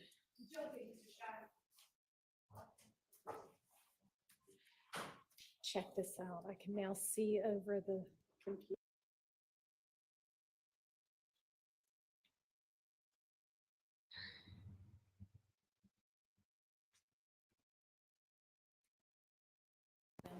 Is there anybody from the state? Okay. All right, Mr. Scheib, I know you had wanted to address the court, I believe, about something. So, yes, Bench conference? if you wanted to be, sure. This doesn't have to be with everybody. Well, yes, it does, as far as I'm concerned. We're not doing that again. It's something personal. Personal about you? I've been doing this a long time. I've never had anybody accuse me of lying. I'm not gonna go over what happened yesterday, but I don't come to the court and lie. I understand somebody, I'm not gonna go over what he said I wasn't truthful about something. And at the doctor's, I asked the doctor a question about my client's mental competency to take certain medication. I said, will it affect you? The doctor gave me an answer. Right. That was it. The phone was about 10 or 12 inches away from me, and I asked the question. And once I got that, and I relayed it to the court. I understand somebody came in here and said, what I said wasn't accurate. I don't lie to the court. I've never lied to the court. So that's all I'm saying. Okay, I appreciate it. And so you're talking about when, and I don't know exactly who was on the conversation, but so the conversation was at your behest with Mr. Zachary's doctor, and I don't know if it was an ADA and an investigator, a body, and an investigator, and y'all were all on the phone together with the doctor. The phone was right here. The doctor was someplace else. My client was here. I was about 12 inches from the phone. And actually, So the doctor was on the phone, and the doctor was on the phone? Okay, and you and Mr. Abadi and the investigator were all talking with the doctor? Okay. that was a conversation when I came in. Okay. I understand. The ADA came in and said something different. Indicated I was not being truthful. Okay. I don't lie to people. I don't believe that you do, and I appreciate that, and I didn't take it, I mean, I don't think he said anything as strong as, you know, Mr. Scheib lied. I think it was just, that's not exactly what got said. And two people can hear the exact same words and take it two different ways anyway, but I appreciate that. That being said, I talked to Zachary. Okay. About 3 minutes ago. Okay. He's at the hospital. He's had low blood pressure and blood scenario. They were gonna release him today. They didn't. Okay. They're gonna maybe release him in the morning. Okay. But he has to be a criteria. Make sure you guys like the live. Okay. If you haven't subscribed, subscribe, like the live. Thank you. I've got 5 courts and 5 different jurisdictions. So have you filed a conflict? No, well, all those are like trial calendars, cases 3 or 4 years old, trafficking and different things. This is, I'm an attorney for a witness. Right. I know. So I think they take precedent. I'm trying to get this in. I mean, I would be happy to, given the circumstance of your particular client and the request that, you know, he not be held anywhere and that he get this over as soon as he possibly can. I am happy to communicate with the courts if you'll let me know and see if they can. We'll see what we can do. I've been here all day, every day. Yeah, I know. get it done. I know. I know everybody else does too. I And know. then what I was gonna ask for, under 601, is have a hearing to deal with his competency. I think it would be something short as to mental competency because he is on drugs. He is on Dilaudid. And so under 601, the court. Well, I don't know what he's gonna be on when he gets released. Can't read without, he's a patient. Okay, lots of people, and I don't mean to interrupt you, but lots of people can take and do take painkillers every day, and depending upon what it is and the amount and what have you, it treats their pain. It doesn't necessarily make them incompetent or unable to do things. So, I mean, if I am presented with something that makes me believe that there is an actual issue as to his competency, then certainly I can entertain that, but. That can only be from him testifying, number one, that issue, the other issue, he doesn't recall, this is 10 years ago. Well, he may or may not, and he'll just have to say that on the stand. I mean. And then also to deal with scenario of immunity, we want transactional immunity. Well, that's something between you and the state. You can order him up there, not arguing about that, but he's not going to testify unless he gets immunity. Because he was an unindicted co-conspirator in reference to this stuff, and he did prison time. Have you talked to the state about any of this? If I may, Mr. Scott has talked to me, and what he has said has nothing to do with concerns about a legal exposure.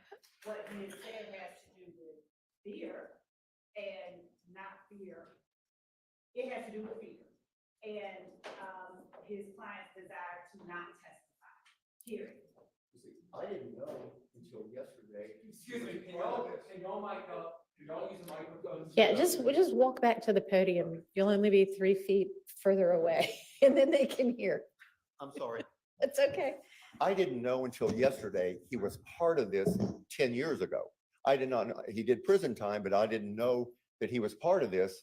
And as far as immunity, he could be brought in, I mean, as far as conspiracy, and if he gets up and testifies and said, hey, I was involved in this and involved in that, they could prosecute him. I didn't know that until yesterday he was involved in this scenario. Okay, I don't quite know what you mean by he was involved in this scenario, but. He did time for some of these acts involved in this. Well, he certainly can't be prosecuted for anything he's already done time for. I mean, that's double jeopardy. Well, And you're. I don't know if, as far as conspiracy to commit. I told y'all he ain't right. I told y'all. For it entirely. All I right. just found out, and the family has told me more today.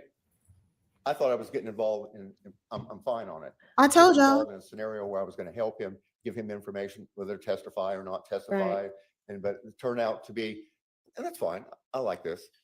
It's a lot more to it. So I have to protect him. I understand. So, I mean, Judge, I don't have any problem doing that, but I just do want to make the record very clear for a couple of things. I don't believe that Mr. Shive has, and I don't think the court entertained it, so it may be worth nothing, but the competency Mr. Shive doesn't have, I don't believe, maybe I'm wrong, standing to assert regarding competency, a hearing regarding competency as far as this person as a witness. But second, given, I don't know what all Mr. Shive knew, but given the comment, I told y'all. given the Did I not? communication Did I between not tell y'all Mr. about him? If Zachary's you remember that I told y'all. in our office. Put right. a green heart in the chat. Who remembers what I don't know how- said and about given the what man? I was told not yesterday, but I think day before yesterday regarding what Mr. Zachary would and would not do and why. I don't know that I don't know how that there was no knowledge of what his involvement in this was. There was specific commentary, and I'm not saying that. I don't know either. But I mean, Mr. Shive's right. Based on the way this case has been indicted, even, I mean, the RICO count seems to be something that if the state wanted to, they could indict anybody on who had any involvement in any of the crimes, even if they've already been. Because how would he just notice as of at least yesterday? be indicted, whether it would hold up or What not. is going on? So, Your Honor, as in as much as there is a concern, I assume that there is a concern regarding Mr. Zachary, I don't know, implicating himself in something that he could get indicted for. It's not that You he's have no wrong or problem, right. It's he never has the asking the court to information. He's compel his discombobulated. Yeah, of course he's right to a certain extent. But how would he not have known? We don't have any problem doing This it. is what I It sounds said. like y'all might need to This is get, what I said. Thank you, some sort of G63 to read. agreement in place. This between is what I yourself said. and Mr. Shive. Definitely like something in writing. I mean, that's basically what you're saying, Mr. Scheib, right? Is that he, And Part of also- the situation. And also, I think I ought to make Mr. Scheib aware, I just want to make sure he's aware, that part of the requirement for that statute is that he not commit perjury on the stand. And Mr. Zachary is currently on probation for a long period of time. And so I'm gonna put that out there. That's it. all righty. Well, Mr. Scheib has been a defense attorney for more years than probably he can count anymore. And a good one, a highly experienced one. And so he'll be able to advise his client as to all of the, potential drawbacks Right. and dangers and what have you of such an It's not a agreement. Easy, clear-cut scenario. We're going to wade through some things. Okay. Okay, so Thank you. we'll draft up that document. And- Okay, but considering that it sounds like it may be as early as tomorrow morning that, I mean, I don't know. We'll have that. Doesn't sound like anybody knows yet. It's a developing kind of thing about when he might be released, but y'all need to get on that. So we'll have that drafted this afternoon for All Mr. right. Scheib to review. And It's Mr. fair. Scheib, if you want to communicate with my office about wherever we might need to be able to talk to other courts Right. about your presence I here. have a simple way of doing it. If you issue an order me back into your court tomorrow, that'll. You know take- what? If you want to draft one up, I will I will. sign it. Okay, I that'll be will. We'll great. send it over And to do you in a you? couple hours. Great, you've got all of the addresses, right? Okay, I'll see you tomorrow. Thank you. all right. We need anything else from Mr. Scheib? Anybody? I don't need anything from him. if the court would indulge me what I asked right before he came in, because I have the next. witness Okay. and I don't wanna- Because during the whole entire lunch break. Well, Okay, thank. Okay. Well, go ahead. We've got Ms. Hilton now. All right, anybody need to bring up anything before we get the jury in and start with our next witness? Anybody? No? Okay. So we got yet another motion in limine. The people at Mr. Steele's firm are working full time on filing motions in limine. It's very impressive. So motion in limine number 59 is about potentially excluding certain portions of a interview with Mr. Zachary from March 3rd, 2017. And I was trying to find, I've got 2 of his interviews and March 3rd doesn't seem to be one of them. Is this one that we went over? Should have, and his 2 are August 5, 2015, Your Honor, and then March 3, 2017. Okay, well, I don't know why I have April 13th, 2017 written down, but I do, but it's the other one from the only one from 2017 is March 3rd. Okay, Yes, it might be the It might have been, transcription date in April. okay.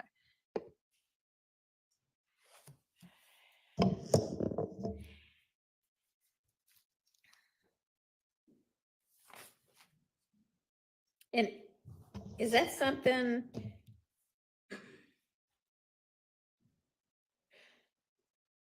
So if it's the bottom of 124 through about halfway through 127, my notes say that the state, well, all my notes says is okay, but what that meant in my shorthand was that the state agreed that they weren't going to utilize that. Perfect, so that's why I did that. Okay, that would be great. Hey, Your Honor, is that the issue we talked about this morning or something? No, this is Okay. yet another one.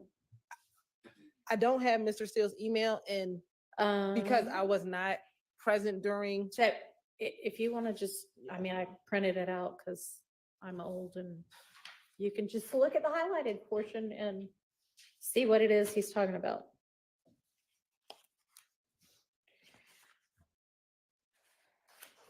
And I've got a copy of the transcript up here if you need quick access to that.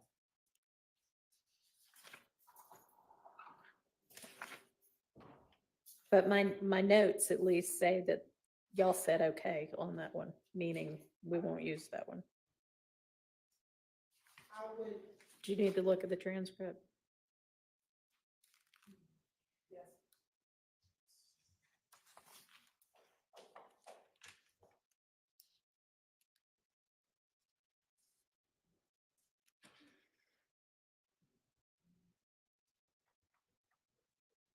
Because at one point on 126, he says, that's what I assume, that's what I heard. Correct, Your Honor. We're only going to play portions that we believe he was told as either a co-conspirator statement, which is probably not reflected as much in the March 2017. Okay, but y'all agree that y'all don't intend to use that portion, correct? Just so Yes. we're all on the same page? Yes, All right.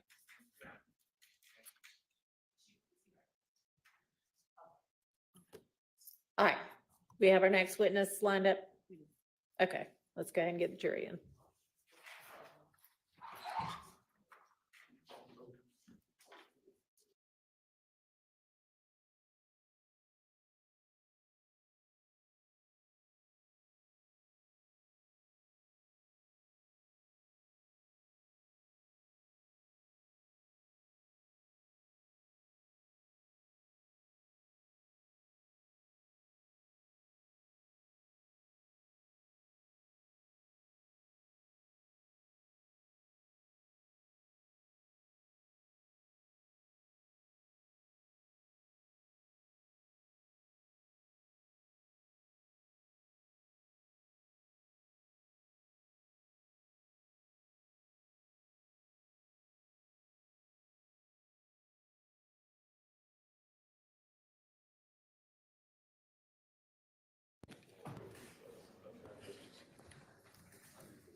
Thank you. Okay, call your next witness. State calls Mr. Collins back to the seat. Oh, right, we were in the middle of him. Or no, we weren't. We weren't. Has he just already testified? He has. Okay. Okay. All right, so we'll re-swear him, I guess, since he'd been released. Do you swear affirm testimony about the report of the truth, the whole truth, nothing but the truth? Maybe see the station first and last name was spelled wrong. Sure. It's Christopher Collins, spelling on that as CHRISTOPHER COLLINS. And good afternoon, Mr. Collins. Good afternoon. Welcome back and thank you for coming back. Mhm. I have a few follow-up questions for you regarding the incident that you responded to on January 28, 2015 at 2905 Springdale Road. Okay. Do you recall testifying about that yesterday? Yes. All right. And I'm going to show you what has been labeled as and admitted as states 1 Charlie, Charlie, Charlie. And it'll be put on the screen, but it will also be on that piece of paper in front of you. Is that the location at 2905 Springdale Road? Yes, that's Southwest. That's that the you parking responded lot. Yes, to? Okay. And did you testify already that whether or not that was in Fulton County? I did. Okay. On the date that you responded, do you recall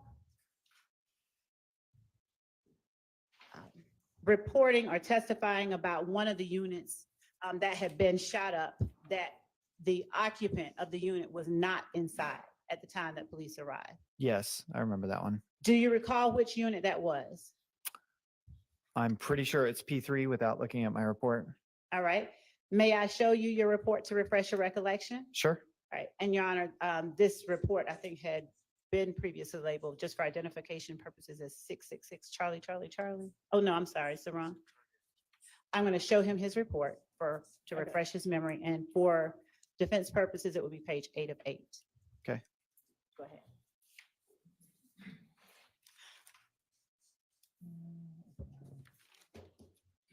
Yep. Apartment P3 was the unoccupied apartment. And when you say unoccupied, I'm gonna take this back, okay? When you say unoccupied, do you mean it that it was not, the resident was not there at the time that you all arrived, or it was an empty apartment that no one lived in? Oh, no one was there at the time because the back door was open. Okay. Now, do you recall at some point, and the occupant of the home coming back? Yes. All right. Do you recall what her name is? No, not off the Right. top of my head. If I show you your report, let me ask you this. Did you put that information in your report? Yes, it's in my report. And did you talk with her? Yes, that's in my report. All right. If I show you your report, will it refresh your recollection about what her name is? Sure. All right. I'm going to show it to you. Page 8 of 8. Okay.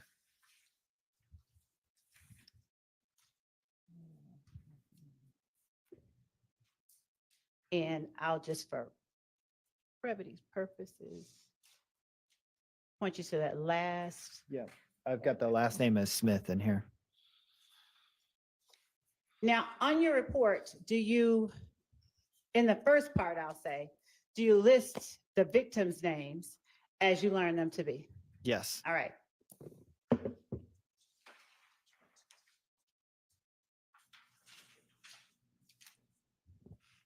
Do you recall the occupant of apartment P2? Do I recall their name? I believe that was, His name, the occupant of P2. I remember the last name from yesterday when I testified. Okay, and was that Mac? Yes. Gilberti Mac? Yes. All right.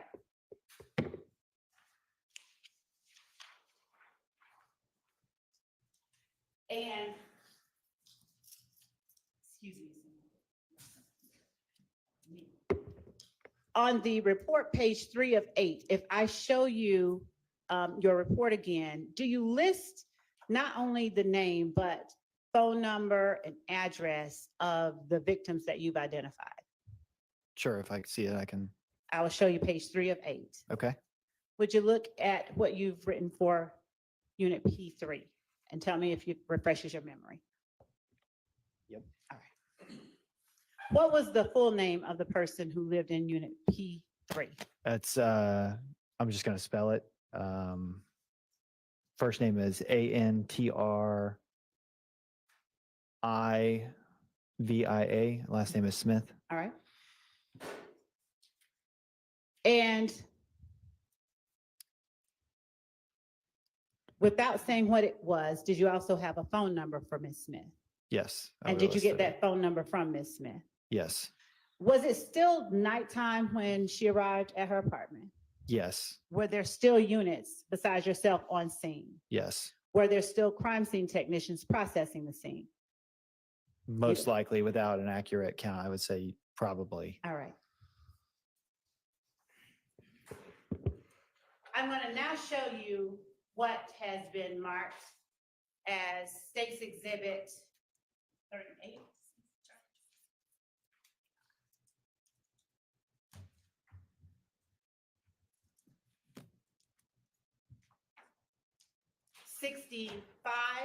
Charlie, Charlie, Charlie.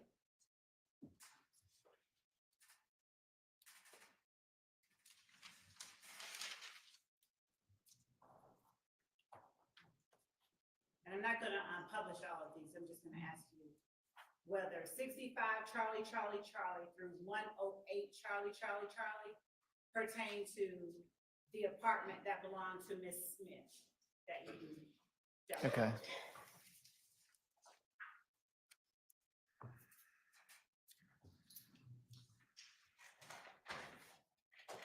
Did you publish the first one?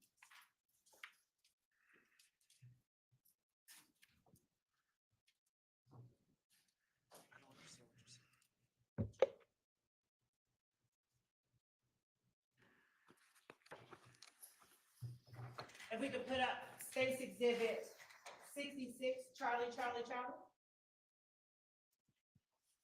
Yes, those do pertain to that. That's what you were asking, right? Yes. Okay. You would just Yeah. to the binder. Those do pertain to apartment P3. Okay. Yeah. And so I'm gonna put up 66 Charlie, Charlie, Charlie, and that on the screen behind you. Okay. Or in front of you. Is that the P3 that we're talking about that Ms. Smith lived in? Yes. All right. And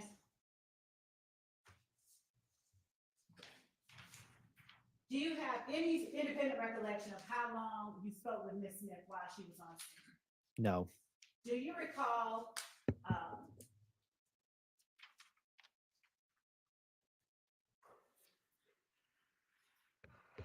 Your Honor, and if you do, may we approach? Yes.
Y'all, it's time for me to drink some more coffee.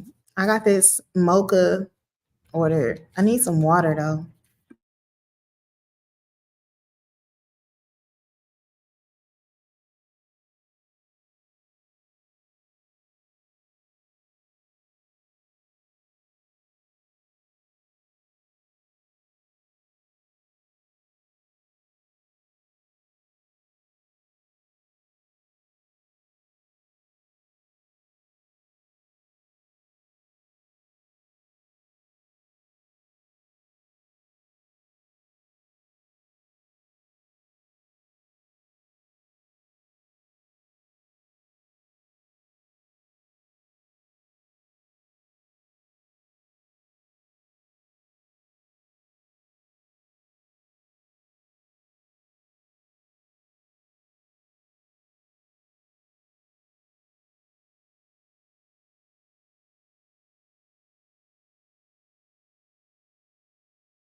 Yes, y'all need to go and tell people to go come over and watch with us.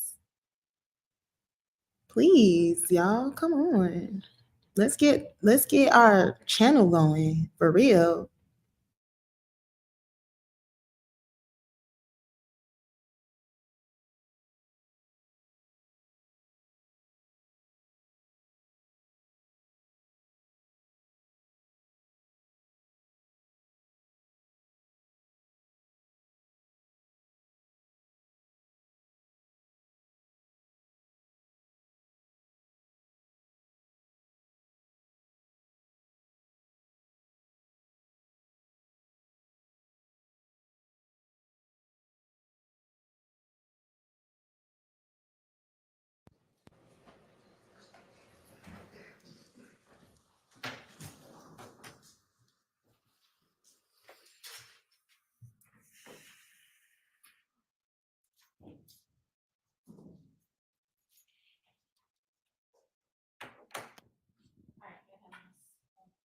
All right. And Mr. Collins, in your report, did you reflect other officers or other unit numbers that were with you on scene? Did I write them in there? Yes. Yes. And do you recall, as you sit here today, who they were without refreshing your memory? Yes. Who were they? Would have been Kenneth Robinson responded, and my lieutenant, one of the sergeants. I want to say it was Lieutenant Bruce, probably Sergeant Dawson. And do you recall who would have been unit or 4380 and 6161? 4380 would most likely be a support person, like a crime scene tech, and the 6 number would be a detective. Would looking at your report aid you in remembering who it was? Yeah, All right. because I might have that backwards. I'm going to give you the whole report, and you look wherever you need to in your report.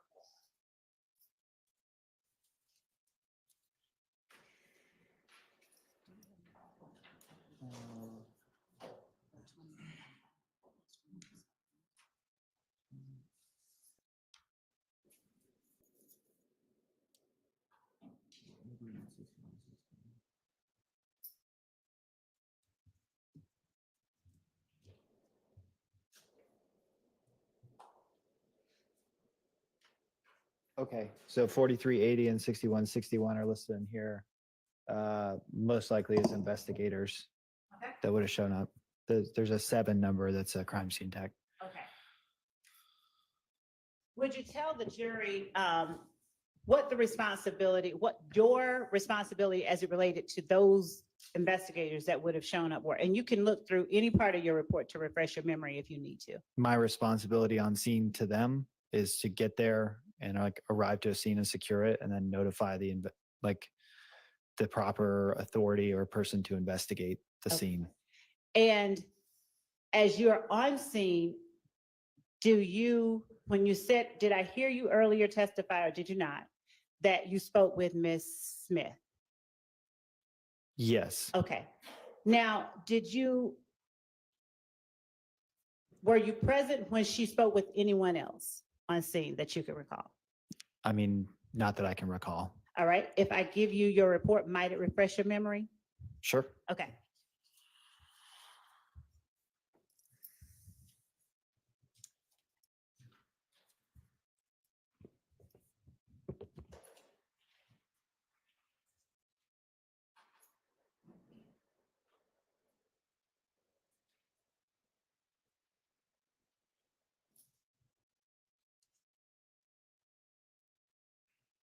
Okay. Yeah, I read it. And were you present when she spoke to these people? Or I would have still been on scene, but I don't know if I was sitting in on their conversation. Okay. But I did. Yeah.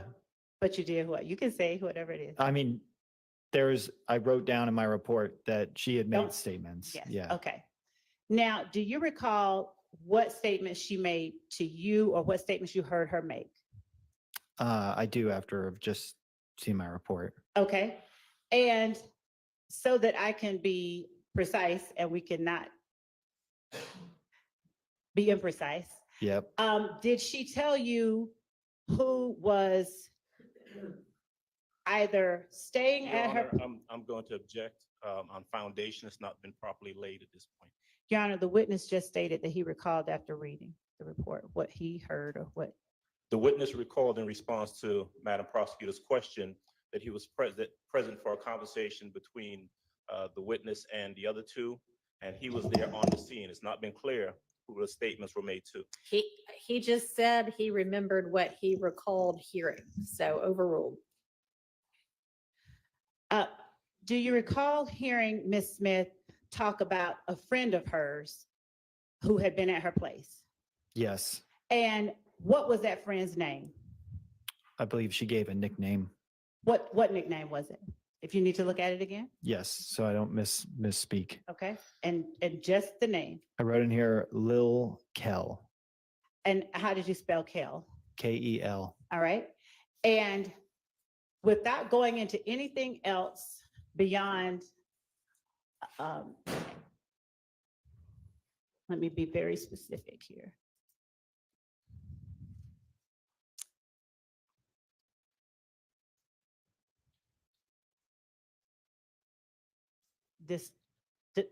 What refreshes your memory, if it does, after Locale, did she say what he was doing at her place?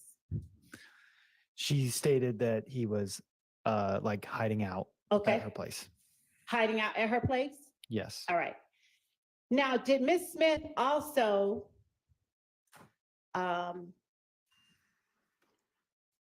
tell you, did she also mention her boyfriend's brother? Yes. Would you tell the jury only what name of the boyfriend's brother that she gave? She gave the name Peanut. Okay.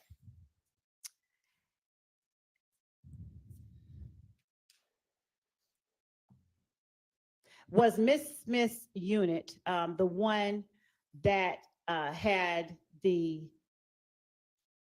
television shot and that sustained, would you say it sustained the least, the most, or the same amount of damage as the other units? That one looked like it received more damage than the other units. I'm sorry, could you say it a little bit More, that one had more damage than the other units. Okay. And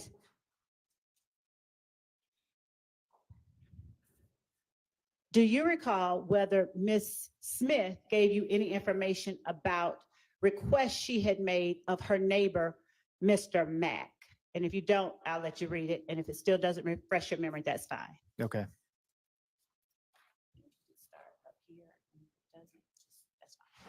And starting, counselors, I'd ask him to start at the second paragraph on page 8 of 8. Read to yourself and then look up after you've had a chance to read it.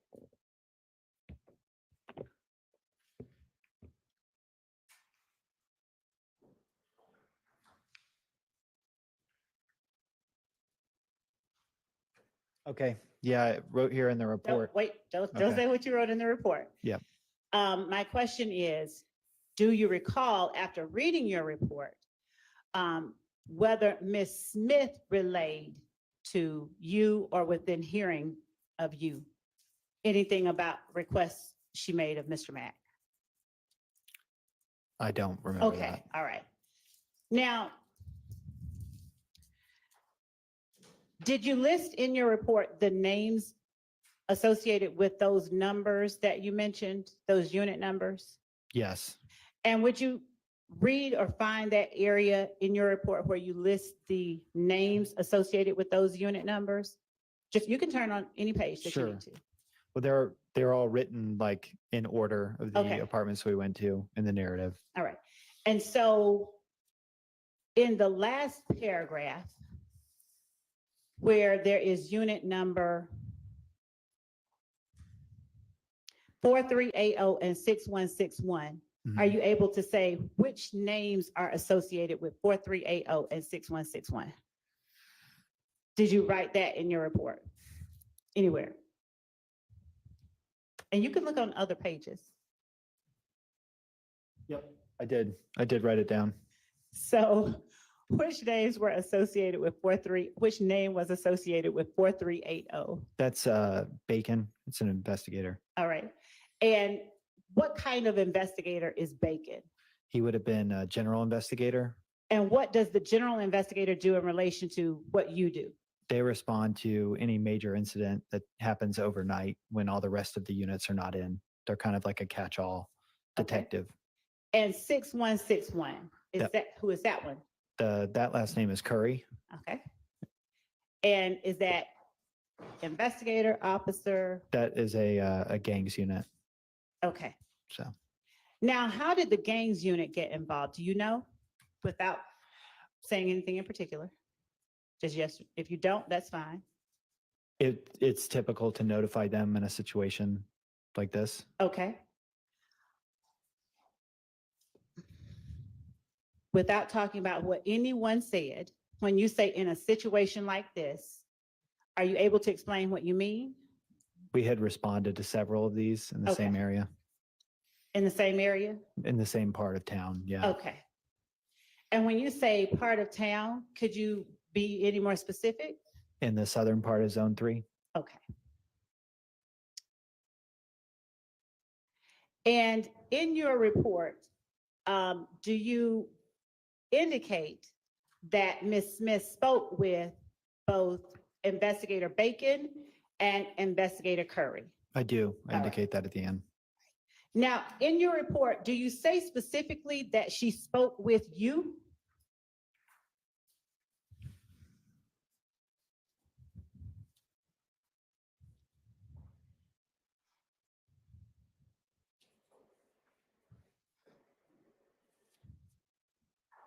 The way that I wrote it, it would indicate that she spoke with me. Okay. And it would be reasonable to say that she would have had to speak to me to get to another investigator. Say that for me one more time. It would be like normal procedure. If somebody's arriving on scene, they don't just immediately speak to a detective. They would talk to a patrol officer first who's manning the crime scene tape or doing some other kind of task. And is it customary for you, when you're on scene, for you to either point victims or witnesses to the investigators or even relay to them information that that victim or witness has shared with you? Yes, that's normal. All right.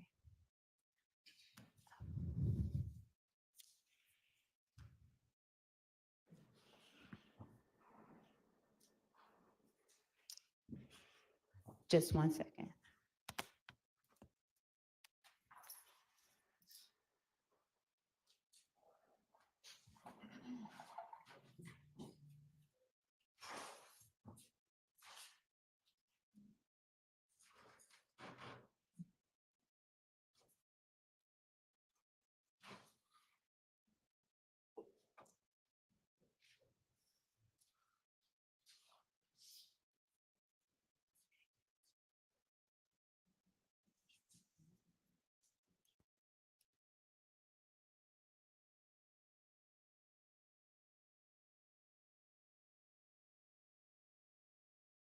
Thank you. That's all that I have for now. All right, defense questions for this witness?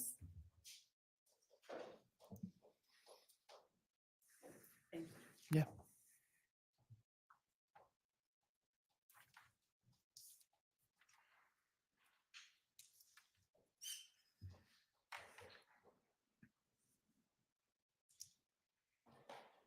Mr. Collins, good afternoon, sir. Good afternoon. Name is Keith Adams. I represent Mr. Williams, who's sitting over here. Okay. And I've got a couple questions for you about what you just testified to, okay? Sure. All right. If I heard you correctly, you responded to this location on Springdale Road back in 2015, true? I mean, without referencing my report, that sounds correct. Right. Could be. Is that your report right there that you've been looking at? Believe Ma'am? so. Yeah, Judge? Yes. I'm going to go ahead and leave this with you, so if you need to reference it. Cool. Please feel free to do so, okay? Sure. All right. 2015, I think I heard you testify yesterday when you were here previously that was a long time.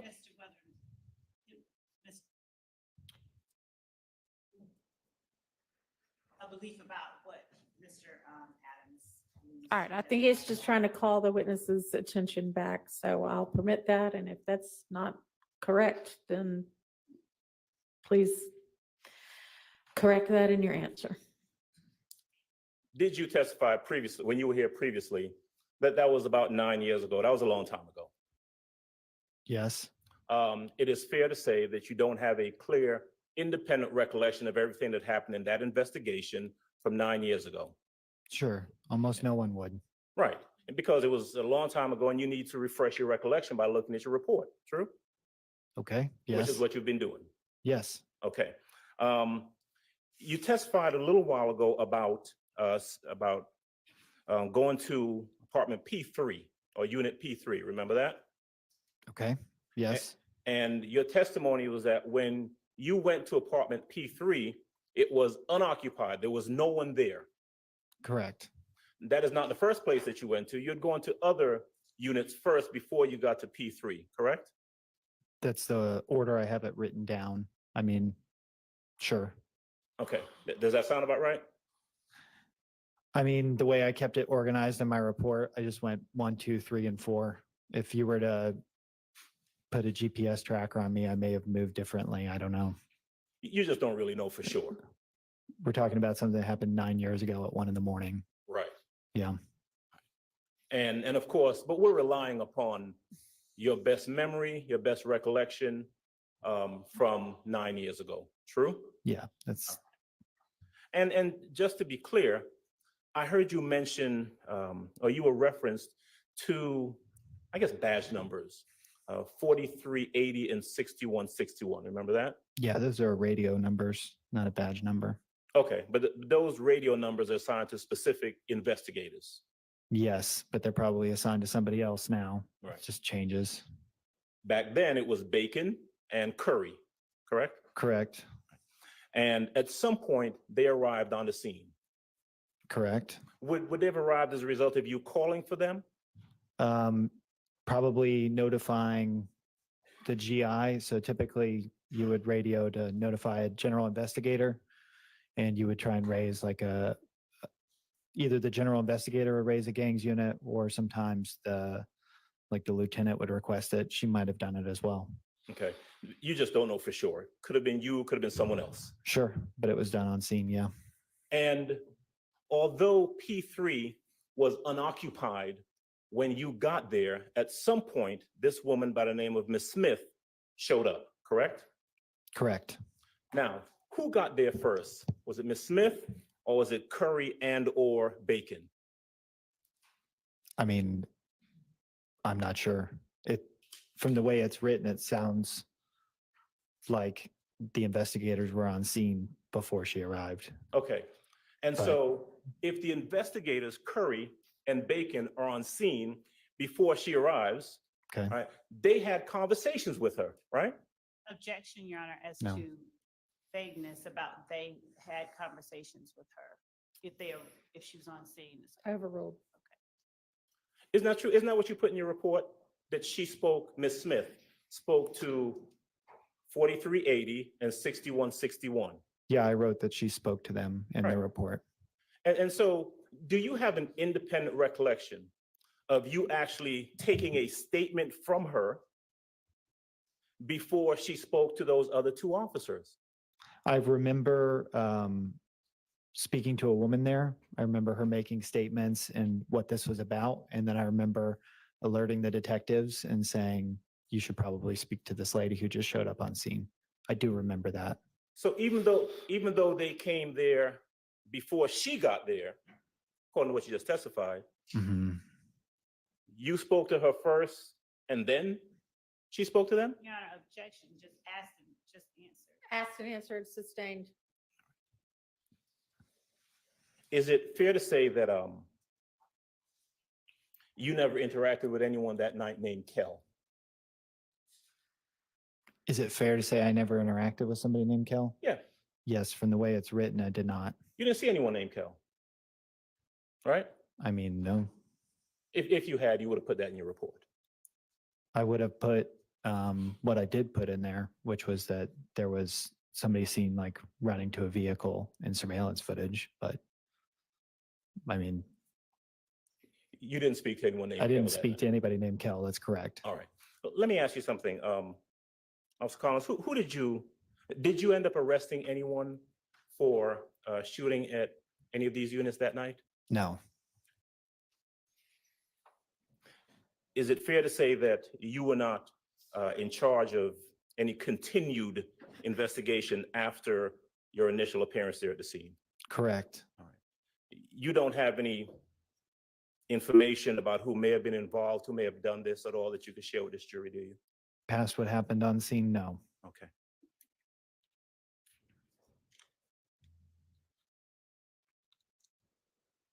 All right.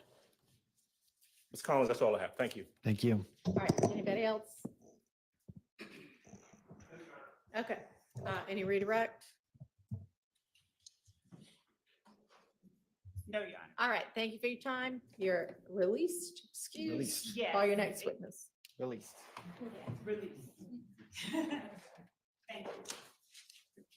Your Honor, the state calls Vanna Kelly to the stand. Okay.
Raise your right hand. Do you swear affirm the testimony you're about to give the court the truth, the whole truth, nothing but the truth? Yes. You may receive. Can you state your first and last name, spell them both, please? Vanna Kelly, Vanna Kelley. And good afternoon, Ted. How are you? Good afternoon, good. God bless you. Where are you employed? I am employed with the ATF, which is the Bureau of Alcohol, Tobacco, Firearms, and Explosives. And how long have you been with the ATF? I've been there for 4 years. It'll be 5 years in January. Prior to working with the ATF, where did you work? Before I went to the ATF, I was employed with the Georgia Bureau of Investigation, which is the GBI. And can you please tell the jurors, what were your job duties and responsibilities when you worked for the Georgia Bureau of Investigation? At the GBI, I was a firearms examiner. And as a firearms examiner, I did the discipline of forensic science called firearms identification. And firearms identification is looking at ammunition components such as bullets and cartridge cases to try to determine if they were fired from a particular firearm or not fired from a particular firearm. Or if I don't have a firearm, then I can also look at those ammunition components to each other to determine if they came from same or different sources. And can you tell the jury about your education and training in firearms and tool mark analysis? Once I started training at the GBI as a firearms examiner, I underwent their 1-year training program. During that time, it included studying things such as the history of firearms, doing microscopic analysis, learning about serial number restorations, which is restoring numbers on the firearm if they've tried to be removed. Also, I did training and casework in muzzle to target distance determination, which is trying to determine the distance between the firearm and the object or the person that was shot. And also, I would have been trained in, I think I said microscopic analysis, which is using the microscope to make those comparisons of the ammunition components. And then also additionally, when I went to the ATF, they had an additional method for serial number restoration that I was trained in. And also I started training and completed my training at the ATF in what's called tool mark examination. So tool mark examination is just basically all the other tools, your screwdrivers, hammers, wire cutters, and trying to determine if those tools were used to, cut wires or, doing comparison with those type of tools. And have you ever been qualified to testify as an expert in firearms and tool mark examination? Yes, I have. When? When? Or how many times, excuse me? I think I'm close to 100 times now. Your Honor, this time the state would like to tender Ms. Vanna Kelly as an expert in firearms and two-mark identification. All right, she is so qualified and may testify as such. Thank you. If you can tell the jurors briefly about what is a firearm? So the definition of a firearm is the assembly of a barrel in an action that expels a projectile by means of combustion. So really what you should be thinking of in terms of, the word firearm, you're probably thinking, pistols, revolvers, rifles, shotguns. Those are your main types of firearms. And tell the jury briefly about the parts of a firearm. So for a pistol example, the top portion that would move back and forth is your slide. And then the slide is attached to the frame of the firearm. And then you have, some internal components such as the firing pin. The firing pin is what comes out and basically causes that combustion reaction that I talked about. There's several parts of a firearm, and the trigger obviously being a very important part, which is the catalyst of pulling the trigger that releases the firing pin that then fires the ammunition down the barrel of the firearm. And then what is a cartridge? May I use my demonstrative aid? Can she use her demonstrative aid? Yes. Yes. Okay. So this is a large scale, they're not this large, a plastic model of what a cartridge is. So a lot of people, when they see something like this, if you're familiar with firearms or ammunition at all, you'll think, oh, this is a bullet. But when I refer to this, it would be a cartridge, meaning that it's unfired. So then the cartridge is made up of the cartridge case, which if I use the term cartridge case, that means that it has been fired. And the bullet, which is the projectile. So the cartridge, when it's fired, those two things will separate. The bullet will go down the barrel of the firearm, and the cartridge case will move rearward, and then in sometimes firearms will also be ejected. So you have the cartridge case, which has the primer here on the head of the cartridge case, and that's where the firing pin will strike the primer, which ignites the gunpowder inside of the cartridge case. And as that gunpowder causes the pressures to build up inside the case, that's what pushes the bullet down the barrel of the firearm. So interview, cartridge case, 1 unit unfired, cartridge, 1 unit unfired, and then that separates into a fired cartridge case and a fired bullet. Thank you. Now, when you receive firearms to be tested, please tell the jurors about the process used to test firearm evidence, specifically shell casings and projectile, or cartridge cases and projectiles. So the process can, differ based on the type of evidence that I have. In general, so if I receive a firearm in the case, I will need to create test fires from that firearm. So at the forensic lab, we'll have a large metal water tank that's full of water. And then there's a port on the front of that box that I will stick the firearm at that port. And as I pull the trigger, the bullet is traveling into the water of that box, and the water helps to slow that bullet down. So after I'm done test firing, I can collect the bullets from the water tank. So now I have samples that are known to have come from that firearm I just shot. And also at the same time I'm shooting it, it's ejecting, or otherwise I can collect the cartridge cases as well. So I can take my firearm, test fire it, and then have known samples of the cartridge case and the bullet from that gun. And also then I can follow through with, looking on my microscope at 2 cartridge cases side by side, or 2 bullets side by side, to try to make a determination on whether they were fired from that gun or a different gun, or the same gun, maybe a second gun. And tell you just briefly about that process of examining cartridge cases under the microscope to determine if they're fired from the same gun or different gun. Mm-hmm. So the first thing that I'm looking at when I start like a cartridge case comparison is what's called class characteristics.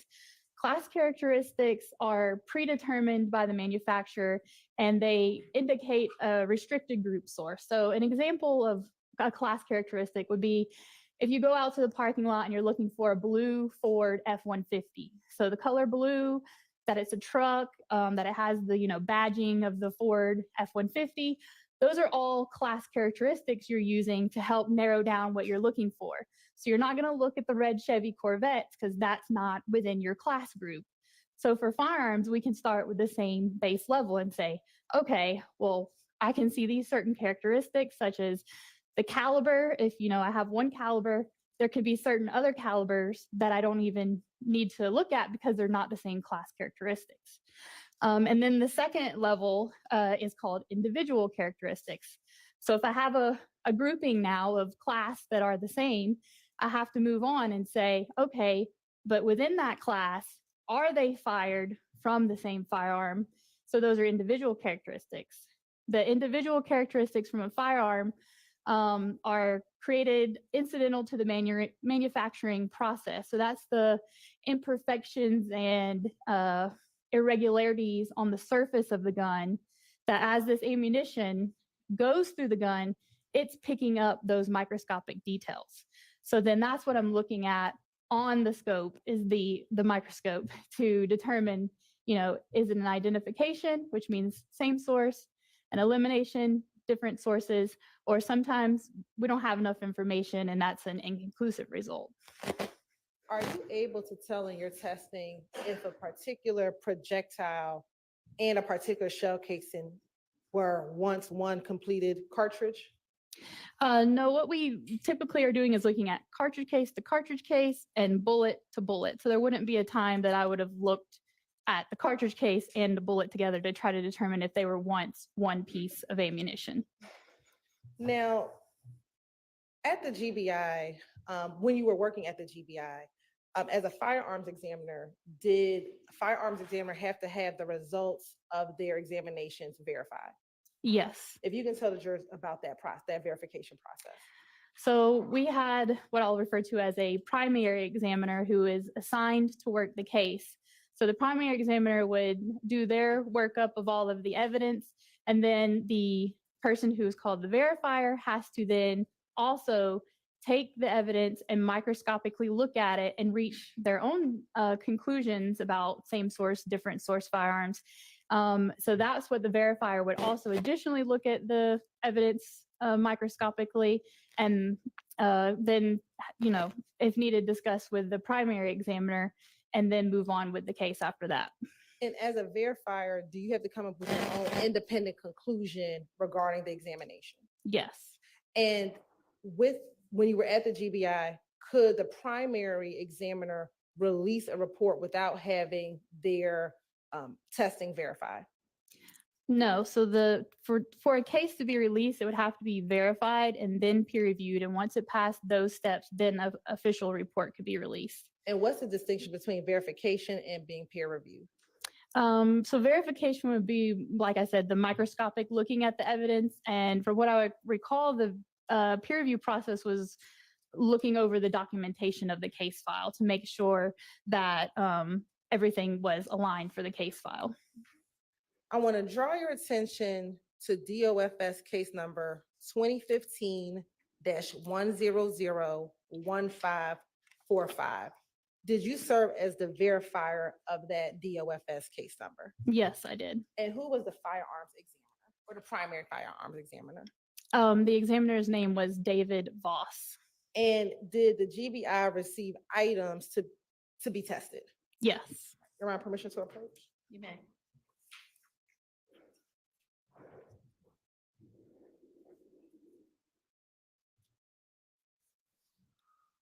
Sorry.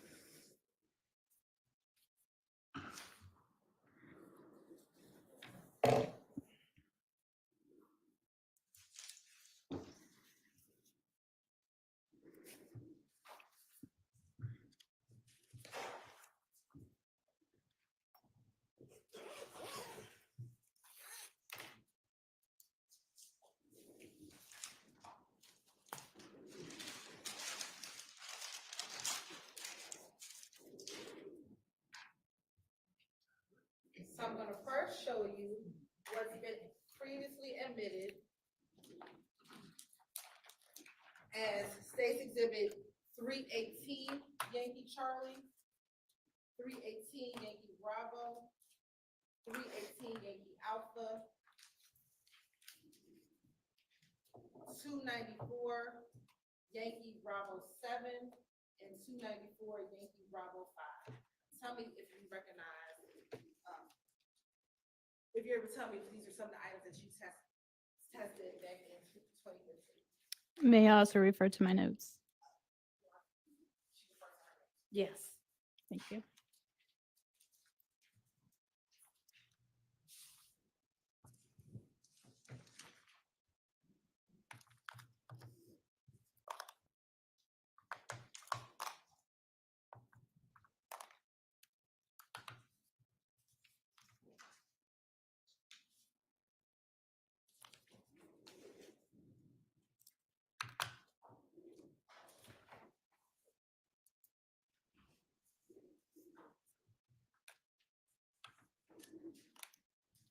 Yes, I can recognize these items as bearing the GBI case number, which is in my documentation, as well as the item number listed from the GBI as well. And are those some of the items that you verified from what David Boston? Yes.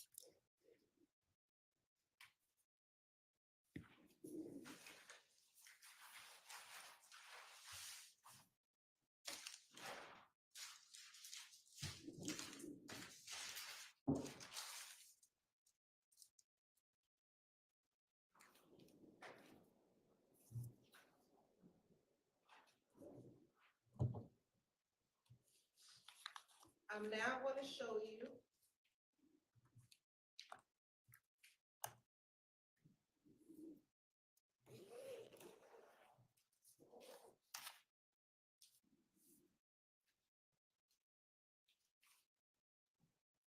what's been admitted as State's Exhibit 294, Yankee Bravo 11,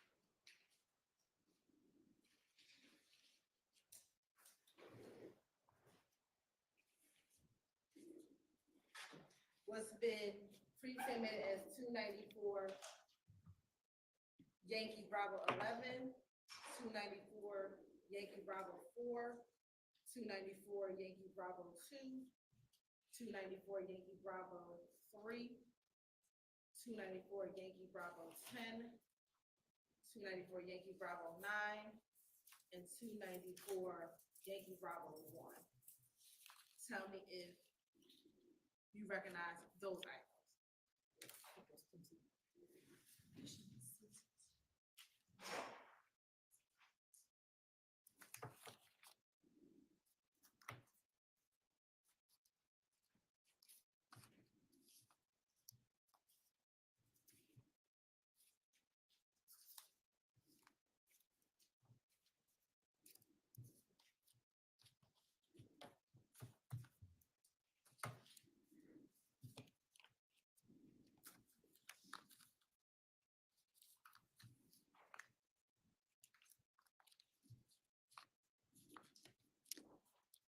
Yes, these packages also bear the same GBI case number and item numbers associated with the verification that I did. Now showing you what's been marked as 294 Yankee Bravo 8 and 294 Yankee Bravo 6.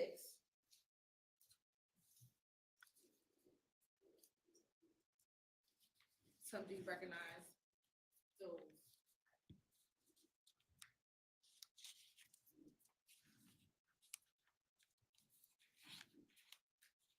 Yes, these packages also have the same GBI case number and item numbers associated with verification that I performed.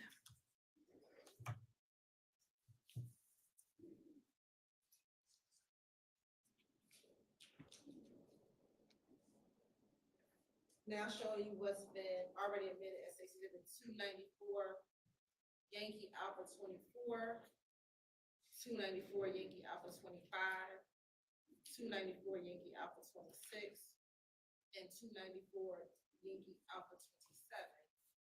Tell me if you recognize those items.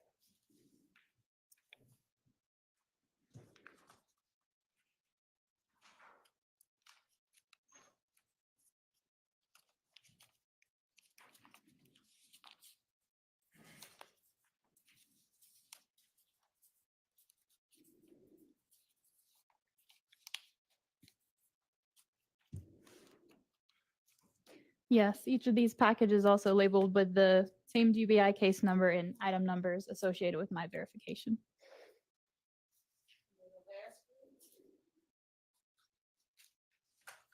I'm showing what's been admitted as 294 Yankee Alpha 23, 294 Yankee Alpha 22, 294 Yankee Alpha 21, and 294 Yankee Alpha 20.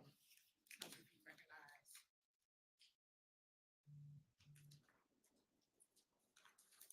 those items.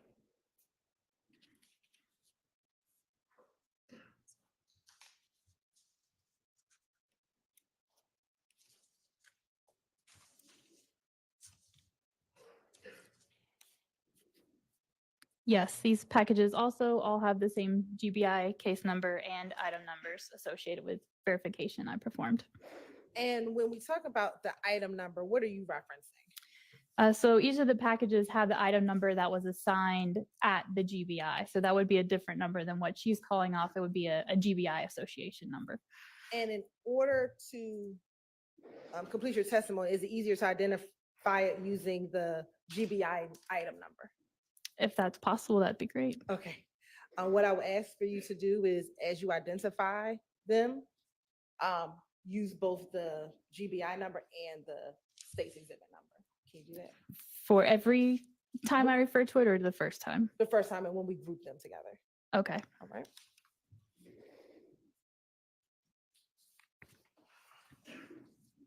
Now, I want to first start with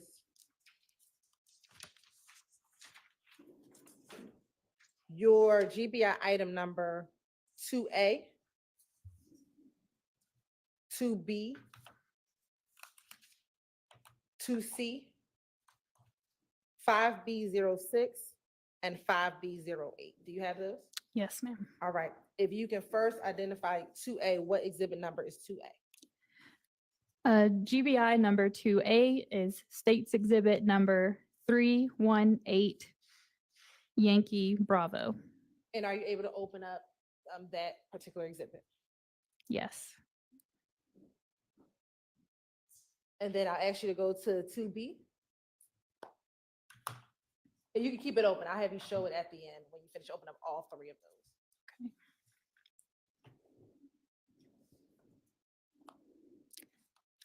GBI item number 2B is State's Exhibit number 318 Yankee Alpha. And looking at State's Exhibit GBI number 2C.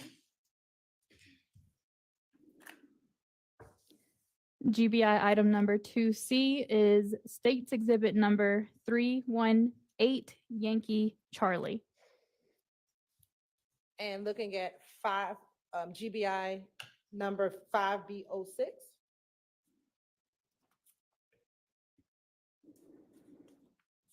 GBI 5B.06 is State's Exhibit number 294 Yankee Bravo 7. And then last GBI number 5B.08.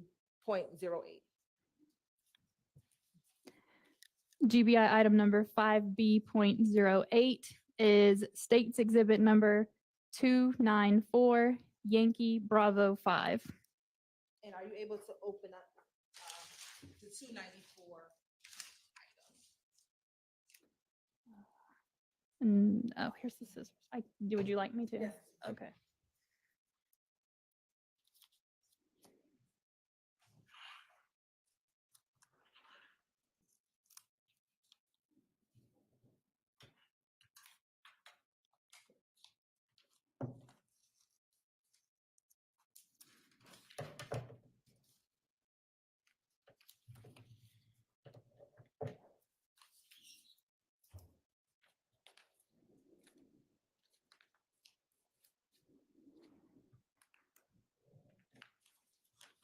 Now, looking at 2A, GBI 2A, 2B, and 2C, where did these items come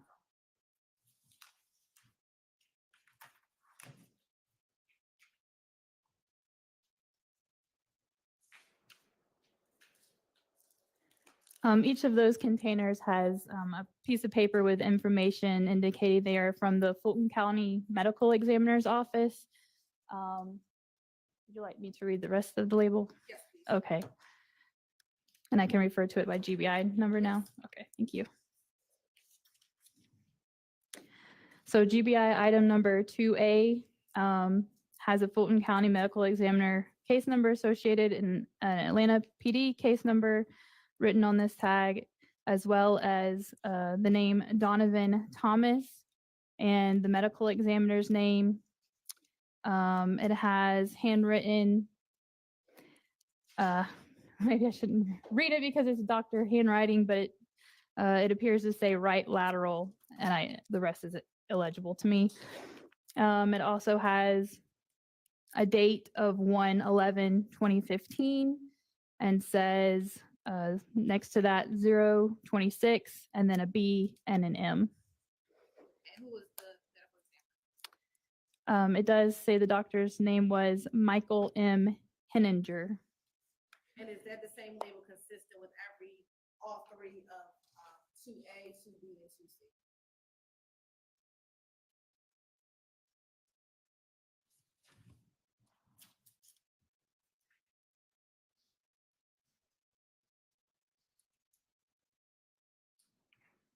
Yes, but the handwritten information as to locations within the body is handwritten, and that information varies per box.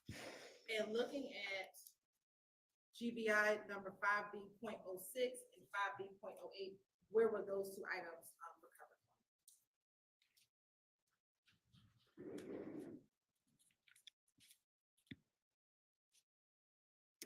I can only read from the GBI label that it was submitted by the Atlanta Police Department. Is that the same for 5B.08 as well? Yes, 5B08 was also submitted to the GBI by the Atlanta Police Department. And were you able to do any testing regarding those 5 items? Yes, I did. And what was the testing and what were the results? So for these, they are, I guess, varying degrees of fired bullets, meaning some of them appear to be portions of fired bullets or, because they can fragment and break off, etc. But for these, I did do a comparison to try to determine if they were fired from the same firearm. And I was able to determine that all 5 of these were fired from the same firearm. And were you able to verify the types of firearms or potential list of firearms that those items could have been fired from?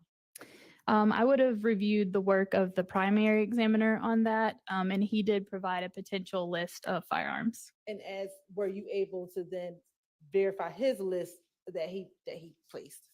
I did note that I agreed with his, what we called a DTW, which is a determined type weapon. So I did agree with that and noted it on my verification. And what were the type of firearms that could have fired those items? So he listed the AK-47 variant SKS 7.62 by 39 millimeters. All right.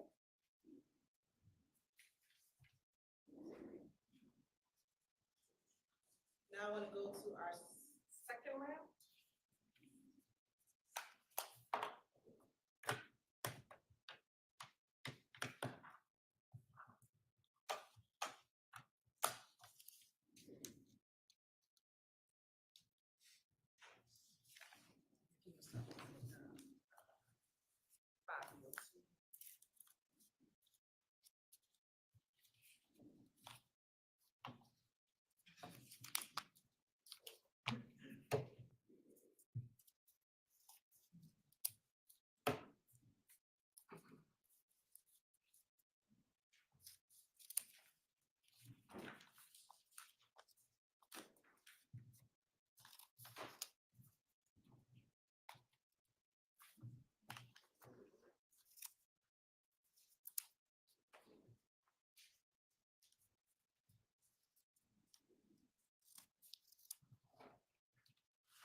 do the same thing, that 5B02, I asked, was GBI case number 5B.02 is the state's exhibit number 294, Yankee Bravo 9. Yes, it is.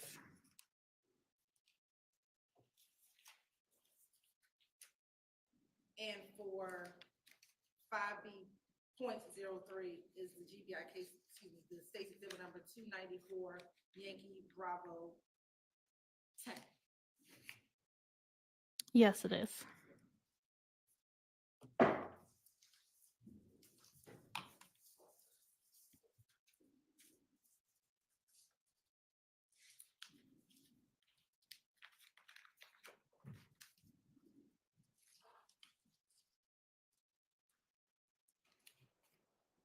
Five B.04 is the state's case number 294, Yankee Bravo 3.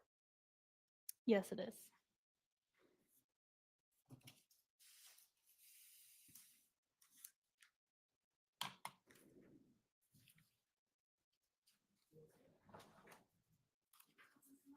Okay. Is this better?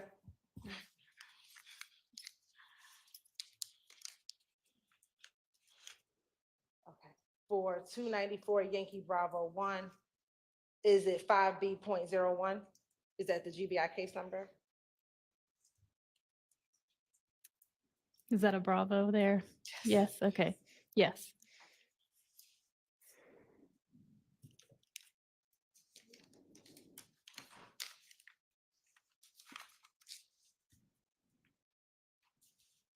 For GBI case number 5B.10, is it 294 Yankee Bravo 11?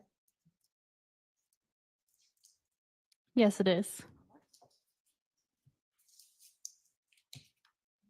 And then for the last one, this grouping is 5B.07, 294 Yankee Bravo B4. 5B.07 GBI is, yes, 294 Yankee Bravo 4.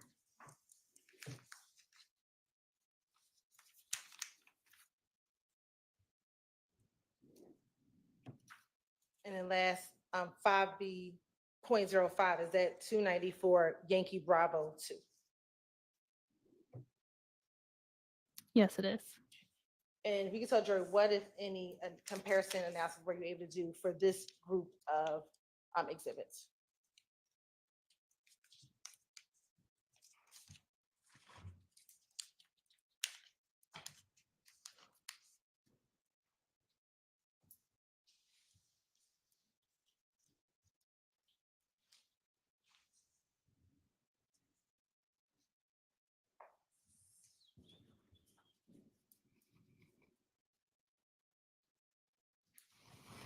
So again, these are also bullets or bullet jacket fragments.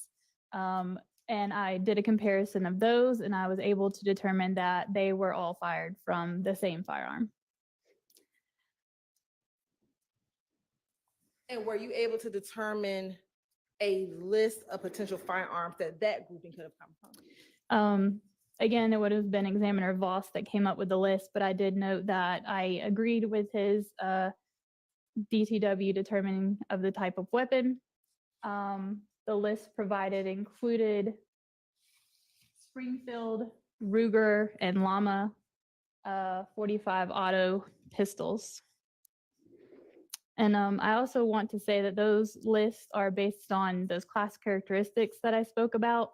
So the class characteristics are ran into a database that turns out what manufacturers of firearms use those specifications in their guns. So that's where that information is coming up about what type of firearm manufacturer could have produced the class characteristics from these items.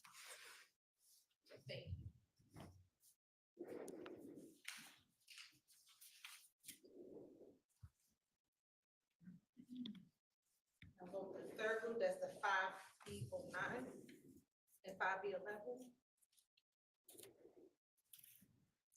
GBI 5B.09 is Stakes Exhibit 294 Yankee Bravo 6.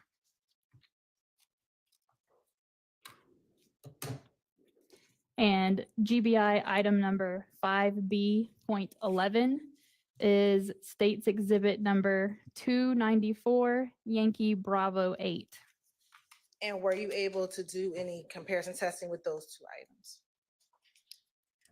I did compare these two items to each other. However, I was inconclusive and unable to determine if they were or were not fired from the same firearm.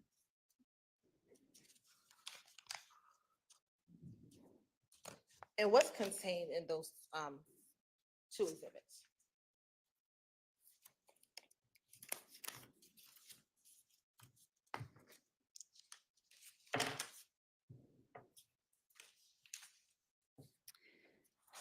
It's a bullet jacket fragment and an additional metal jacketed bullet.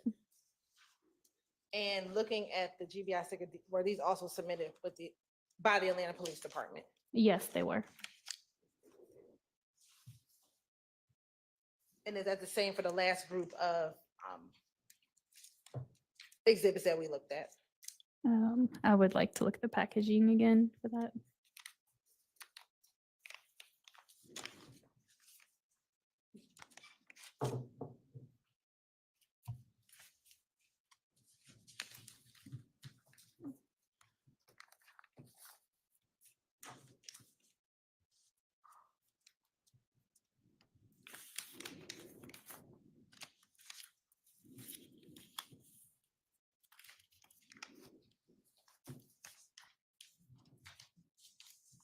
Yes, even though each of those packages were also labeled as being submitted to the GBI by the Atlanta Police Department.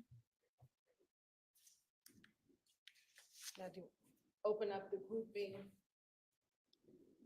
5A02.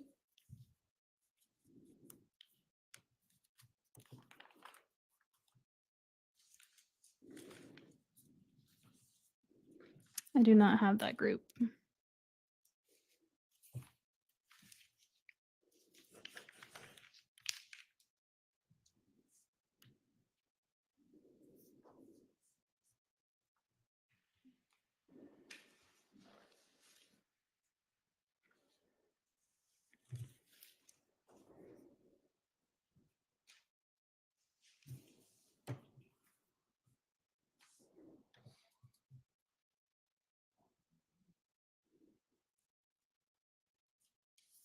I believe this one. Well, we'll start with the 5A11 and 5A18. Okay, so we do have the 5A02 group. I do have 5B.02. That's what we just want to, we'll start with 5A11 and the 5A14 group. Okay.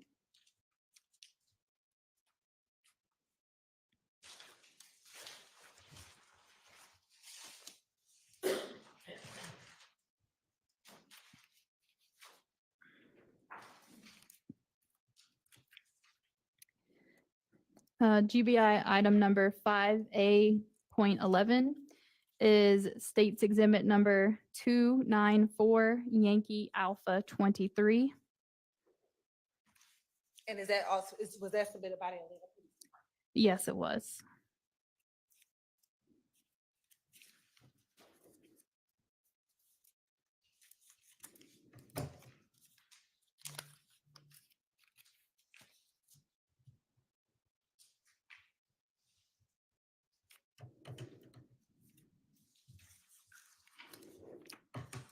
GBI item number 5A.14 is State's Exhibit number 294, Yankee Alpha 22, and it also indicates it was submitted by the Atlanta Police Department.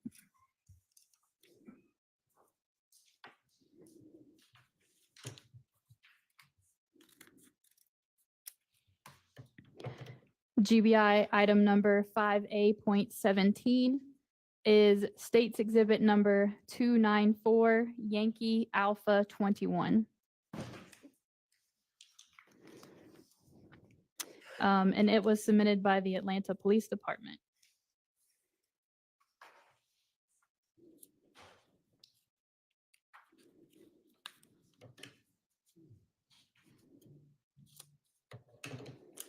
GBI item number 5A.18 is State's Exhibit number 294 Yankee Alpha 20, also submitted by the Atlanta Police Department. And were you able to do comparison testing on these items?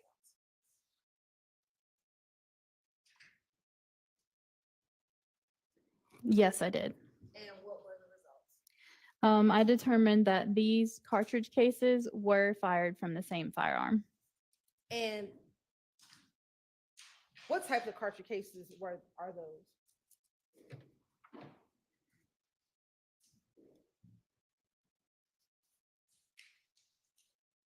These are 45 auto caliber cartridge cases.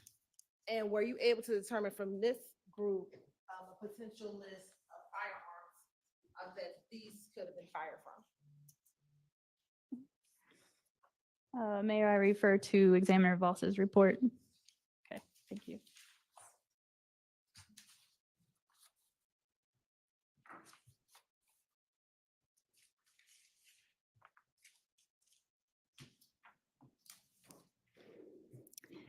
His report indicates that they were consistent with being fired in a Springfield 45 auto pistol.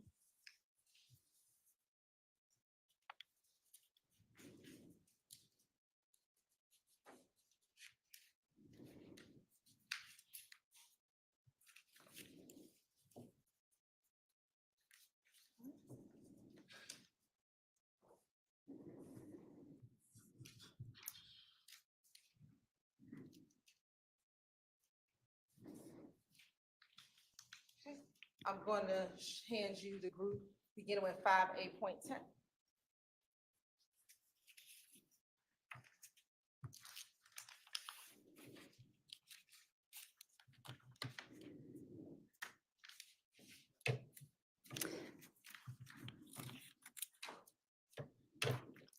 GBI item number 5A.10 is State's Exhibit number 294 Yankee Alpha 24.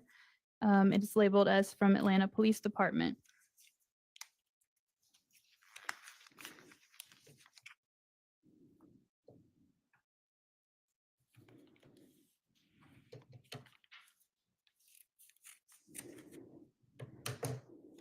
GBI item number 5A.13 is State's Exhibit number 294 Yankee Alpha 25. Also labeled as from Atlanta Police Department.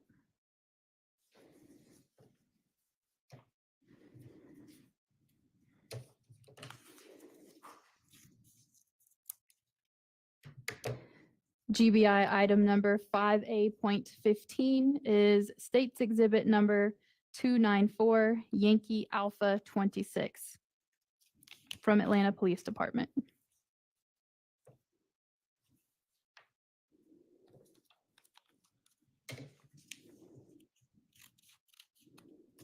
And GBI item number 5A.16, the label indicates Atlanta Police Department submission, and that is State's Exhibit number 294 Yankee Alpha 27.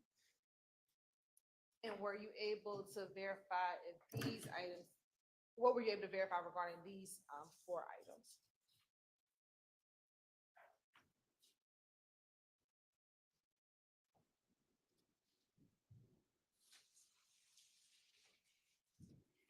I determined that these were all fired from the same firearm. And were you able to come up with a list of what firearms these shell cases could have been fired from?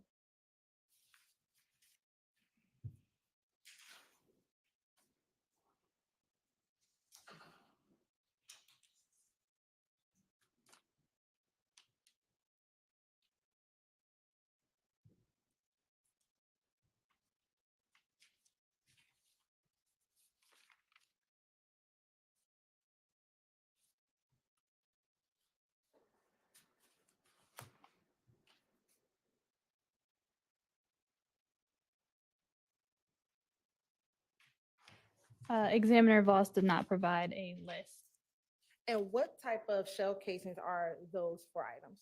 Those are 9mm caliber cartridge cases. And all five from the same one. Correct.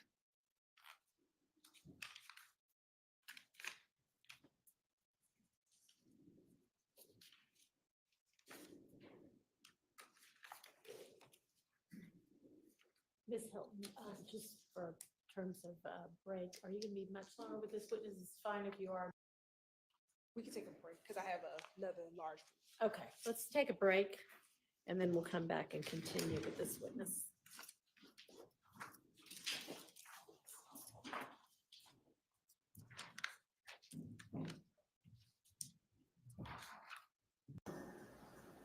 I would say that Okay, guys, we're gonna go back to Bonnie while they on break. are our assertions of the law. We look to the law and we look to see what remedies are available to us under the law, and we follow the law. And Guys, that's what we're we have watching done the in filing these Bonnie, motions to quash. Ashley That's Merchant what we v. have Connie done in the with district regard attorney's to office. responding to an improperly A served lawsuit subpoena to get in records order turned over. to not Just engage gonna in watch this while we gamesmanship, take a in break. order to give a member of the public what they have asked for. We have communicated with plaintiff's counsel. We have asked for clarification on a number of issues. We have received, yet again, subpoena after subpoena with requesting different information. And we have asserted our legal standings, our legal rights, and we have followed the law and what we are to do when we are presented with these issues. And I don't fault you for asserting those issues at all. I mean, that's your job and you're right? Like you're entitled to say we were not properly served. If I agree with you that service did not properly occur, then that's where, we'll deal with that. But respectfully, you didn't actually answer my question, which was when I said, well, why not just accept service now and let's get to the merits tomorrow? Instead of saying, okay, or no, because you just said, well, I think it's rich for them. This is to, old. This you know, is from ask this the court morning, to go and she never forward and appeared. force y'all to do Bonnie did something not without appear, observing and she was the dismissed legal from the lawsuit niceties, in her individual capacity. when they haven't observed the legal niceties. And so I think I respectfully disagree with your assertion or recharacterization of what was said. My position is we are here and we have been requested to produce certain things. All we're asking is that we have an even field, even requirements, that everybody who walks into this courtroom is treated the same. That when we come in, that we are prepared to proceed with our case. When counsel comes in, they're prepared to proceed with their case. And if we are not properly served, if the law is not followed with regard to whatever it is that is asked of us, the law is not followed, if we drop the ball, then there is that next step, whatever it is that flows from that, we own that if we mess up. right, but again, so that again begs the question, what happens if I adjourn this hearing today, say we're going to start again tomorrow, and the plaintiffs take their subpoenas and come over to the DA's office and physically hand them to the front office? They were served. And then we can all have this substantive hearing tomorrow where I have a completely free open day. Your Honor, like I told you earlier, we get served all the time. This is not something that is unique to our office, unique to my role and my position within the office. We literally get served all the time. And so for that not to happen, not just once, but twice in the same proceeding, at what point do we say, hey, we all have a job, a duty, responsibilities? Well, forgive me for interrupting, I'm sorry. Technically, even if those subpoenas from August 2nd and previously were not served properly, that objection was waived by the fact that the individuals responded to them, right? I mean, they filed some sort of answer saying they acknowledge service, whether they formally acknowledge service or not. Most of those witnesses did respond to the subpoena by saying, here's a custodian of documents saying I don't have any documents. So I think we're focusing our efforts on the subpoenas that were served in advance of this hearing, correct? Yes. Okay. But I bring up the August 2nd because it appears that the same methodology or tactics were used, even though that was at issue on the August 2nd. And so instead of there being the extra step to reach out to myself or to reach out to someone else within the office to say, hey, we're trying to make sure that this gets to you guys so that you, one, have it, that you know what the scope is, that we can have those discussions as the court has. Which presumably they did by emailing it to you, but.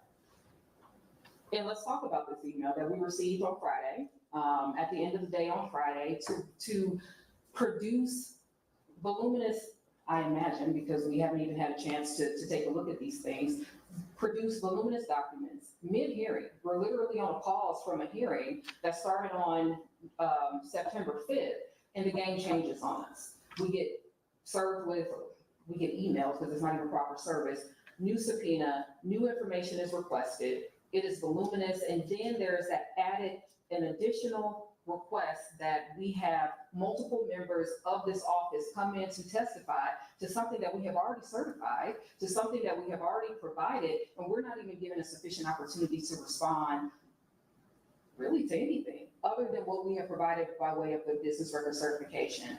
I'm not sure what do you mean you weren't given an opportunity to respond to anything? That's what I'm not, I mean, aren't you doing that now?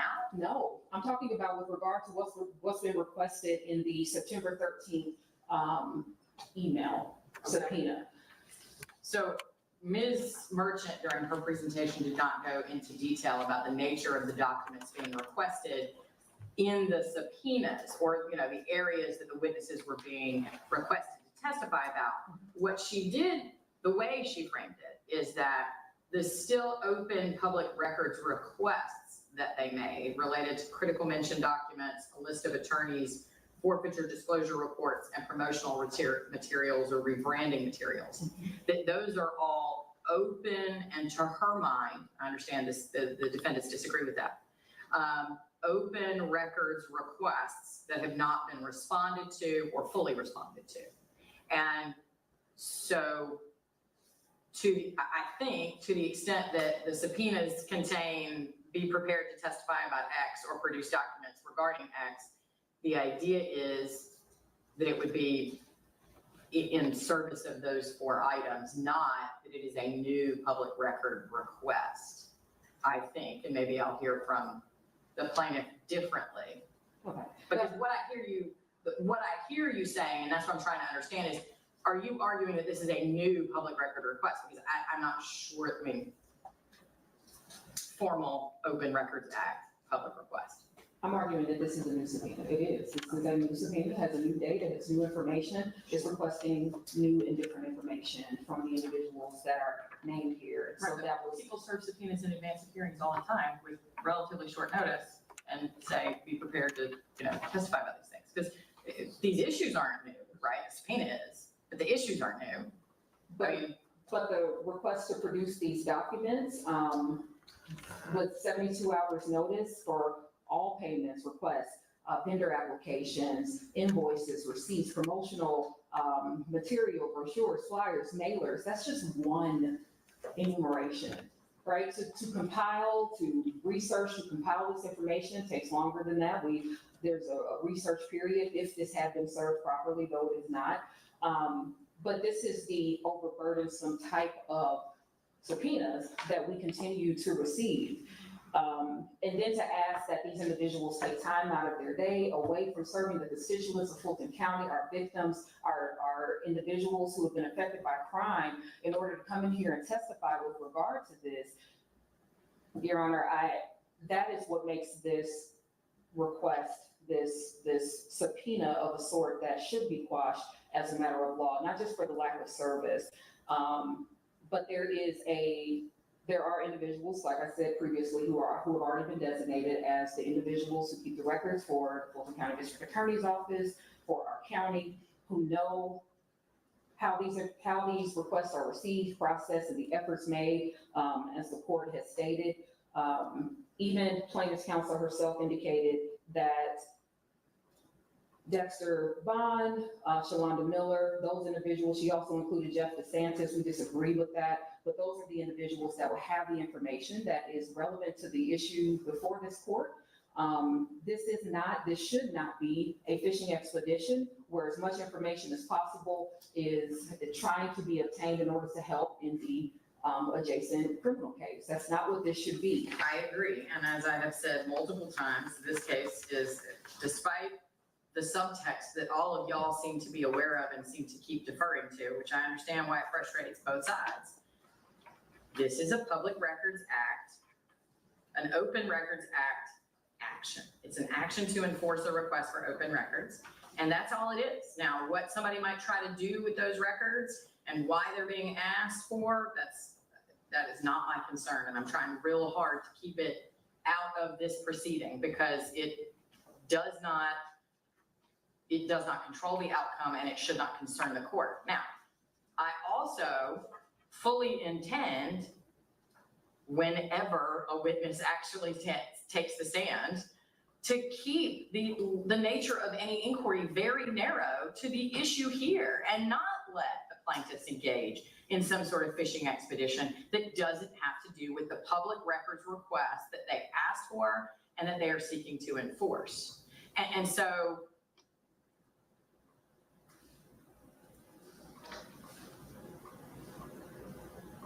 what I'm trying to, let's see, this hearing started at 9. Well, I guess we started late because we had to get a court report. So it started at 10 o'clock. We've been going roughly 2 hours and we still haven't gotten to the where we need to be, which is the subpoenas. I except to the extent that it's my intention to limit the scope of any inquiry of any of these witnesses to the very narrow issues that are presented. I disagree with you that these subpoenas are overly broad or unduly burdensome, given that everybody had an understanding of what was going to be at issue for some time. Now, I think your best argument is probably that they weren't properly served, but that is something that can be remedied through either one, the parties civilly and professionally agreeing to accept service, which I can't compel anyone to do, or by securing service today in advance of the substantive hearing that this case should have already had by now. And so what I'm wondering, Ms. Alavi, is does that, if I tell you that I disagree with your position that the subpoenas are overly broad, but that I might agree with you about service issues, but that service issue can be resolved, then does that resolve your issue, understanding that you continue to disagree with that ruling? But it would ultimately be a ruling denying your motion to quash on the basis that it was overly broad, but perhaps granting your motion to quash on the basis that it wasn't properly, specifically served in the exact manner on the individual required by law. What are your thoughts? I still think, and based on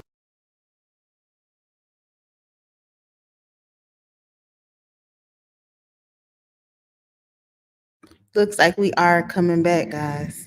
Let's see.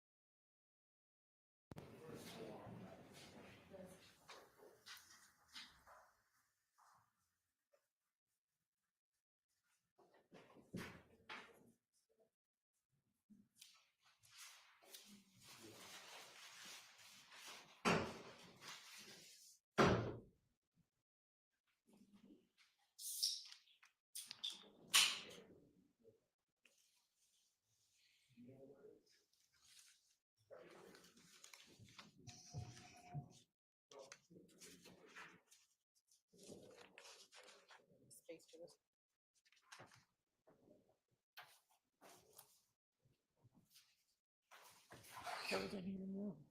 It's cold in here now. I just turned it up a little bit. Almost. It feels colder than what almost 70 was this month. I don't even think it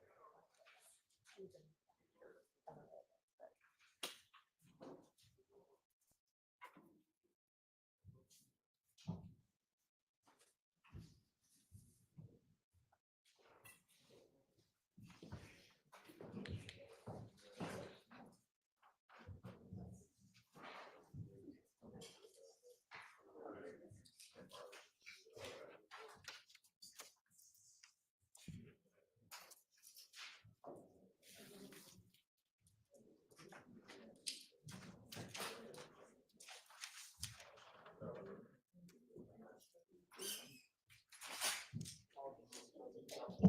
Thank you. All right, go ahead, Ms. Hilton.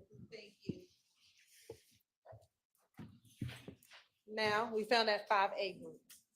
If you can start with this first batch and identify both the GBI case number and the state's exhibit number.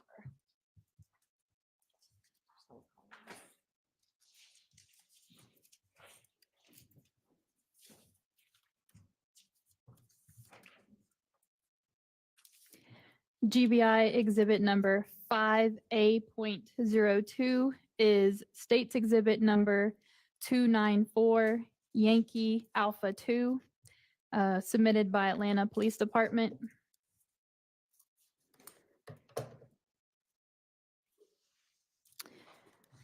GBI item number 5A.01 is State's exhibit number 294 Yankee Alpha 1, Atlanta Police Department.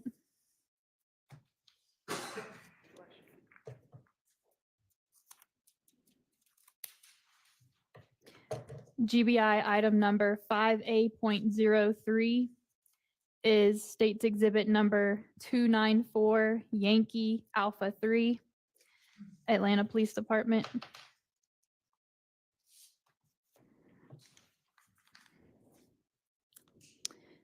GBI 5A.04 is State's exhibit number 294 Yankee Alpha 4, Atlanta Police Department.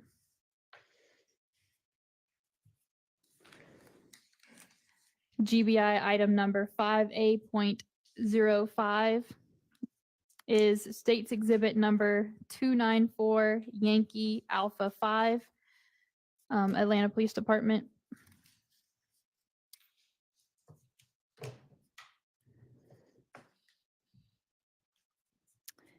GBI item number 5A.06, submitted from Atlanta Police Department, is State's exhibit number 294 Yankee Alpha 6.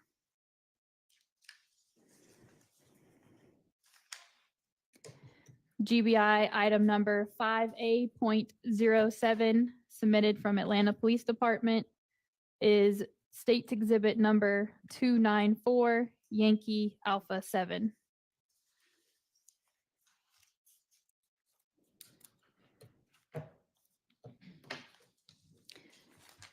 GBI item number 5A.08, submitted from Atlanta Police Department, is State's exhibit number 294 Yankee Alpha 8.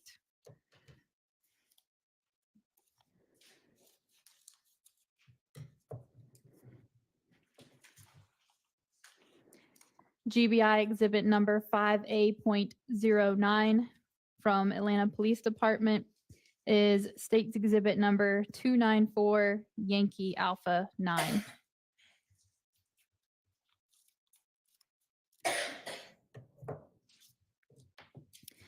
And State's exhibit number, GBI item number 5A.12 is from Atlanta Police Department and is State's exhibit number 294 Yankee Alpha 10.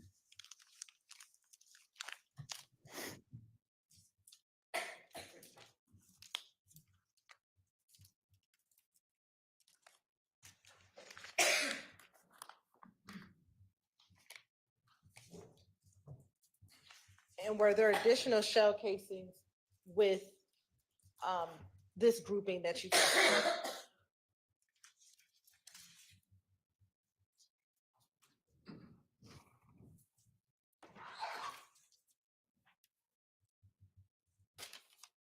Yes.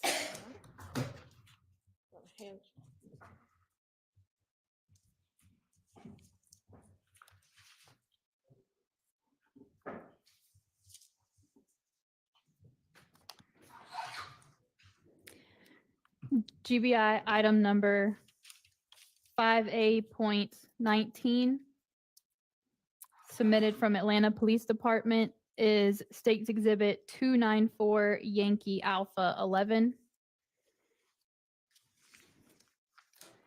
GBI item number 5A.20, submitted from Atlanta Police Department, is State's Exhibit number 294 Yankee Alpha 12.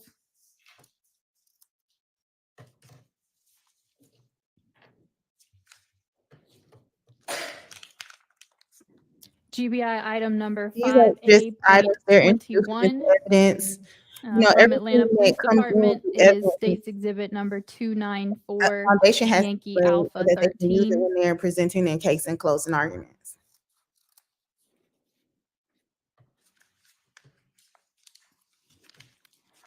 GBI item number 5A.22 from Atlanta Police Department is State's Exhibit number 294 Yankee Alpha 14.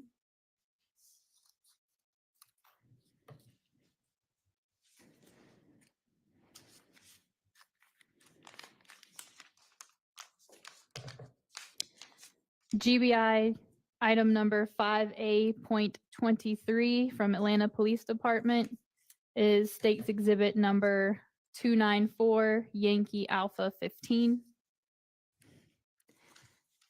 GBI item number 5A.24 from Atlanta Police Department is State's Exhibit 294 Yankee Alpha 16.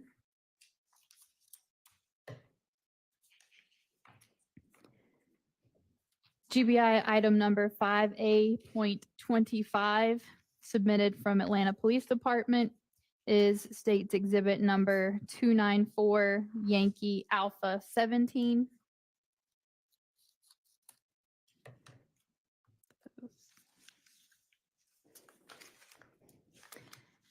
GBI item number 5A.26 from Atlanta Police Department is State's Exhibit 294 Yankee Alpha 18.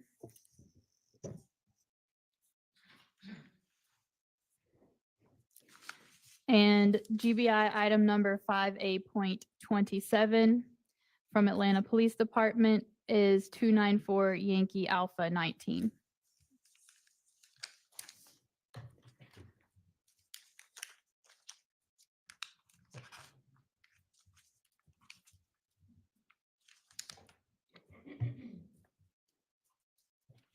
And I'll first ask, in total, how many shell casings are these? How many shell casings are these?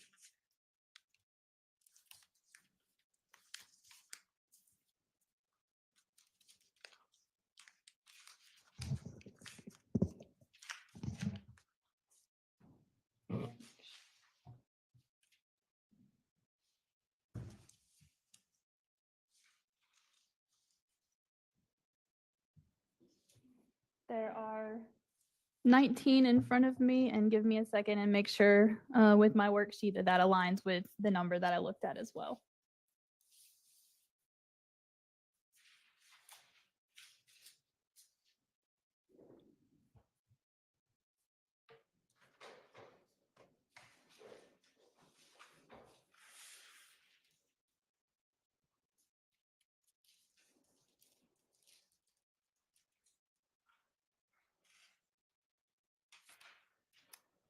And I examined 19 cartridge cases. And, 19. and what were the results of testing those 19 items? I determined that these 7.62 caliber cartridge cases were fired from the same firearm. And was there a list of potential firearms that those could have been fired from? May I refer to Examiner Voss's report?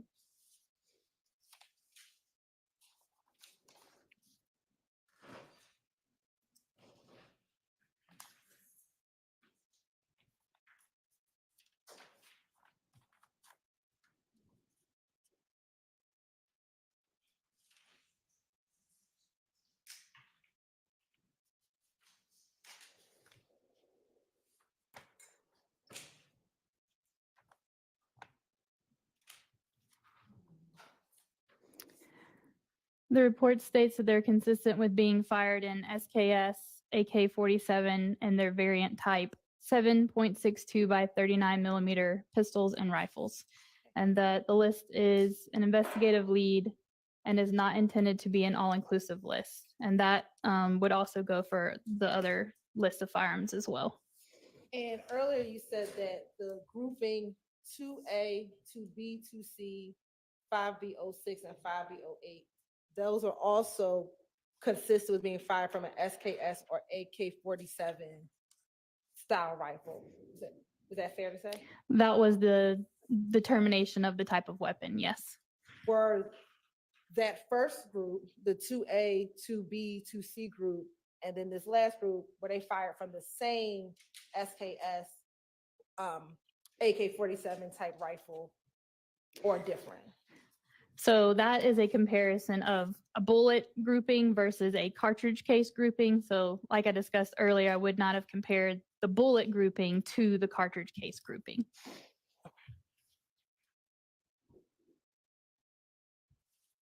Now, did you have the occasion to test any firearms in this case?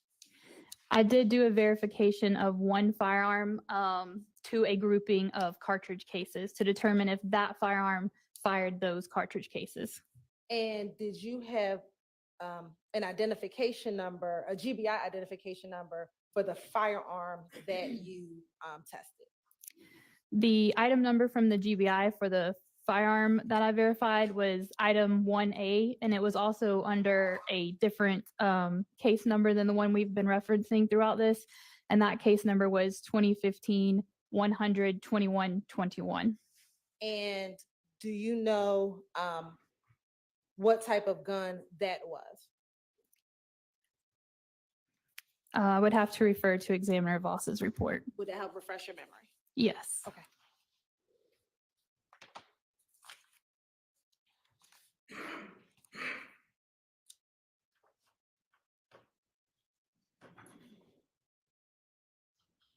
That was a Smith & Wesson 9mm pistol. And which grouping did you test that firearm against when you did your verification? I verified the firearm, which was GBI 1A, the Smith & Wesson, to the GBI grouping of 5A.10, 5A.13, 5A.15, and 5A.16. And what were the results of your verification? I determined that that firearm did not fire those cartridge cases. It was an elimination or an exclusion from that firearm. That firearm did not fire those cartridge cases.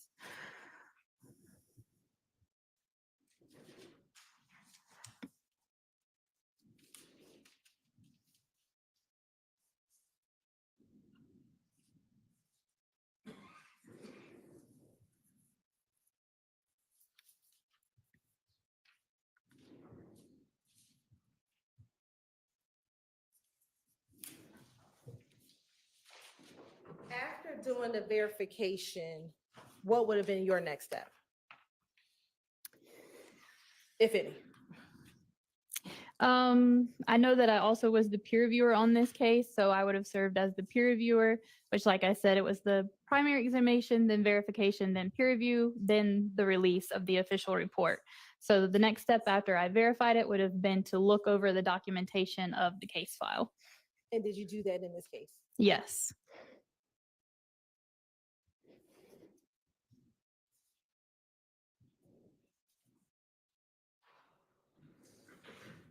And what were the results of your peer review?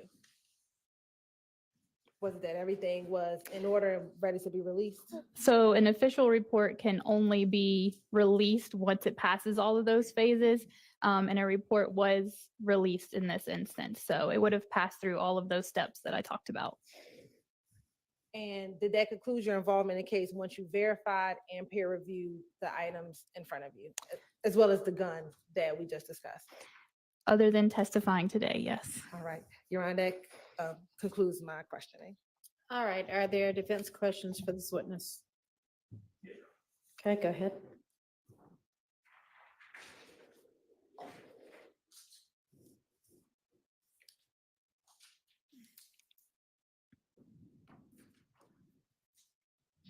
Kelly, good afternoon, ma'am. Good afternoon.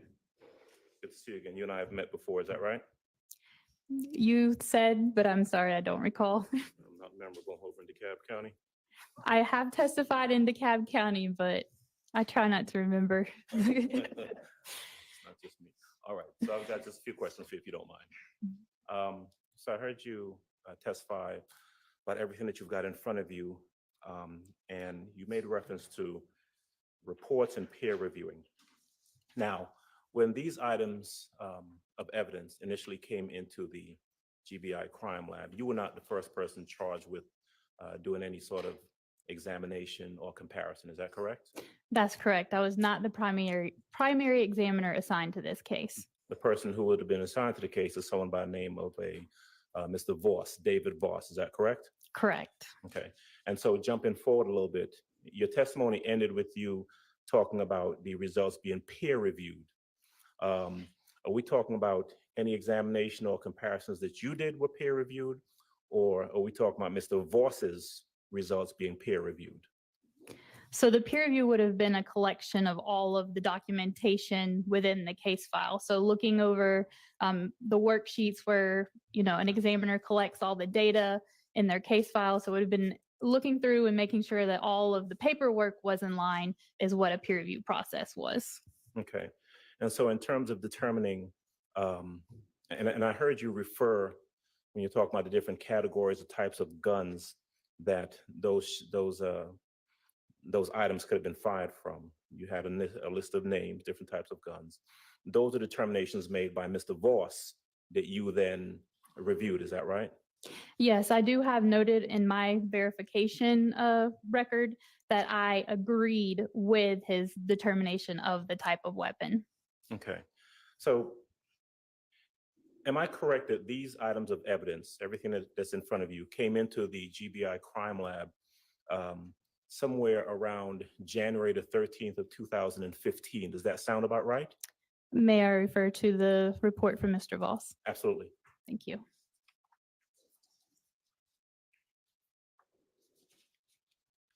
Would you like for me to read the dates specifically off the report? Oh, if it helps to refresh your recollection by looking at the report as to what date those items of evidence came in, that's all I'm looking for. So there was a submission on January 13th of 2015 from Atlanta Police Department. There was a submission on January 15th, 2015, January 20th, 2015, and January 13th, 2015, according to the report issued. Okay. And customarily, when these submissions come in to the GBI crime lab, they come in from a particular agency. In this case, it would have been the Atlanta Police Department, correct? The Atlanta Police Department, and I believe earlier there was also evidence from the Fulton County Medical Examiner as well. Okay. It would have been on the same case though, true? There are several cases represented. We have mainly been talking about one, but I did also mention a firearm from a second gun that I also compared. And the information that you have, or that the GBI has, when that information comes in, is that it's coming in this case, the items that came from the Atlanta Police Department came from an investigator, J. Thorpe Jr. Is that right? May I again refer to the report? Absolutely. Thank you.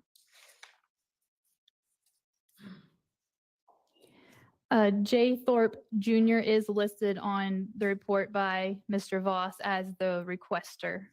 And as these items came in, it made reference to case individuals, and specifically it made reference to a victim, the victim's name being Donovan Thomas. Is that right? The name Donovan Thomas is listed as a victim on the GBI report issued by David Voss. And that information, the case individuals, information submitted by Investigator Thorpe, also has two subject names, correct? Yes, it does. One is Quintez Griffin. Correct. And the other one is Kenneth Copeland. Correct. And those are the subjects listed on the request for evidence examination or testing that was submitted by J. Thorpe Jr. back in January of 2015. I don't know when those names would have been applied, but it is true that the report does list those individuals and that J. Thorpe was the requester. All right. Ms. Kelly, that's all I've got for you. Thank you. Thank you. Mr. Sharp?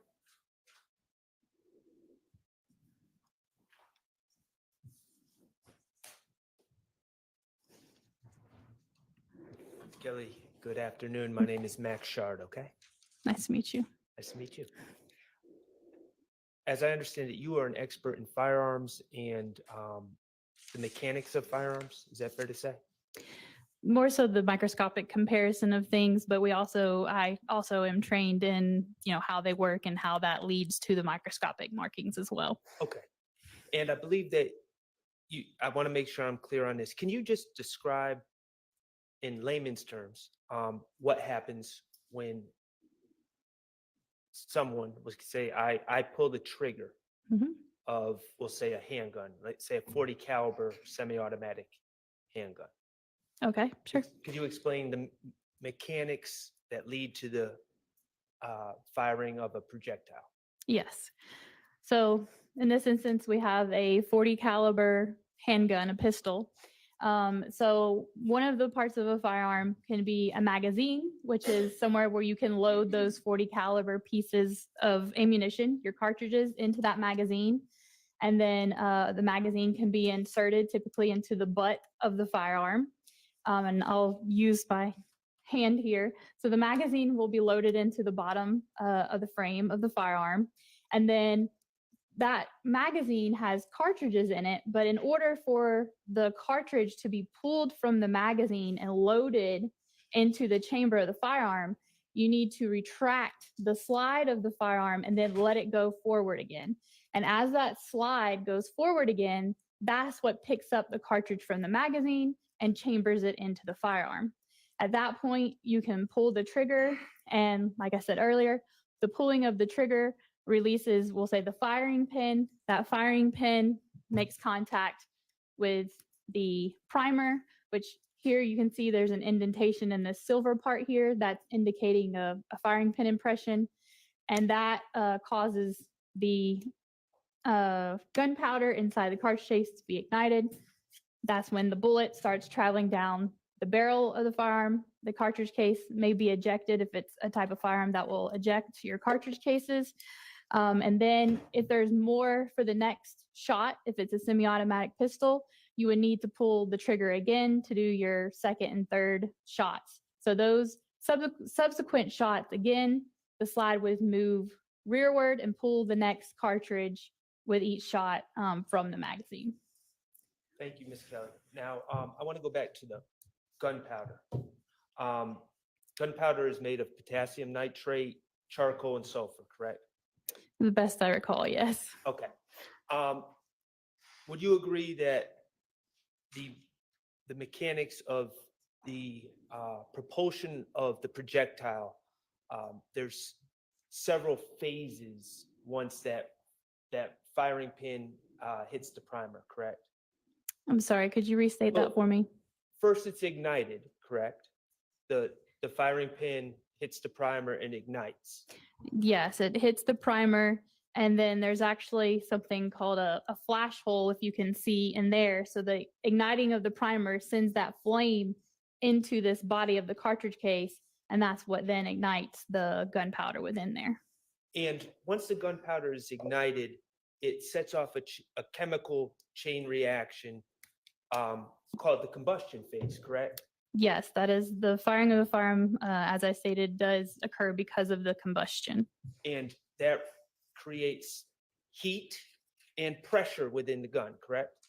Yes, and within the cartridge case specifically, because that's the pressure that's causing that bullet to be pushed out of the mouth of the cartridge case. Okay, and what causes the bullet to be pushed out, have you ever heard the term release phase? Release phase? Yes. No, I don't think so. Well, let me ask you this. During the combustion phase, when we have these gases and heat, pressure, that pressure pushes the projectile forward, correct? Yes, it's a equal and opposite reaction that's occurring. The bullet is being pushed forward out the end of the barrel, and the cartridge case is being pushed rearward towards the back of the slide of the firearm. And this pressure and combustion is also released from the gun through soot and other particles that leave the gun, correct? Yes, so the gunpowder, you could see, a plume or sometimes, the smoke or the fire that comes from that cycle happening. The gunpowder particles could also exit out of the end of the barrel as well. Okay, so the gunshot residue, we'll call it.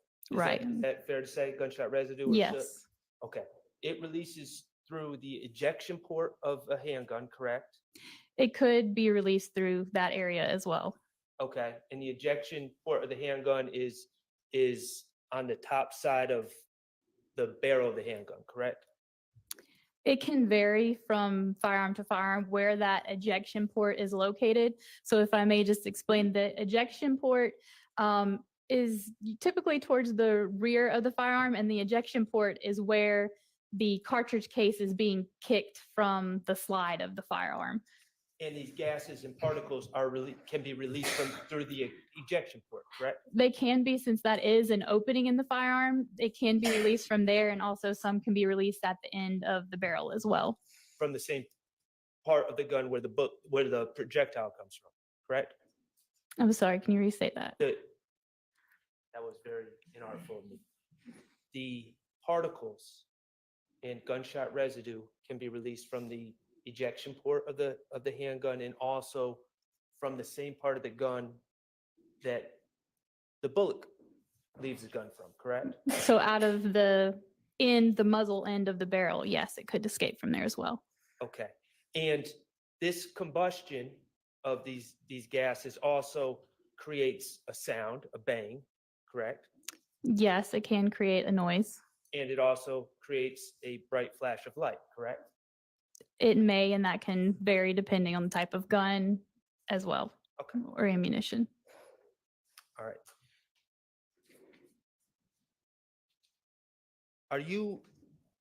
I don't want to go beyond what you're comfortable testifying to.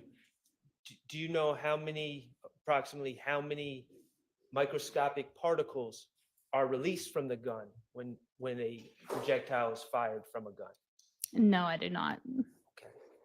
And when we're talking about these microscopic particles, are these the same particles that are ultimately tested for when we talk about gunshot residue testing?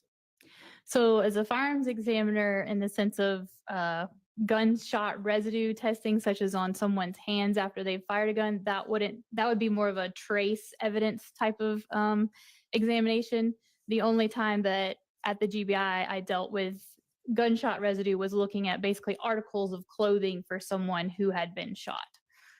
Okay, and you can test articles of clothing for gunshot residue? Yes, you can. Okay. And other cloth objects? You could test other non-cloth objects or cloth objects as well. Okay, great.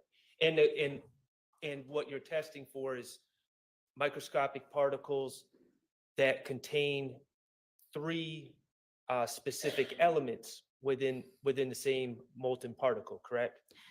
No, as a firearms examiner, we don't look at those elements. That would be more of a trace scientist. Ours is based on visual and chemical testing to determine if things consistent with gunshot residue are present. Oh, I see. So when you were talking about testing for gunshot residue, you were just talking about trying to find it, not identifying it. Yep. Right. I would have done a physical examination to visually look for pieces of gunpowder residue, but not the elemental analysis would be a trace type of examination. So the questions about the gunshot residue identification would be better for a trace analyst. Yes. Is that what you're saying? Okay. Well, thank you for telling me how a gun works. All right. Does any other defense attorney have questions for this witness? No. All right. Is there any redirect?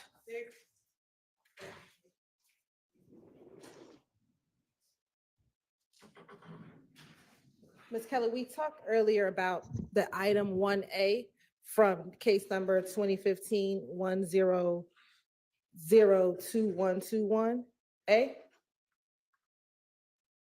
What was the serial number for that weapon? I would need to refer to Examiner Voss's report. Would that help refresh your memory as to the serial number? Yes.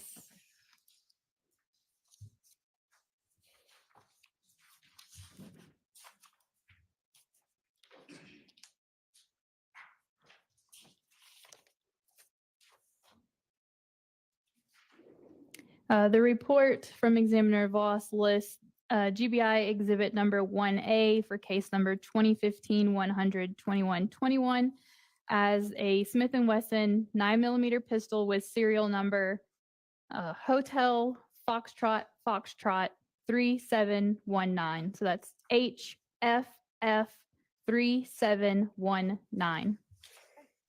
And I'm going to approach you with State's Exhibit 470. Is that a copy of Mr. Voss's report that you've been referencing on both cross-examination and direct examination?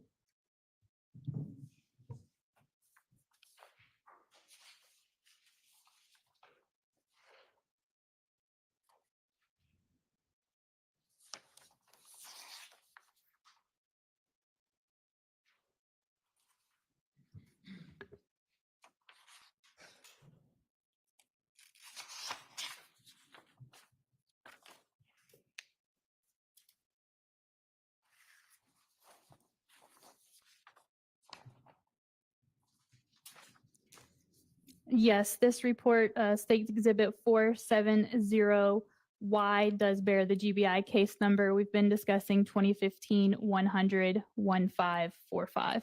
And would that be the same report that you peer reviewed, the same items that you peer reviewed and verified prior to that report being released? Yes.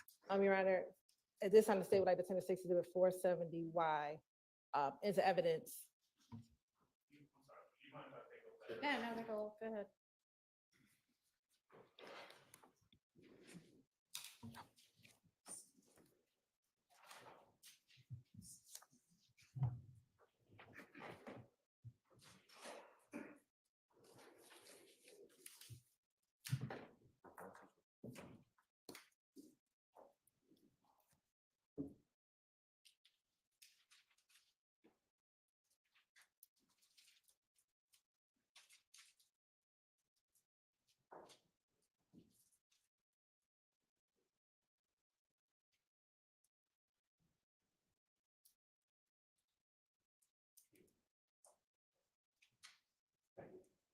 Sure.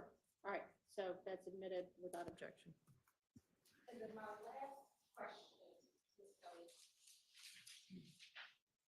Do you know the effect, if any, Turn that mic back on. I think they turned it off when they were conferring. do you know the effect, if any, does firing a firearm have any effect on fingerprints that may or may not be on a projectile?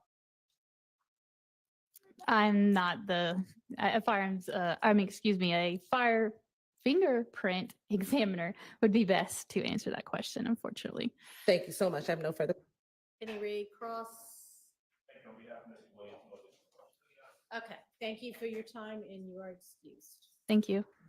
With respect to our next witness, I need to Okay.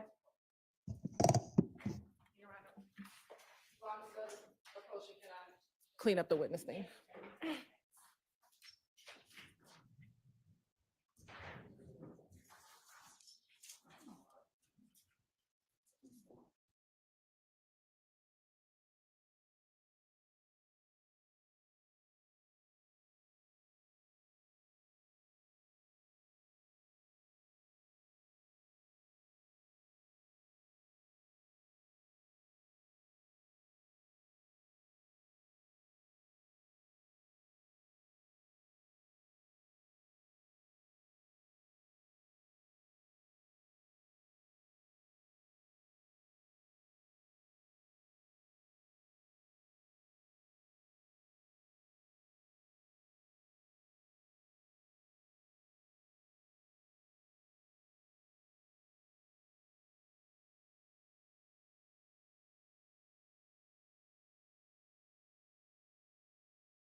ahead and swear in.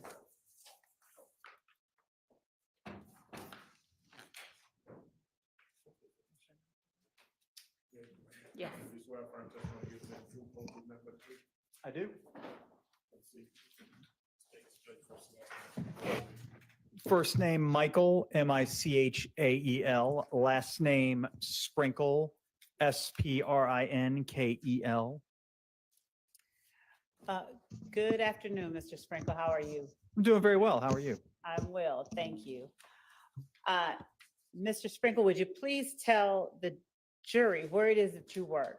I am a deputy district attorney at the office of the Fulton County District Attorney here in Atlanta, Georgia. And what are your responsibilities as a deputy district attorney here at the Fulton County DA's office?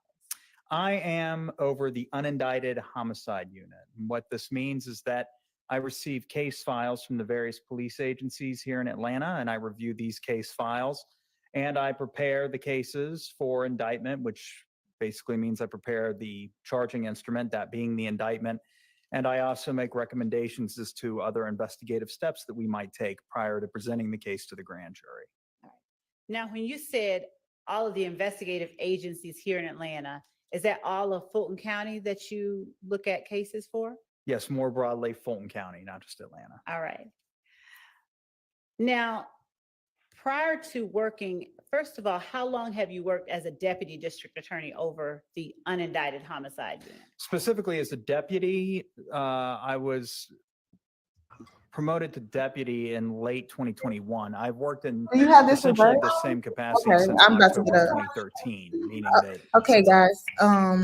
been in the I role like Mike wherein I Sprinkle a receive lot. case files from the various police agencies in Fulton County and then review them. Do you know how many of those case I do files like Mike approximately that you have received since you've been in that role as a unindicted homicide unit and writer? Do you know how many case files you've reviewed since you've been at the DA's office? Well, over 10 years. I've been doing this over 100. It's going to be over 1,000 case files. Oh, well, all of those homicide case files? Well, no, they're not all homicide case files. Now, what other kind of case files then would you have been reviewing? In my current role? Yes. Well, every now and then I'll be assigned some sort of special case or investigation. Off the top of my head, do you want me to get into specifics? No, I just want you to tell the jury generally what other types. I think at one point in the past, I was specially assigned to a case involving the illegal dumping of tires in abandoned lots across Fulton County. There was a terroristic threats case that I dealt with at one point, just cases like that. All right.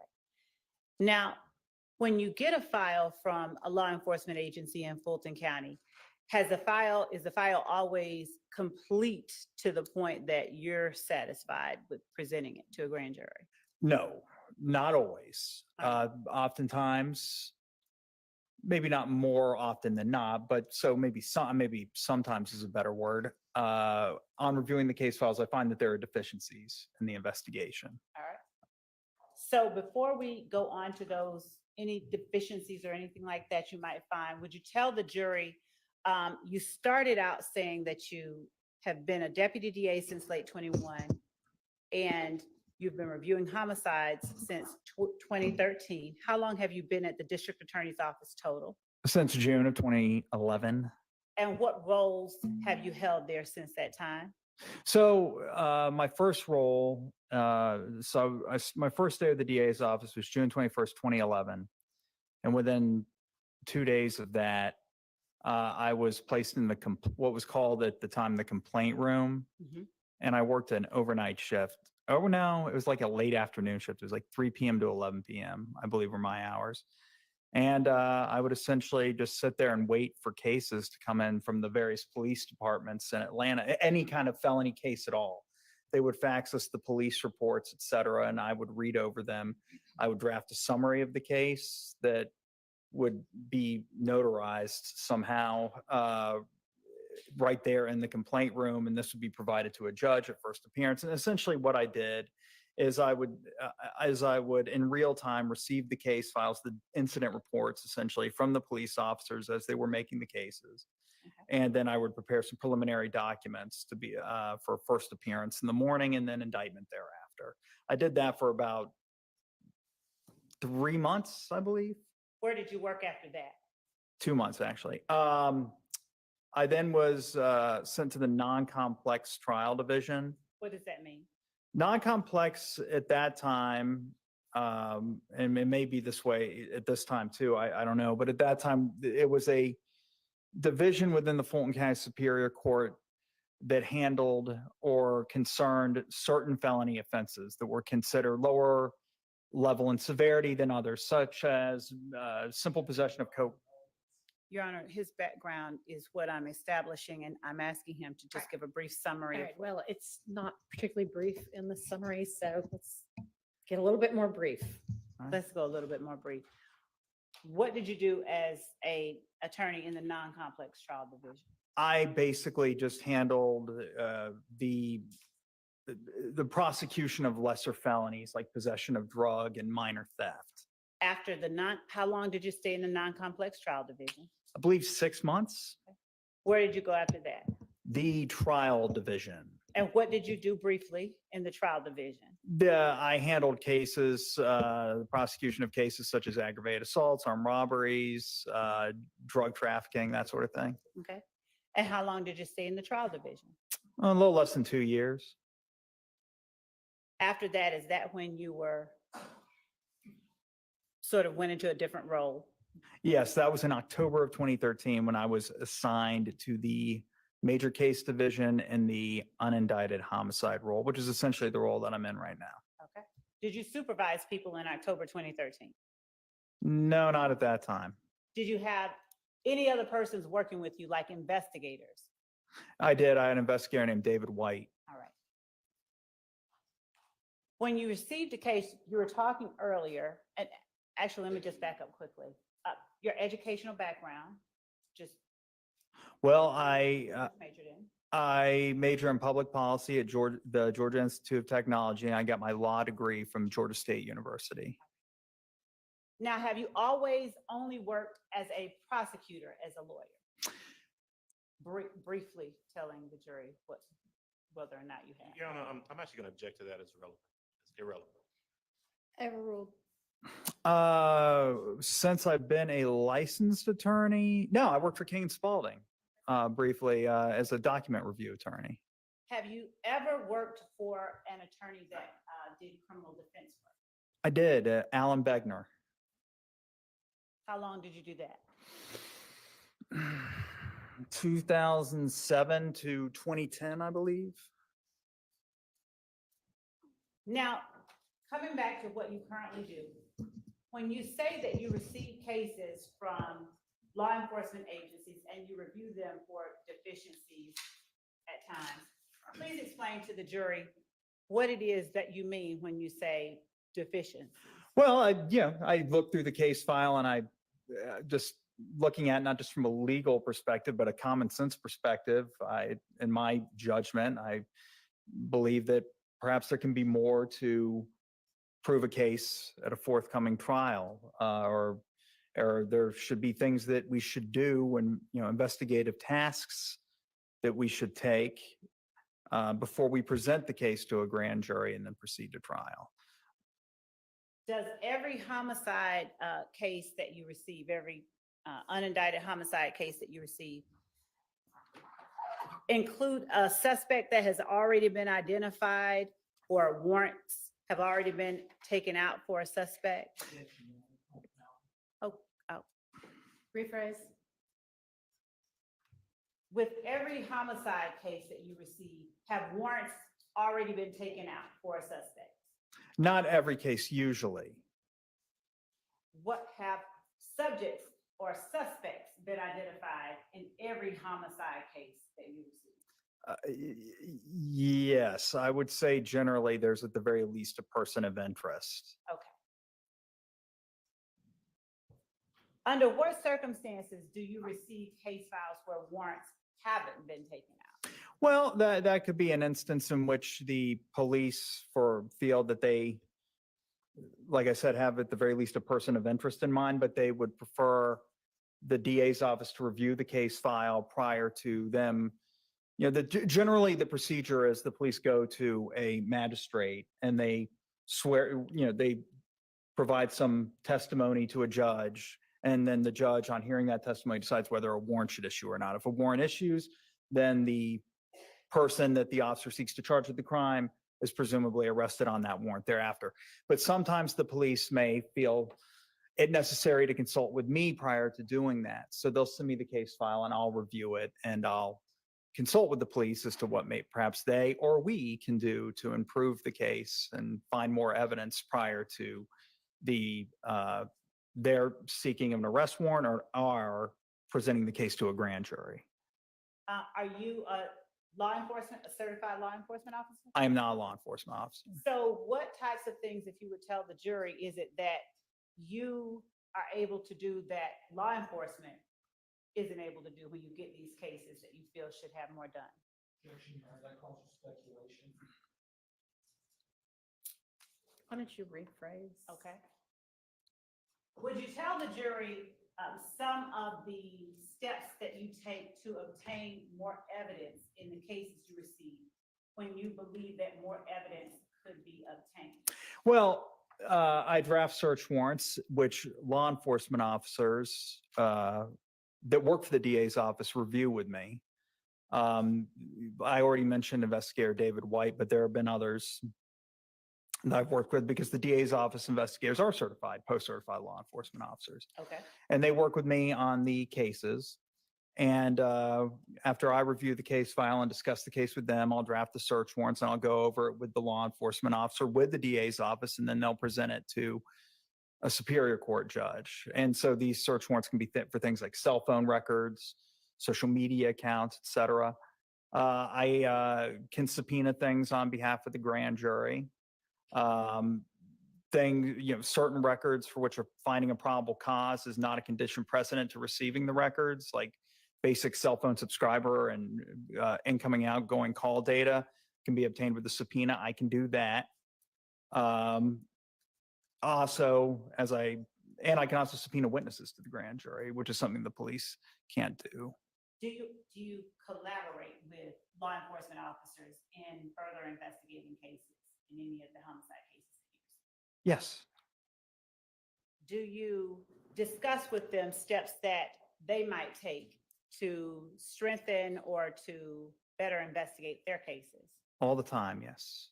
So are they also capable of drafting these search warrants for cell phone records, social media, and all of the things you just testified about to the jury? Yes, they are. So why is it that you then would need to be doing these things with files that you receive from a law enforcement agent? Well, sometimes, not all the time, but sometimes after the police make an arrest, they feel like their work is done, essentially. I really don't know how to articulate that any better than I just did. And as a result of that, that is we being myself and the people with whom I work at the DA's office have to take over the investigation and obtain some of these search warrants ourselves. When you say social media, cell phone records, and all of the other items that you obtain search warrants for, how do you make a determination if the law enforcement agency hasn't already gathered them, where to look and what to get? Well, there's a lot that I can glean from just reviewing what it is that law enforcement did find. Let's say this is not specific to this case at all. This is just a hypothetical, but let's say I obtain a file from law enforcement and they did obtain some cell phone records. Okay. What I'll do is I'll just load the records into a spreadsheet and I'll go through the calls line by line, and I'll see a specific call at a certain time. And I'll think, based on some of the information that's contained within the record surrounding that call, or regarding that call, rather, that being the date, time of the call, the tower that was utilized by the handset that was placing the call, and the person that was right. I'll be curious, let's say, regarding the other person that was a party to that call. And I'll think, you know what, this call was placed by this person like 1 minute after the homicide. I don't know who this person is. I need to find out who that person is. That would be something that I would follow up on. Maybe send a subpoena, or depending on some other things that I may have seen in the records, may even rise to the level of probable cause. So I draft a search warrant to get the tout logs related to that other number, something like that. Would you tell the jury whether or not you have any experience collecting and listening to jail recordings? Yes, vast experience. Yes, sir. Pull that microphone down closer to you. I think he's talking about me. Oh, you're talking about, okay, Miss Love, okay. Would you tell the jury, just for Mr. Hart, would you tell the jury what experience you have with jail recording? Jail recordings are recordings of phone calls placed by inmates at the Fulton County Jail. All calls except for calls made from like contraband cell phones or any other non-regulated phone in the Fulton County Jail are that are placed by inmates are placed from phones that essentially automatically record the phone calls, and the recordings are automatically stored on a server somewhere. Up until very recently, like May of 2024 to be exact, these phones that were in the Fulton County Jail that the inmates would utilize to make these calls were owned and maintained by a company called Securus, Securus. It's now a new company, the name of which I can't recall, but I have access to these jail calls when it was on Securus, when they're the company that maintained the recordings and the infrastructure that allowed for the recordings. It was there was a website that I would log into. commandcenter.securustech.net was the uniform resource locator, or URL. I had a login and password, and on logging in, I would be able to search for the jail calls using various search terms, using the search form that was provided to me. And then I could listen to any call that was placed by an inmate from a phone mounted to the wall or through a tablet. And they were all voice over IP calls that were placed. How would you decide out of all of the calls that existed at the Fulton County Jail or from the Fulton County Jail, in any particular case, where to start looking for calls of interest? Well, there's a lot that goes into that. Okay. So on a typical murder case, I would start with every inmate. Let me back up a little bit. Every inmate is assigned an account number that they have to enter before they place a call from the Fulton County Jail phone. They then have to follow that account number with a PIN. So they type in their account number, they type in their PIN, and then they place a call from the Fulton County Jail, and it debits money from an account that's been set up so they can place calls, because every call costs money. All right. So what I would do is I would first run a list of all phone numbers that the inmate called. I'm going to object based on relevance, based on bolstering. That'll be my objection. Your Honor, one, this witness will be talking about certain steps that he took to further the particular investigation of the case that we're here on, and how he did it and the extent to which he, the steps and the extent to which he went to find certain things are relevant in terms of how exhaustive his efforts were. So it'll allow the jury to gauge. Why don't you just ask him if his efforts were exhaustive? Well, Your Honor, I think it's relevant that the jury understand what he did to narrow down those numbers that he. Okay, well, let's get to that without there being a treatise on all of this. Okay. All right, Mr. Sprinkle, without the treatise, can you give us a more, or give to the jury, a more condensed version of how you determine what calls you want to look at out of the thousands of calls that exist? Sure. I basically just compile a list of phone numbers that the inmate called, and then I run each phone number individually, and I look at the date and time that the inmate called the numbers, and based on when that call was placed in temporal proximity to something that I deem significant, I listen to that call, and on listening to it, I determine whether or not it was relevant. And when you say you run each call individually, what does that mean with the Securus system? You can search for calls based on phone number only. So you can, in the search field in this form at that website that I said that I log into, you can just type in a phone number and a date range and ask the system to return all calls placed to a certain number by any inmate in the entire facility for a certain time period. Are inmate names always associated with the PIN number, or inmate calls rather, please forgive me. Is a call by an inmate always associated with the PIN number that inmate has been assigned? No, not at all. It's very common for inmates to utilize each other's PINs, accounts, rather, to place calls.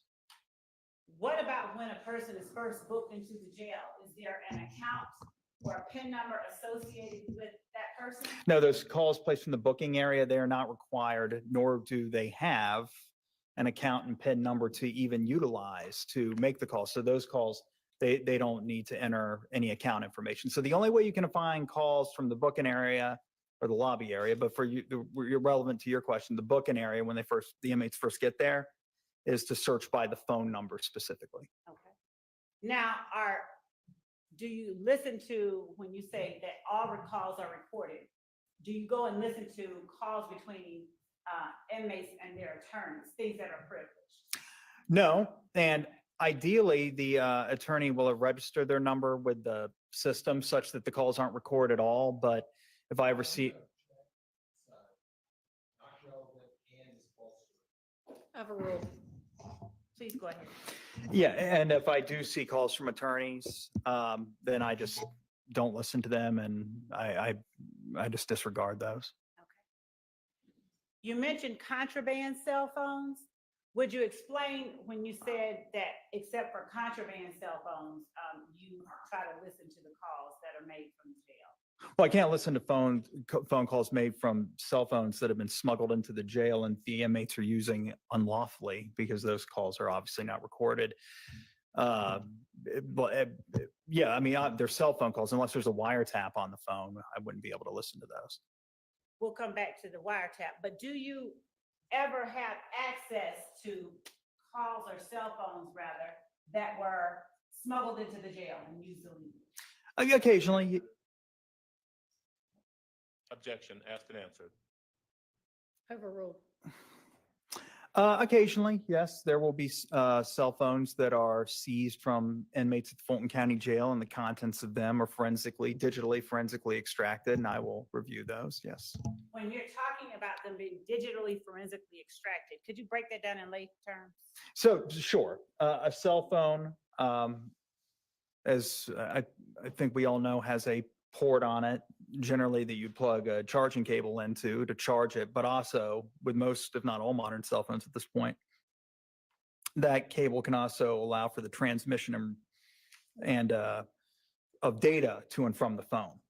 And so when a phone is seized by law enforcement, there's certain software that law enforcement can use to basically plug the phone up to the computer using that same port that can send and receive data.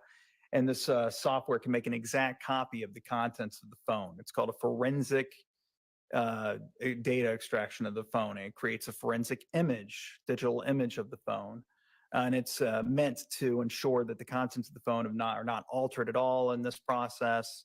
And it allows, through the specialized software that law enforcement utilizes, to read the forensic image that is created from this process, to inspect the contents of the phone, such as the text messages, images, videos that were filmed and photographed by the phone, et cetera. Can you do or find social media content on those extractions as well? You can. There's subsections of the reports. One of those is or not just Instagram, but social media accounts that are registered to various apps in the phone. So yes, those are in there as well. And do you ever use those extractions to aid in furthering an investigation into the homicides that you received? Yes. How do you decide what or how to find social media accounts of interest when you're investigating unindicted homicide cases? Well, there's a lot that goes into that. Are you saying if I were to have a person of interest or anyone really, and I just wanted to find their social media accounts? Yes. How do you go about determining what social media platforms and to whom or how a person identifies themselves on social media platforms that you find of evidentiary value? Well, that can be difficult or easy depending on the person. I suppose I would start by just searching for their name on a social media platform. If they have a very uncommon name, then it can be very easy to find them. But if they have a very common name, they can be a little bit more difficult. Do you use things like phone numbers, or do you use things like phone numbers to narrow that down? Yeah, so there was a time where if you had someone's cell phone number and you ran it through Facebook in the search field, it would actually just return their Facebook profile. That is Facebook doesn't do that anymore. So that you're right, that was one method. Most social media platforms today, I'm not aware of any that allow you to find, except for Cash App, which I wouldn't really consider a social media platform. But things such as like Snapchat or Instagram or TikTok, et cetera, I'm not aware of any of those that allow you to search by phone number now. Do you conduct interviews with your investigators to further any investigation of the homicide cases you receive? Yes, and by that, I mean, my investigator and I will just go visit people at their homes or their places of business, and we'll interview them and ask them questions that we may have about the case. And when you do that, do you write up a report, or do you in any way include or somehow memorialize that interview? So there's a couple of things I do. I'll audio record the interviews, and I will generally write a report summarizing the contents of the interview as well. Do you end up indicting every suspect that has been arrested or for whom? Objection as to relevance. Overruled. Do you end up indicting or presenting to the grand jury every suspect that has been identified or arrested in the homicide cases that you receive? No. And why is that? Well, there are times then when on reviewing the case file and The bolstering. Y'all want to approach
Same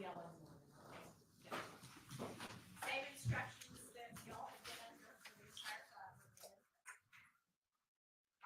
9 o'clock, Your Honor? See, them and not.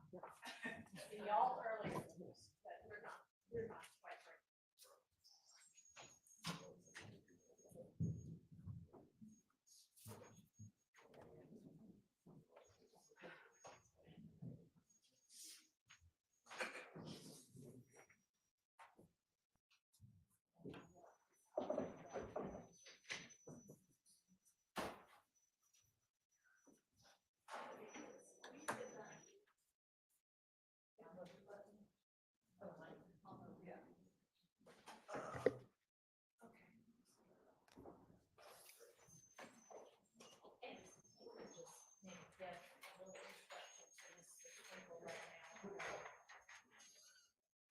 With everybody here, if you want to give, I don't know where that noise is coming from.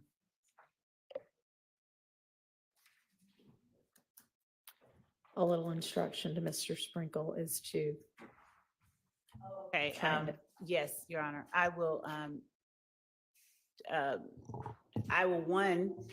try to tailor the questions that I ask so that the responses are as focused as we can be, while at the same time allowing the jury to understand and gauge how it is that Deputy DA Sprinkle goes about making decisions in his cases in general, and specifically how and why he did what he did in this case, and how it is consistent with the way that he conducts himself. Okay, and I mean, essentially, you're a lawyer, so it's easy enough to just tell you this. What we want to avoid is improper bolstering.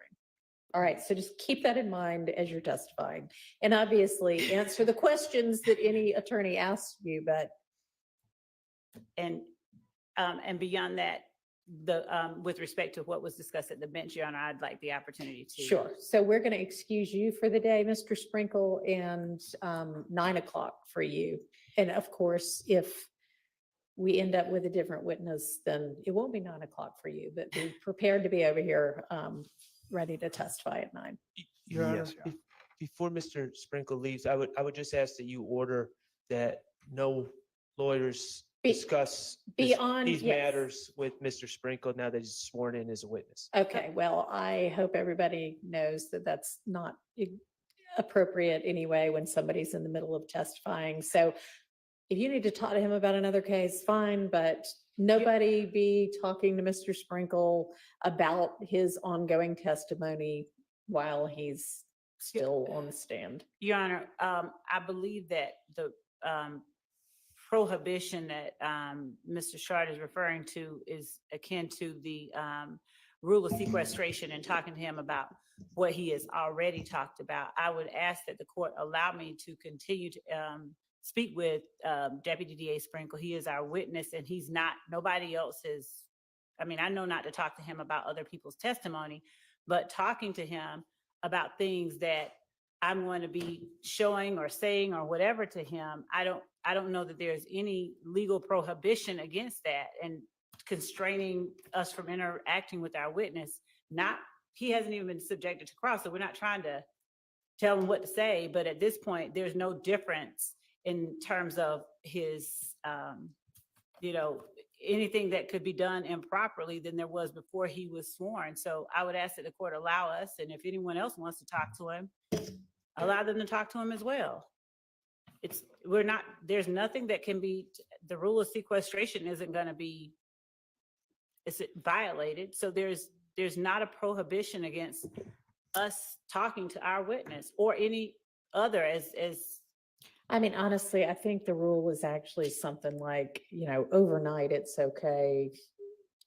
Something at lunchtime isn't, but essentially you shouldn't be, and he's a lawyer again, but you shouldn't be in the middle of testimony trying to coach him about anything, which and you won't be doing. Right. But speaking to him about, or asking him about, or showing him evidence that we're going to be doing, or we have, like I said, there's nothing to coach him about. I've just started on the examination, and I don't have any opposition to anybody. speaking to him. I don't know if they've done it or not, but there's nothing improper that could be even done at this point with this witness, just because he has started his testimony. And I would ask that the court allow us to continue to work with and talk with our witness. And I would object to that. He's on the witness stand, he's sworn. That's every opportunity to talk to the witness about his ongoing testimony. If you hadn't talked to him about what you're gonna show him before now, it's too damn late, number one. All right, Mr. Harvey, you keep talking to opposing counsel, and as you know, practicing law for as long as you have, you're supposed to talk through the court, okay? So can you please Sure. try to do that? Sure, there's Thank you. every opportunity. You should have taken the opportunity to talk about his testimony before he got on the witness stand. He's a sworn witness now. And the case is Perry versus Leak. It's a United States Supreme Court case in which the government said that a defendant's lawyer can't talk to his own client overnight because it was improper to talk to a witness while the witness was on the witness stand.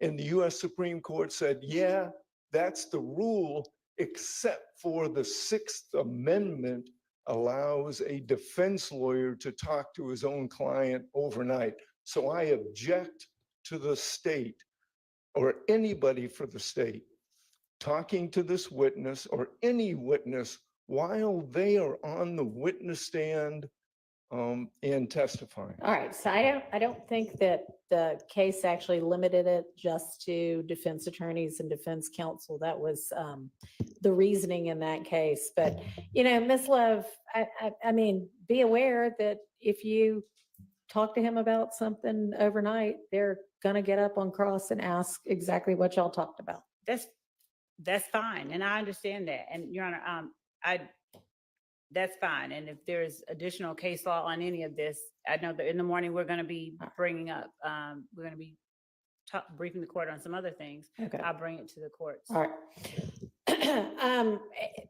Thank you, Mr. Sprinkle. That actually reminds me, so when Ms. Smith was on the stand, and I may have heard it wrong, but I think that she said that, you know, of course I know this because the trial's been on, you know, live stream.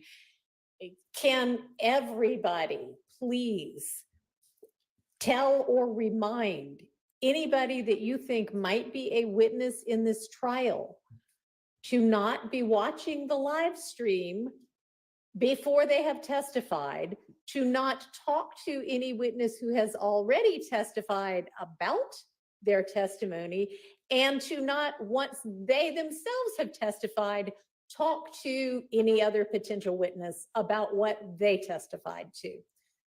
Y'all all know that, but not every lay person knows that. So just remind all of your potential witnesses not to be doing that. Your Honor, I just want to point out that we beg, we admonish, all of that. And I've heard people say, you know, it's everywhere. What am I supposed to? I'm like, turn it off. Correct. But, you know. Yeah, no, I know. I'm just saying, to the extent y'all can try to control that, please do. All right. What else do we need to handle tonight? Or can? I can read. Oh, yes. Yeah, you're out of here. Thank you for the day.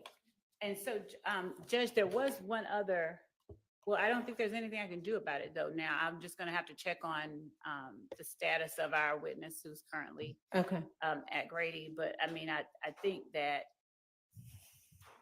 I'm not gonna speak for the doctor, but there may be a point at which we present something else to the court regarding finding out with more certainty about his. Y'all are condition. welcome to do that at any time. Okay, thank you. Thank you. Your Honor? Yes, sir. Can I, and I could email it to everyone as well, but I have a couple of cases I'd like you to consider All so we right. can just start running in the morning. Vega, VEGA versus State. It's 285 Georgia. 32, it's in Division 3. It's a 2009 case.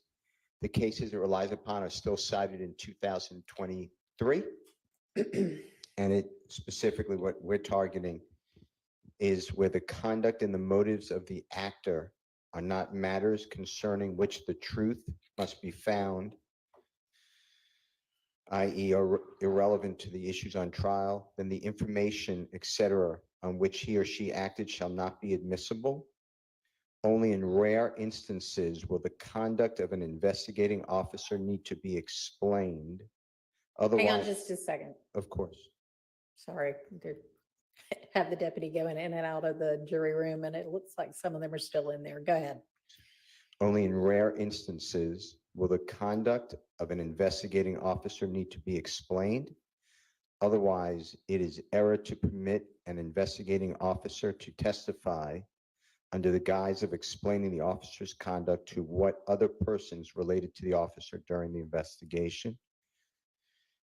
The mere circumstance of an officer's initiation and continuation of an investigation without more is not relevant to the inquiry. And the reason, there's also Leslie, by the way, Leslie versus State.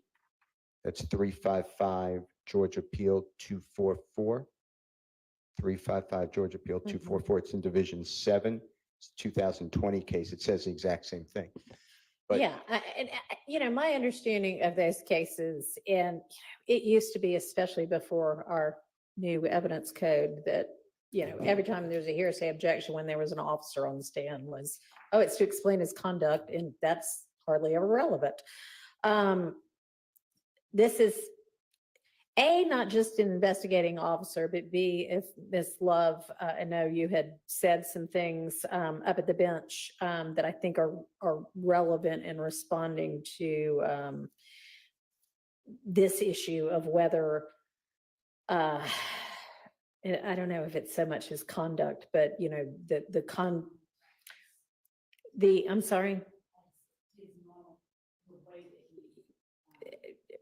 The practice that he goes about in deciding to sometimes not, I guess, bring an indictment against somebody that had been arrested. Yes, the decision, the way that he does his job. I mean, yes. I just want the court to appreciate this then. Then are we allowed to bring in people who've been exonerated by DNA from the Fulton County District Attorney's Office under Michael Sprinkle murder case that has been found to be innocent? Do we get to bring in individual people who say that they were wrongly charged in their murder case after indictment was dismissed? Do we get to bring in people who have pled guilty but will explain, I only pled guilty even though I'm innocent? Because this is just opening up, to me, the DA's office reputation.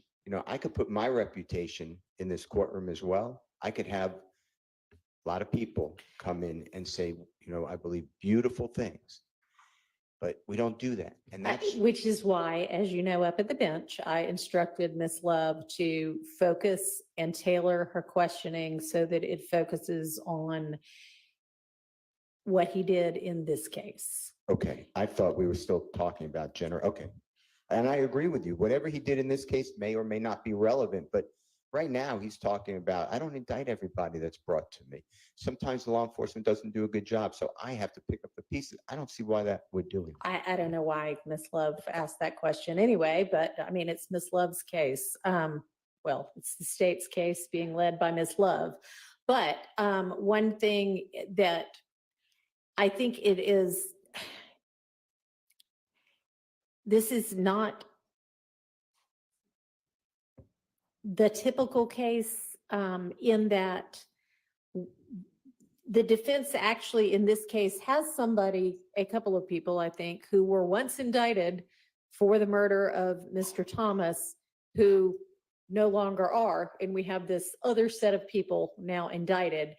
And there has been very much suggestion through defense questioning of witnesses thus far. And I don't know, I suspect will be an opening and a closing as well, which is entirely appropriate as a defense counsel to do, but to poke holes in the state's case by saying, these people, law enforcement thought it was them, XYZ, and all of a sudden, it's not. So y'all actually have somebody you're pointing to and saying, this is who ought to be being prosecuted, but they're not.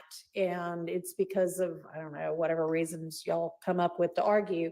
But that, I think, takes it out of the general, well, conduct's never relevant, because neither side should be hamstrung in not being able to counter what the one side is saying about the case. So.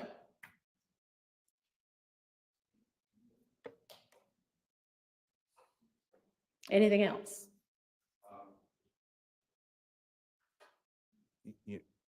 If it's tailored, then we can do it Yeah. question by question, but right now it's very broad. Yeah, I agree. And I do not want Mr. Sprinkle sitting up here saying, hey, I'm brilliant. And when I decide, somebody should be prosecuted, it's because I know, or and obviously he's not going to do that, but anything like that, because his thoughts about it aren't really relevant. And Your Honor, that is the point that I was actually trying to stay very narrowly focused on, because it's not about his thoughts, but there has been a persistent assertion by way of cross-examination and whatnot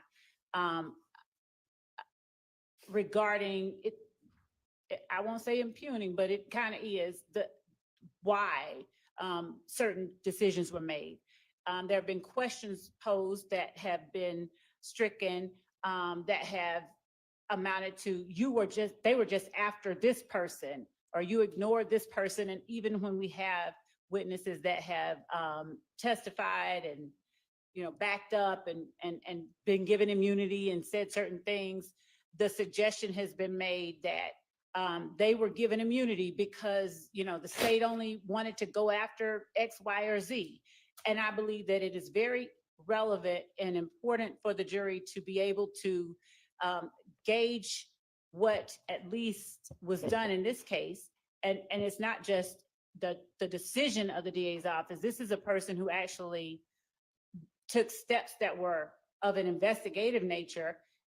It is important that they are able to gauge that what has happened here in the context of, and I said it at the bench, what he does with each case.